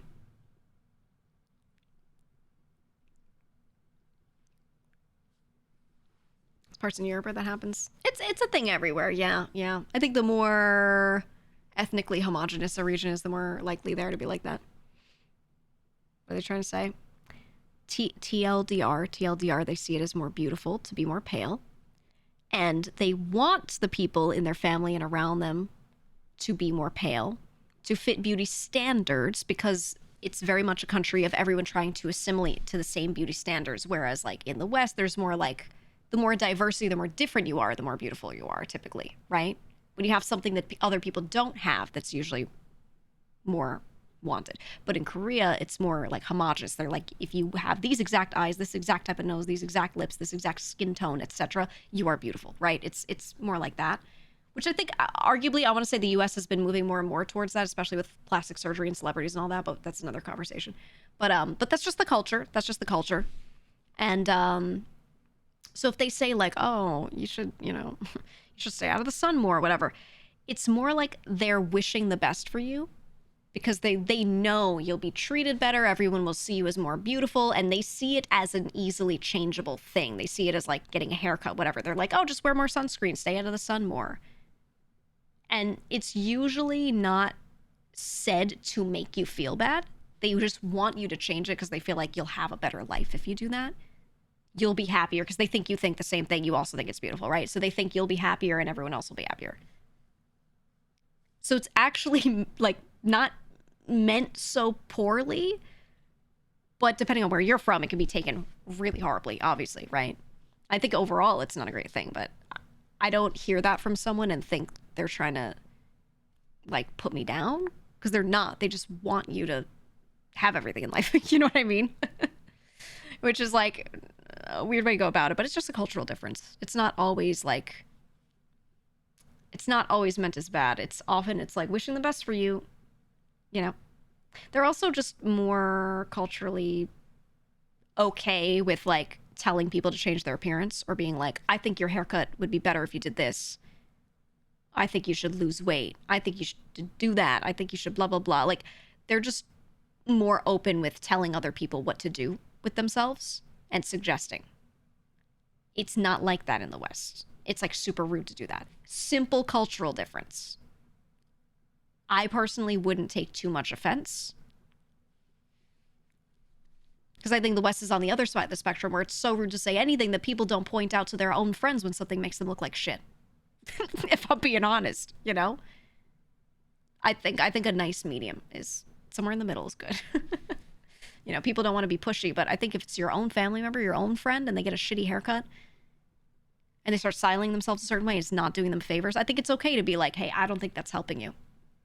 Obviously, you tailor the way you say it so that it's clear you're not saying it just because you don't like it. You're like, no, I actually think overall this is making your life worse, right? And the thing is, though, if they answer, I'm doing it just because I want to, you should be like, okay, right, all right. But I think giving feedback is okay, personally. So I don't really take it, like, if I'm in Korea for any time and they're, you should do this, you should do that, I'm not like, oh no, they hate me. You know, I'm just like, they mean well. Typically. Not always. There will be some people that say me in a mean way, but, you know. Generally, like, I get it, right? My own grandmother, all the time, I have like, you know, crazy dark circles down to my chin. Every time she'd see me and I wouldn't have makeup on, she'd be like, why don't you wear some cover stick, you know, or whatever. She'd say it to me all the time. Constantly. And I could have taken that as, she thinks I'm ugly, you know, like, freaked out. But I would just be like, she just, you know, she just thinks it's good to, like, be very presentable. You do get treated better. You genuinely do, right? The more presentable you look. But I'd be like, hey, I'm at your house. Like, who am I impressing? You know, like, Grandma, I'm at your house. And she'd grab my face. She'd be like, look at this fotch. She'd always say, look at this fotch. And then she'd start telling me what to do with my face. But I really didn't take it, like, negatively, you know? Because it is true. You get treated better the better you look. That is fact. That is objective fact, right? So it's whatever. You know? It's whatever, man. So many people will say, oh, a real friend tells a friend when they look bad, but then cry when you say the smallest thing. Absolutely true. But I also think that that's people not saying stuff with tact, like they say it in a way that comes off as rude too, you know? I don't know. People treat you nicer when you're skinny. They treat you nicer when you're skinny. They treat you nicer the better your skin is. Nice hair. I genuinely, no matter how you look, no matter how ugly you think you are, or whatever, you know, is going on with you, the best possible haircut you can get for yourself, looking like you take care of it, and wearing clothes, yeah, and having good posture, do so much for you. So it's less about, like, obviously you get treated better if you're conventionally attractive, but I think personally, this is my take, I think it's less about being conventionally attractive and more about looking like you're clean and put together. Honestly. Like, yeah, your haircut maybe isn't the best for you, but you're taking care of your hair. You look washed. You look like you've attempted to style it. That's a lot better than not, you know, and you will get treated better, legitimately. So, yeah, just right, like, visually looking like you put in effort does do a lot. So it's not about, like, being beautiful, I feel. I think the treatment part comes more from, if you look like you take a lot of care of yourself, it looks like you respect yourself, and people will automatically respect you more. It's a fake it till you make it kind of thing. But I think it works. You get treated better on hair wash days. Yeah. Yep. I don't know. know, there's a lot of people, if you ever like watch videos or see like before and afters of people doing makeovers and things, there are a lot of people that they just need a little cleaning up and they look so much better. There are a lot of people that think they're ugly when really they just don't know how to buy clothes that fit. Or like they literally just don't wash their hair often enough. Or maybe they do and they use like a harsh shampoo and they have curly hair and no conditioner. Right? And then they're like, why does my hair suck? And I'm like, well, go on YouTube and look up, you know, all this stuff on taking care of your hair. But yeah. Dozens of 80s movies are resolved with a makeover. Dude, my favorite is girl takes hair out of ponytail and takes glasses off and they're like, oh my god, she was beautiful the whole time. Oh my god, no way. It's my favorite trope. No way. But you know what the thing is? That shit works. That shit actually works. That is so real. Now, it's different if your ponytail is done like really well, right? It's like a styled ponytail rather than a lazily done one. It's different if you have a nice head shape where a ponytail looks good on you. It's different if those glasses fit you well, but they always put like the worst glasses for their face on them.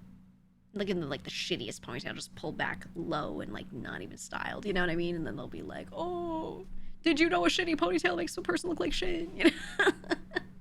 Get a Napoleon Dynamite side pony. Yeah. God, that hairstyle was so bad on her. It was incredible how bad it was. What was her name? What was the character's name again?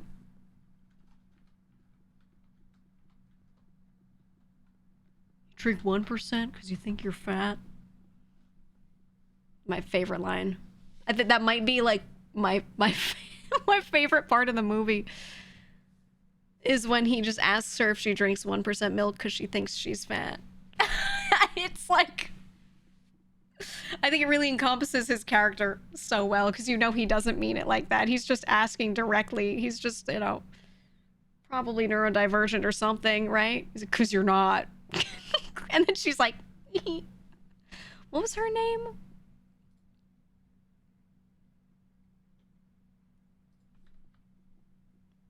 Cast. You could be drinking whole if you want. Tina. Hold on. Yeah, that was the llama. Deb. What a terrible name. Deb. Oh, yeah. Oh, yeah, the side ponytail was so bad on her. As I'm looking at it. Her name was Tina, the actress. And it's great because she has like a natural widow's peak, so when she pulls her hair to the side really hard, like if you keep pulling it back, you can make yourself look like you're balding when your hair's like thin from a widow's peak in one spot. And they went all in on that. They went all in on that. Oh, man. Oh, it's so random. It's actually like legitimately on the side of her head. Look at this. I forgot how bad it was. Oh. Oh, what a bad ponytail.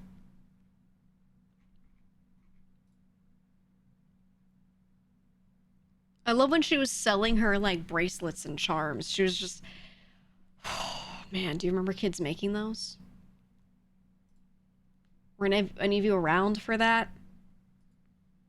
When girls would sit there with random pieces of plastic and like learn how to braid them a certain way, and then they'd be like, do you want it? I'm learning a valuable skill. Like they live in a village in like 500 BC. You probably would have known how to use an entire loom at that point, but no, they'd braid that one thing and they'd be like, dude, I'm like skilled. So domestic. The bead snakes. You want bead lizards to find a way back? I have a bead snowman that I made. Every time I put up Christmas decorations, one of the things that I have is a bead snowman that I made a very long time ago. It was the only thing I made in like that style. And I still have it. I still have it. Bead lizards were cool. That shit was great. Strap a Coke bottle onto her head and stick the ponytail down the mouth of the bottle. What? Please explain. I'll hold. I want to know.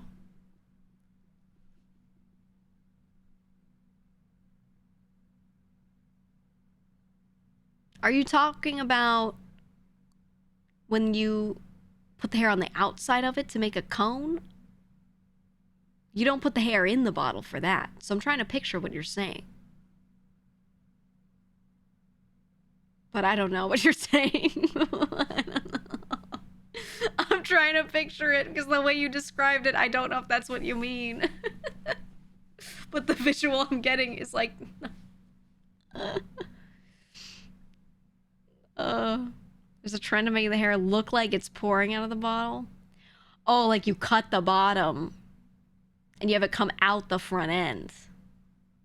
Okay. If it's that, I get that.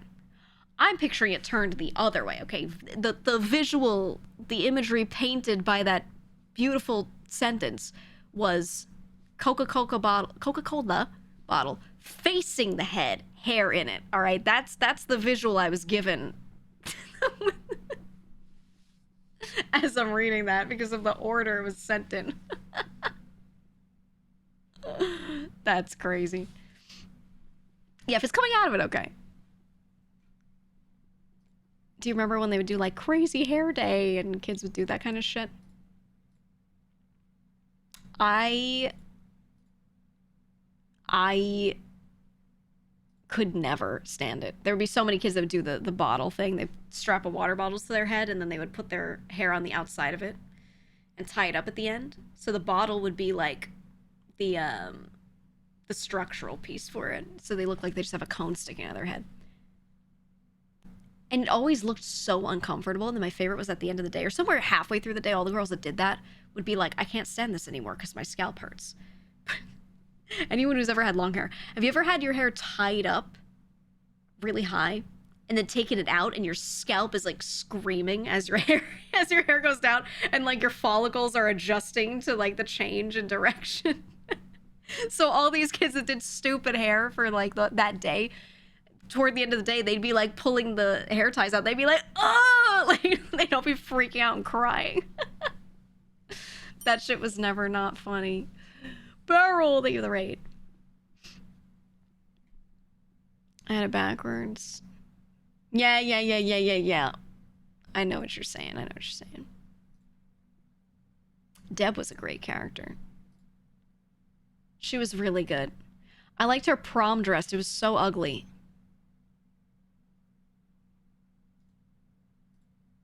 I got a picture of it.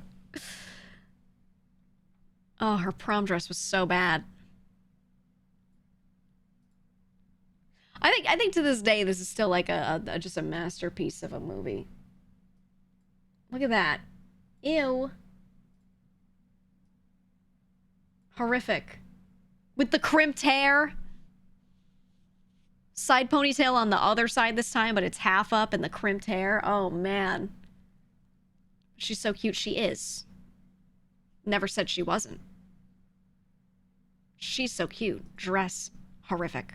Hair, horrific. Earrings, terrible. No makeup. Awful. But she's so cute. You know, like, we can criticize the elements and still love the thing as a whole, you know? But to this day, I look back at this movie and I'm like, I don't think any movie has captured, like, the essence. How do I say this? The essence of, like, being that age at that time. In that place. The way that movie does. It's insanely good. And I wouldn't necessarily call it realistic, but it, like, it amplifies things that are uniquely, weirdly small-town American. And from that time period. And I think the best thing to do with that movie is if you have a friend who is not American, you got to make them watch that movie. And just don't give them a huge preamble. Just be like, so much of what this movie is about and the way these people act is unique to this type of culture. And then just go. And you just let them watch it. Or you give them no preamble. I love it, man. I love it. Uncle Rico. Yeah, Uncle Rico was insanely good. All the characters were good. So good. Half the shit Napoleon did, the directors did. Yeah, it was true to their own lives, man. It is very different from, like, how I grew up, obviously. But, like, you know. Yeah, but I could throw this football over that mountain. Yeah, man, I don't know. I think it's a really good one. I have a lot of foreign friends, and I've made so many of them watch that movie. There was one day I'm in a room full of people who are from Korea, right? And we're sitting down and we're doing a movie exchange. We would do this occasionally. Like, we would watch something from there and then we would introduce something like American or whatever, right? And one time I was like, you know what? Fuck it. I'm making them watch Napoleon Dynamite. And it was so funny because some people, there were like a couple of them that like really got it. They really understood it. And they were like, this is base humanity. This is just humanity. It's incredible. It's an art piece. And then there were others that are like, I don't know what this is. I don't know what's going on. And it was so crazy seeing the room divide into two camps of people that are like, this is art. And the other ones being like, what the fuck is this? It's the most divisive thing you could show to like an immigrant or someone who's like here on exchange or a visa. Like, it's just, it's so fucking funny. Oh my God. You gotta show it. If you have any friends that are foreign, you gotta show it to them. It's incredible. It's a great experience. But you have to not be that guy that explains it to them until the end, right? Like, just don't do it in the middle of the movie. Unless there's a word they genuinely don't know, you know, or if they're like, what are they voting Pedro for? And you're like, oh, it's this thing, you know. Oh, we don't have that. You know. And the Tupperware breaks as he backs over it. Man, everything about it is good. Everything about it is good. People going door to door selling shit, you know? Ugh. One of the things I remember is the dude going from a nerd to wannabe gangster. That was Kip. That was Kip when he found like his cool online girlfriend. and then he meets her and he decides that he's gonna be like her and he's gonna be someone who's like good for him or good for her rather. My God. Yellow Fonda was incredible. And the thing is, like, it was actually very sweet. That's the thing. It was so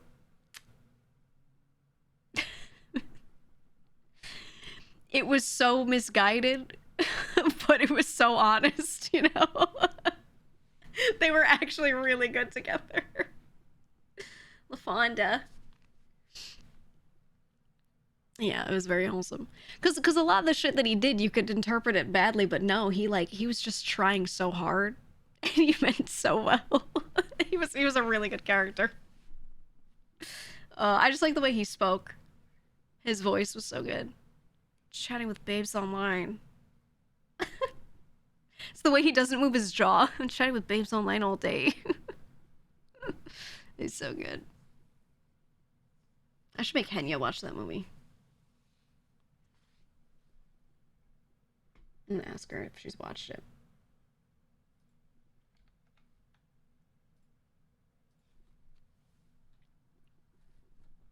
Henya, have you ever watched the movie Napoleon Dynamite?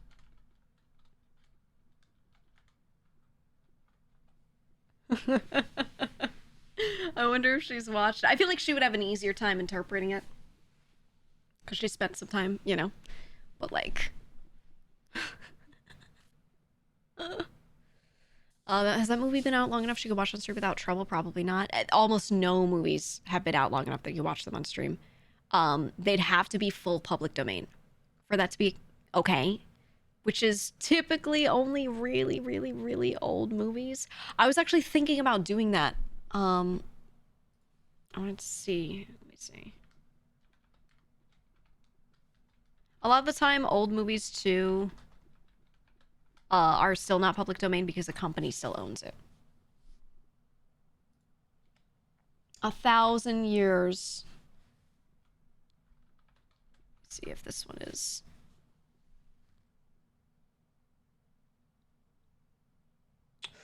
Ooh.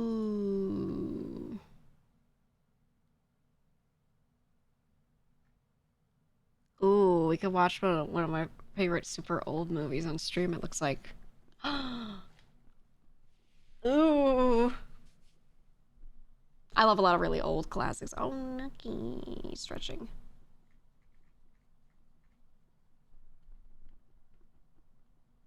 Okay, looks like this one. The film is free for use, but other materials, gotta check. Okay. I'll look into it. I'll look into it and see if we could find something really old.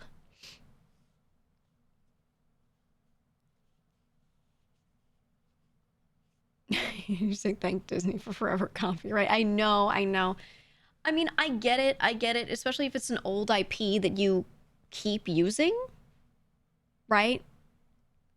Like if it's an IP like Mickey Mouse, you know, and you keep using Mickey Mouse forever, I understand keeping it not, you know, not becoming public domain. But Steamboat Willie, however, no. But I think a lot of other stuff, if you're not using it, I think it's better if it just enters public domain after a certain point, right? Suggest the Nova Girls watch it. Oh, yeah. Oh, we could do a movie night. I could make them do that thing where we watch it on stream, but we're watching it and we just have a timestamp showing, so you don't see or hear the movie, but you have our reactions like Mystery Science Theater. I've done that before. I did those on YouTube. That could be fun. That could be really fun.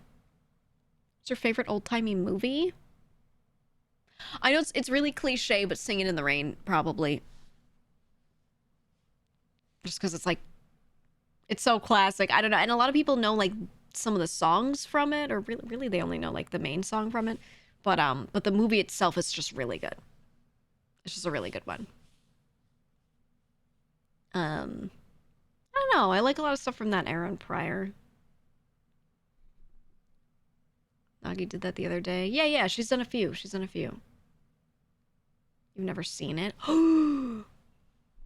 me check if it's public domain. I don't think it is. The song entered it, but the film and Gene Kelly's performances are not public domain. Yeah, I figured. But the song is public domain. That's fair, because the song was written in 29. But the movie is from 1952. I always think it's older, but realistically it's not. It was full color. Ooh.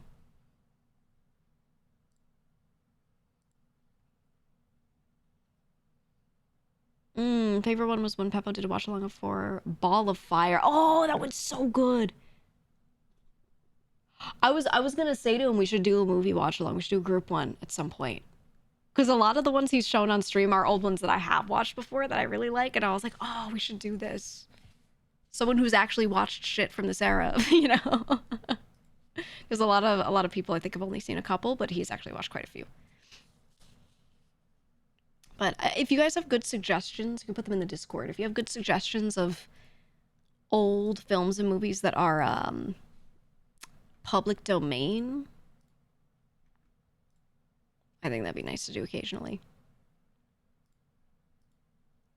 I especially like stuff like Singing in the Rain where they have a lot of musical numbers, but I think those are, you have to check if the music itself is also public domain, because sometimes they had separate recordings that existed, you know, as their own thing.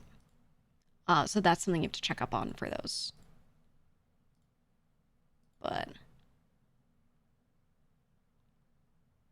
it's a shame because a lot of the stuff I really like, my favorites are from the 40s, 50s. I like a lot of stuff from 30s and prior too, but I especially like that era, and a lot of those are like not really in public domain yet. Not quite there. Yeah, Wizard of Oz isn't old enough. Ooh, what if every year we do a watch along of like something that recently enters public domain? What about that? What about that? I can go look up a list of like everything that enters public domain and then pick something good. That could be good. That could be really good. A lot of the stuff that is currently there is going to be really old. Really, really old. Like well before color films. What if we did like an old Mae West film? No, her stuff was mostly in the 30s. I feel like her big stuff. Like, every day's a holiday. She done him wrong. I really like Mae West. You know, Peppo didn't know who the fuck Mae West was. I was pissed. He's like, oh, I'm an old movie connoisseur. Love old movies. Love this, love that. And I was like, I said like a Mae West line. I was like, oh, you know, I love Mae West in this one line. She said, he didn't know who Mae West was. I was like, are you kidding me? The icon? I was upset. I was very upset. I was like, how are you into that stuff and you don't know her? You don't know her. No idea what it is. That's fine, but you're not telling me right now that you're like an old film buff. I did mansplain to him. Oh, Texas spelled it with a Y. Uh-oh. 12 Angry Men enters public domain 2027. Ooh. Puts it on my calendar right now.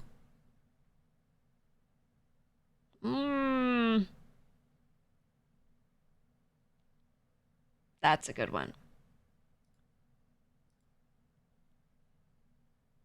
Putting that down. Okay, there we go. Vincent Price, House on Haunted Hill is public domain? Ooh, okay. Put it in the Discord. Put it in the Discord. Anything that you see that's current, like could currently be watched, is public domain. Throw it in there, and then I'll look it up. Apparently, copyright wasn't correctly renewed. Yes. Yes. Yes. Did you hear that joke on NL stream about a 12 Angry Men remake?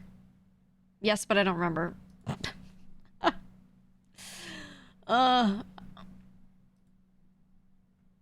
I do remember, but I don't remember what the fuck the joke was. Don't tell it to me, because retelling jokes never hits. It's a Wonderful Life is public domain now? Ooh. Ooh, okay. I like this.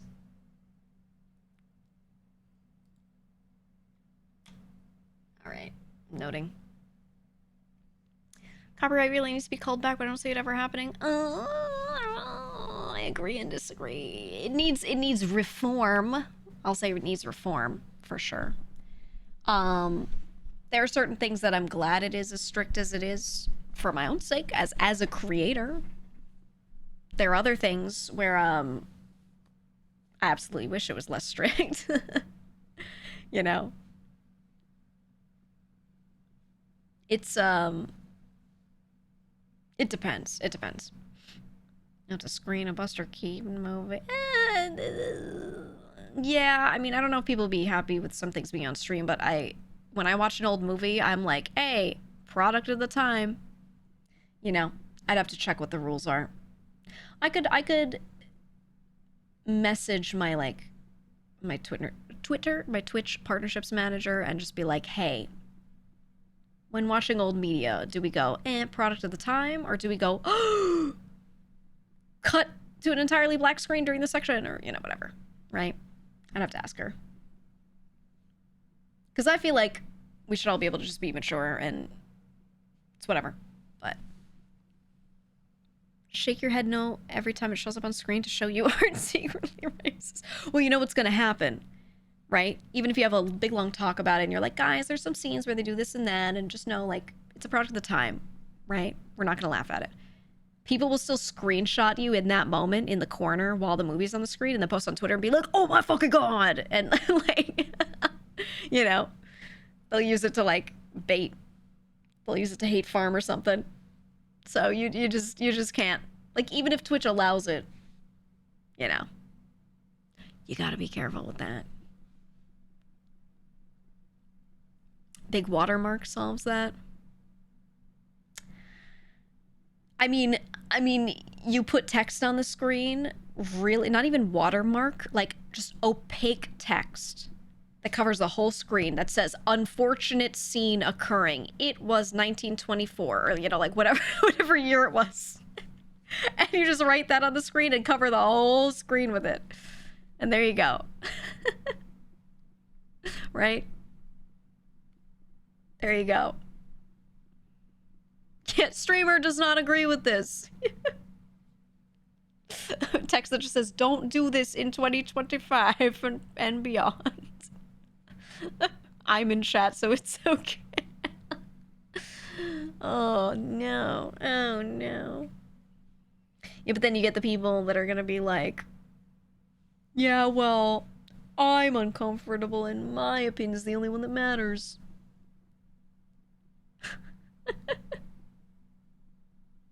Oh, man.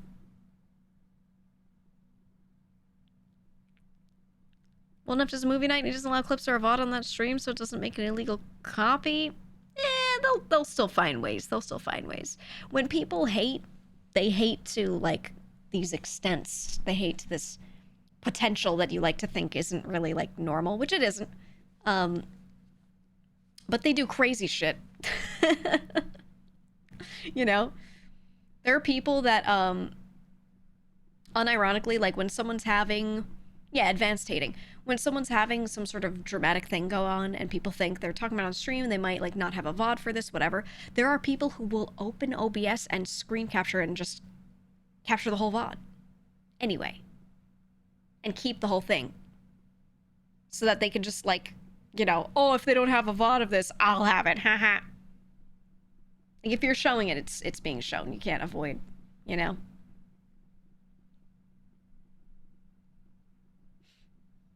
Will has to deal with his own chat being annoying because there's a movie in the 80s with uncool things in it. Yeah, you just gotta make an uncool things button, right?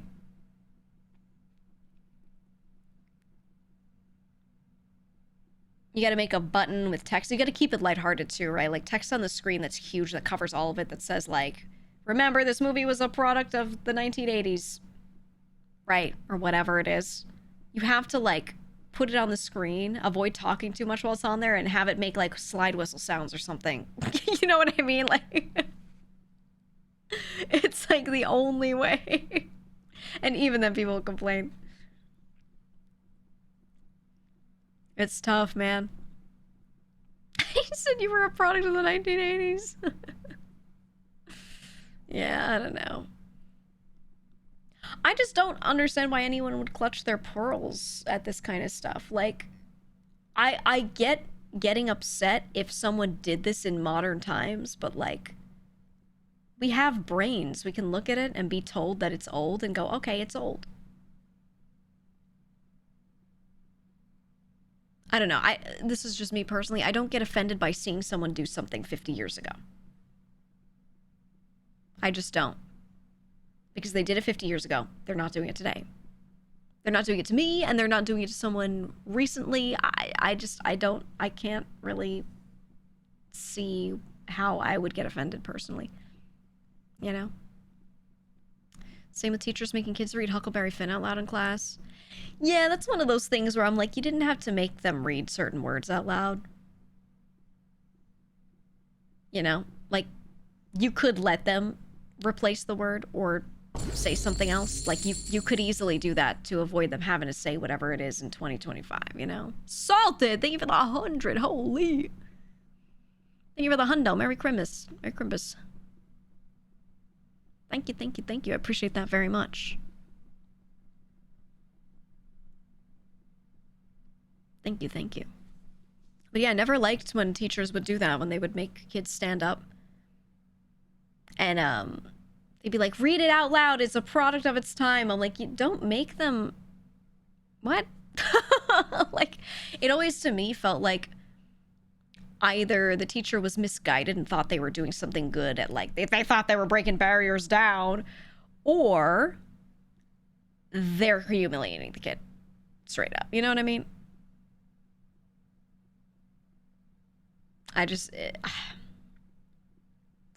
You had a black English teacher would just stop the kid to say the word. It was like, we could just avoid it. Exactly, exactly. Just, you can just be like, mm-mm. Mm-mm. We had to read out some horrific scenes in To Kill a Mockingbird in high school. I mean, as long as there are no words that are crazy to say, I think there's nothing wrong with them having to read the content. Right? You shouldn't turn your eyes away from the content, because if something happened or something's realistic, you know, don't erase history. Just have them, you know, learn about it and be like, oh, that's bad, right? But individual words, I mean, you know, there's no reason to do it. It feels like a weird power play from the teacher to me when they, like, make them say it. You know? Oh, you were seated for the teacher, so you always had to start reading it out loud. No. No. Terrible. Absolutely terrible. Is there anything you don't have an opinion on? Not when you guys fucking ask me my opinions on everything. Brings up topic. Wow, can't believe you have an opinion on that topic. You know what I mean? Sometimes I'm formulating my opinion on the spot, too.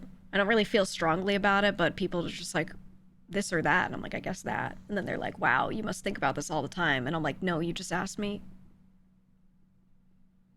But they're like, damn, she's so opinionated. I'm like, no. You asked. I don't know.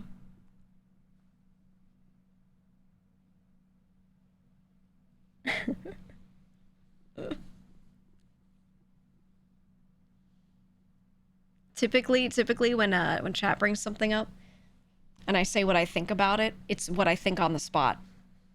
Right? It's not really some things might be, you could tell depending on how I talk about it, but usually I don't think that much about this thing, you know? Attention in the chat. There's a 10% off sale on cheeky soap with code GEEGA at checkout. Rob Schmelin on your melon, you bald fucks. It's true. Don't be stinky. Don't be stinky. 10% off. It's true. You don't plan out all your takes. I mean, imagine this. Imagine you're sitting at a press conference. You sitting there in the chat right there. Imagine you're at a press conference. You sit down. And people start asking you, like, literally 1,000 questions. You have to go through it. They're like, what do you think about this? What do you think about that? What do you blah, blah, blah, blah, blah. And they expect an answer, so you just try to give one. But what if I was in the wild and have no cheeky soap with me? Sag. That's why you get your soap bag and you collect it. You carry it. But just imagine that. You're sitting there, and people ask you 1,000 questions. And then at the end of it, they're like, this guy really has a lot of opinions. He really has a lot of opinions about a lot of stuff. Like, that's the streamer POV. Like, people come in and ask questions about everything, and because there's so many chatters and you stream for so many hours, you get asked so many things, and now there's so many clips of you giving your opinions about so many things. It's not a practice conversation, not a thing you've thought about. You're just saying it on the spot. And then we all get called, like, opinionated. They'd be like, I wish people didn't give so many takes on things. But then we literally get asked for our take on everything all the time. Yeah, this streamer talks a lot. And then we get like called opinionated, and I'm like, I don't know, man. No, I know you didn't say it was a bad thing. I'm not implying that you did, but in general, we get that a lot. It's always funny. Oh, or yeah, or if you have a different opinion, sometimes you get asked a question, and then a couple months later, or even longer later, someone asks you the same question again, but now your answer is different. Because people change over time, right? Someone will bring up a clip of you from months ago and be like, yeah, well, before you said this, so you're lying. They do that all the time. All the time. Or like maybe I used to hate a thing, and then later I don't hate that thing. Or, ooh, here's a big one. Sometimes I'll say, I've never played a game. I've never played a game. Have you played this? No, I've never played that game. I get asked a lot. So then I go, maybe I should play it. So off stream, I play the game. And then sometime later, I'm like, oh, that game is so good. And then someone chat's like, you've never played it. Brother, I exist when I hit stop streaming. Like, I exist. You know what I mean? Like, what? What? If it's not on stream, it's not real. It's not real.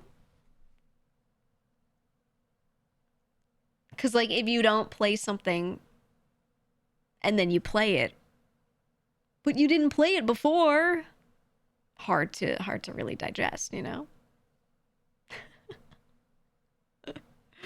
It's funny, man. It's funny. Yeah, it's like when teachers live in schools. Yeah. What do you mean go home? You leave the school? What? Crazy.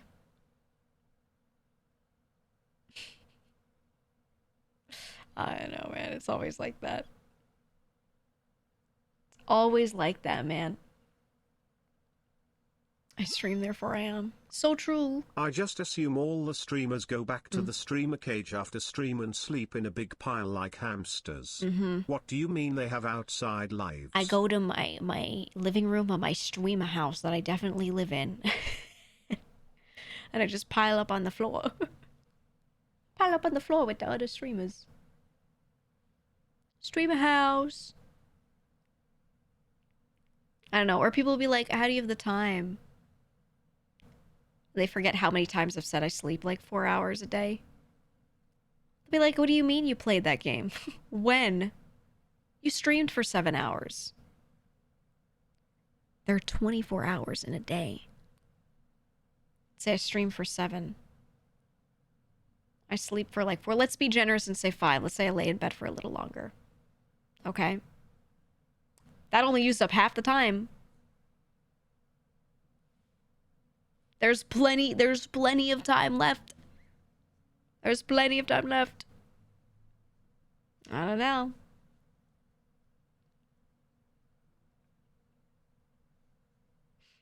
Yeah, you said you work for 9 hours, so you still do shit? Yeah. You're here. You watch streams. Exactly. Yeah, I have no work commute. My commute is I walk across a hallway. Oh, Nucky's stretching in front of me. Very good. When I stop moving, it's like you can see him. Yeah, it's just like there's no commute, man. There's so much time. There's so much time. You'll have a ton of time if you stop doom scrolling on YouTube and TikTok. Yeah, that's the thing is I don't doom scroll. I'm not big on the shorts grind. I occasionally open YouTube Shorts and I watch like 5 and I'm like, cool. And then I close it. I close the app. So that probably helps. Yeah, I don't know. I'll just find like a channel I like and maybe like binge some of their content, but I'm usually working on the side while I binge it. And that's really it. I stream, I get work done, I have meetings, and then I just play games, man. I just play games. So they also have no social and or romantic life, because if they did, they would surely share it all with chat.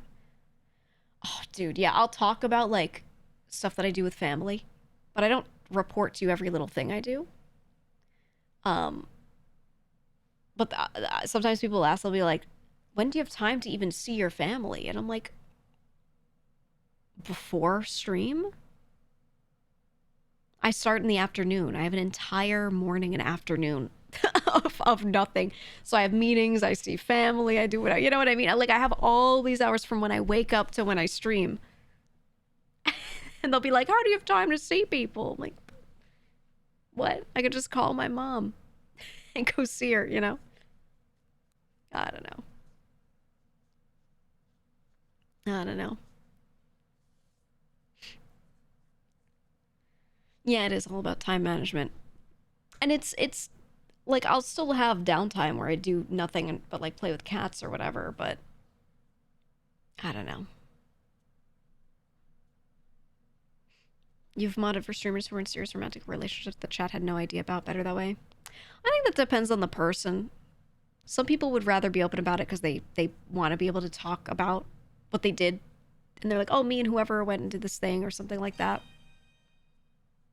But it depends. It depends.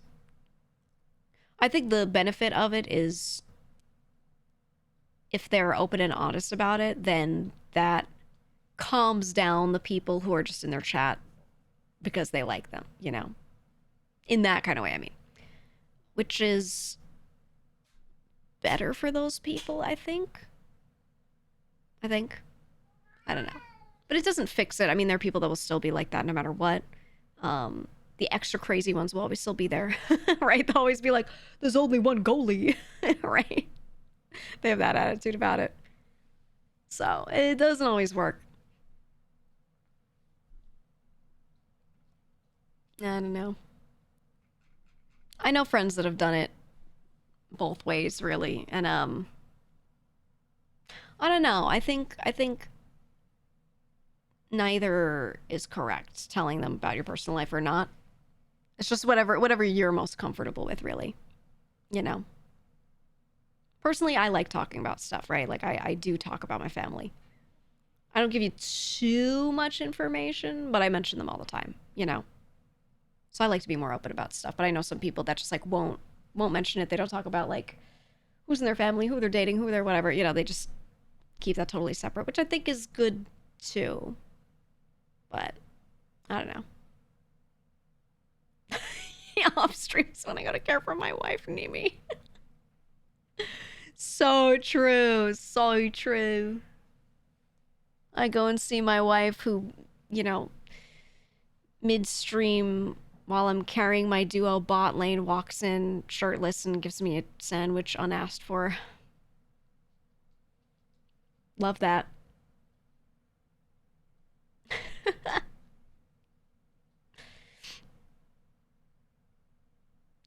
Feels like you just gotta gauge the audience too before doing that.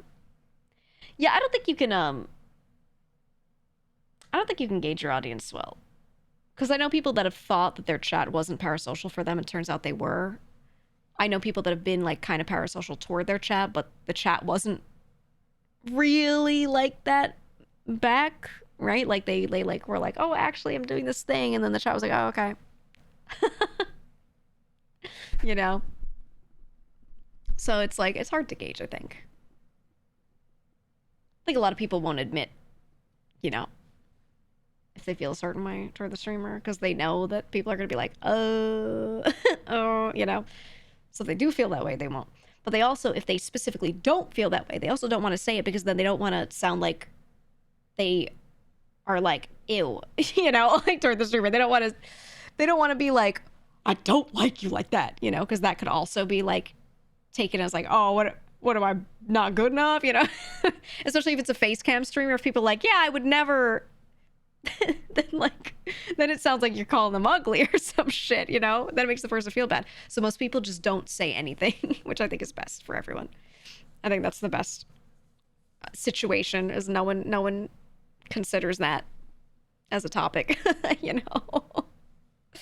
But yeah, I think either way it could be weird. Streamers chopped. Oh yeah. Oh yeah. Well, you guys know I'm a 50-year-old man. I'm balding, and I'm using voice changer. Known fact. It is what it is.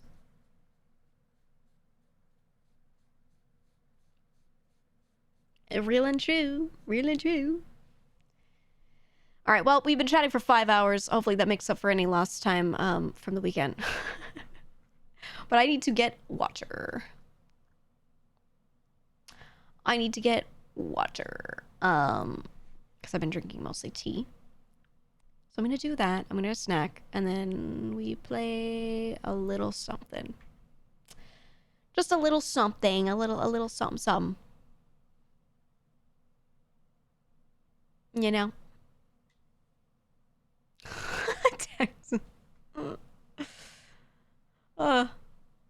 We play games here? Oh, yeah. Oh, yeah. Well, I'm gonna do that. All right, I'll be right back. I'll be right back. I don't think we can do a super long stream today because my voice has been cooked, chopped, terrible, awful since I woke up. It's just dry and cold.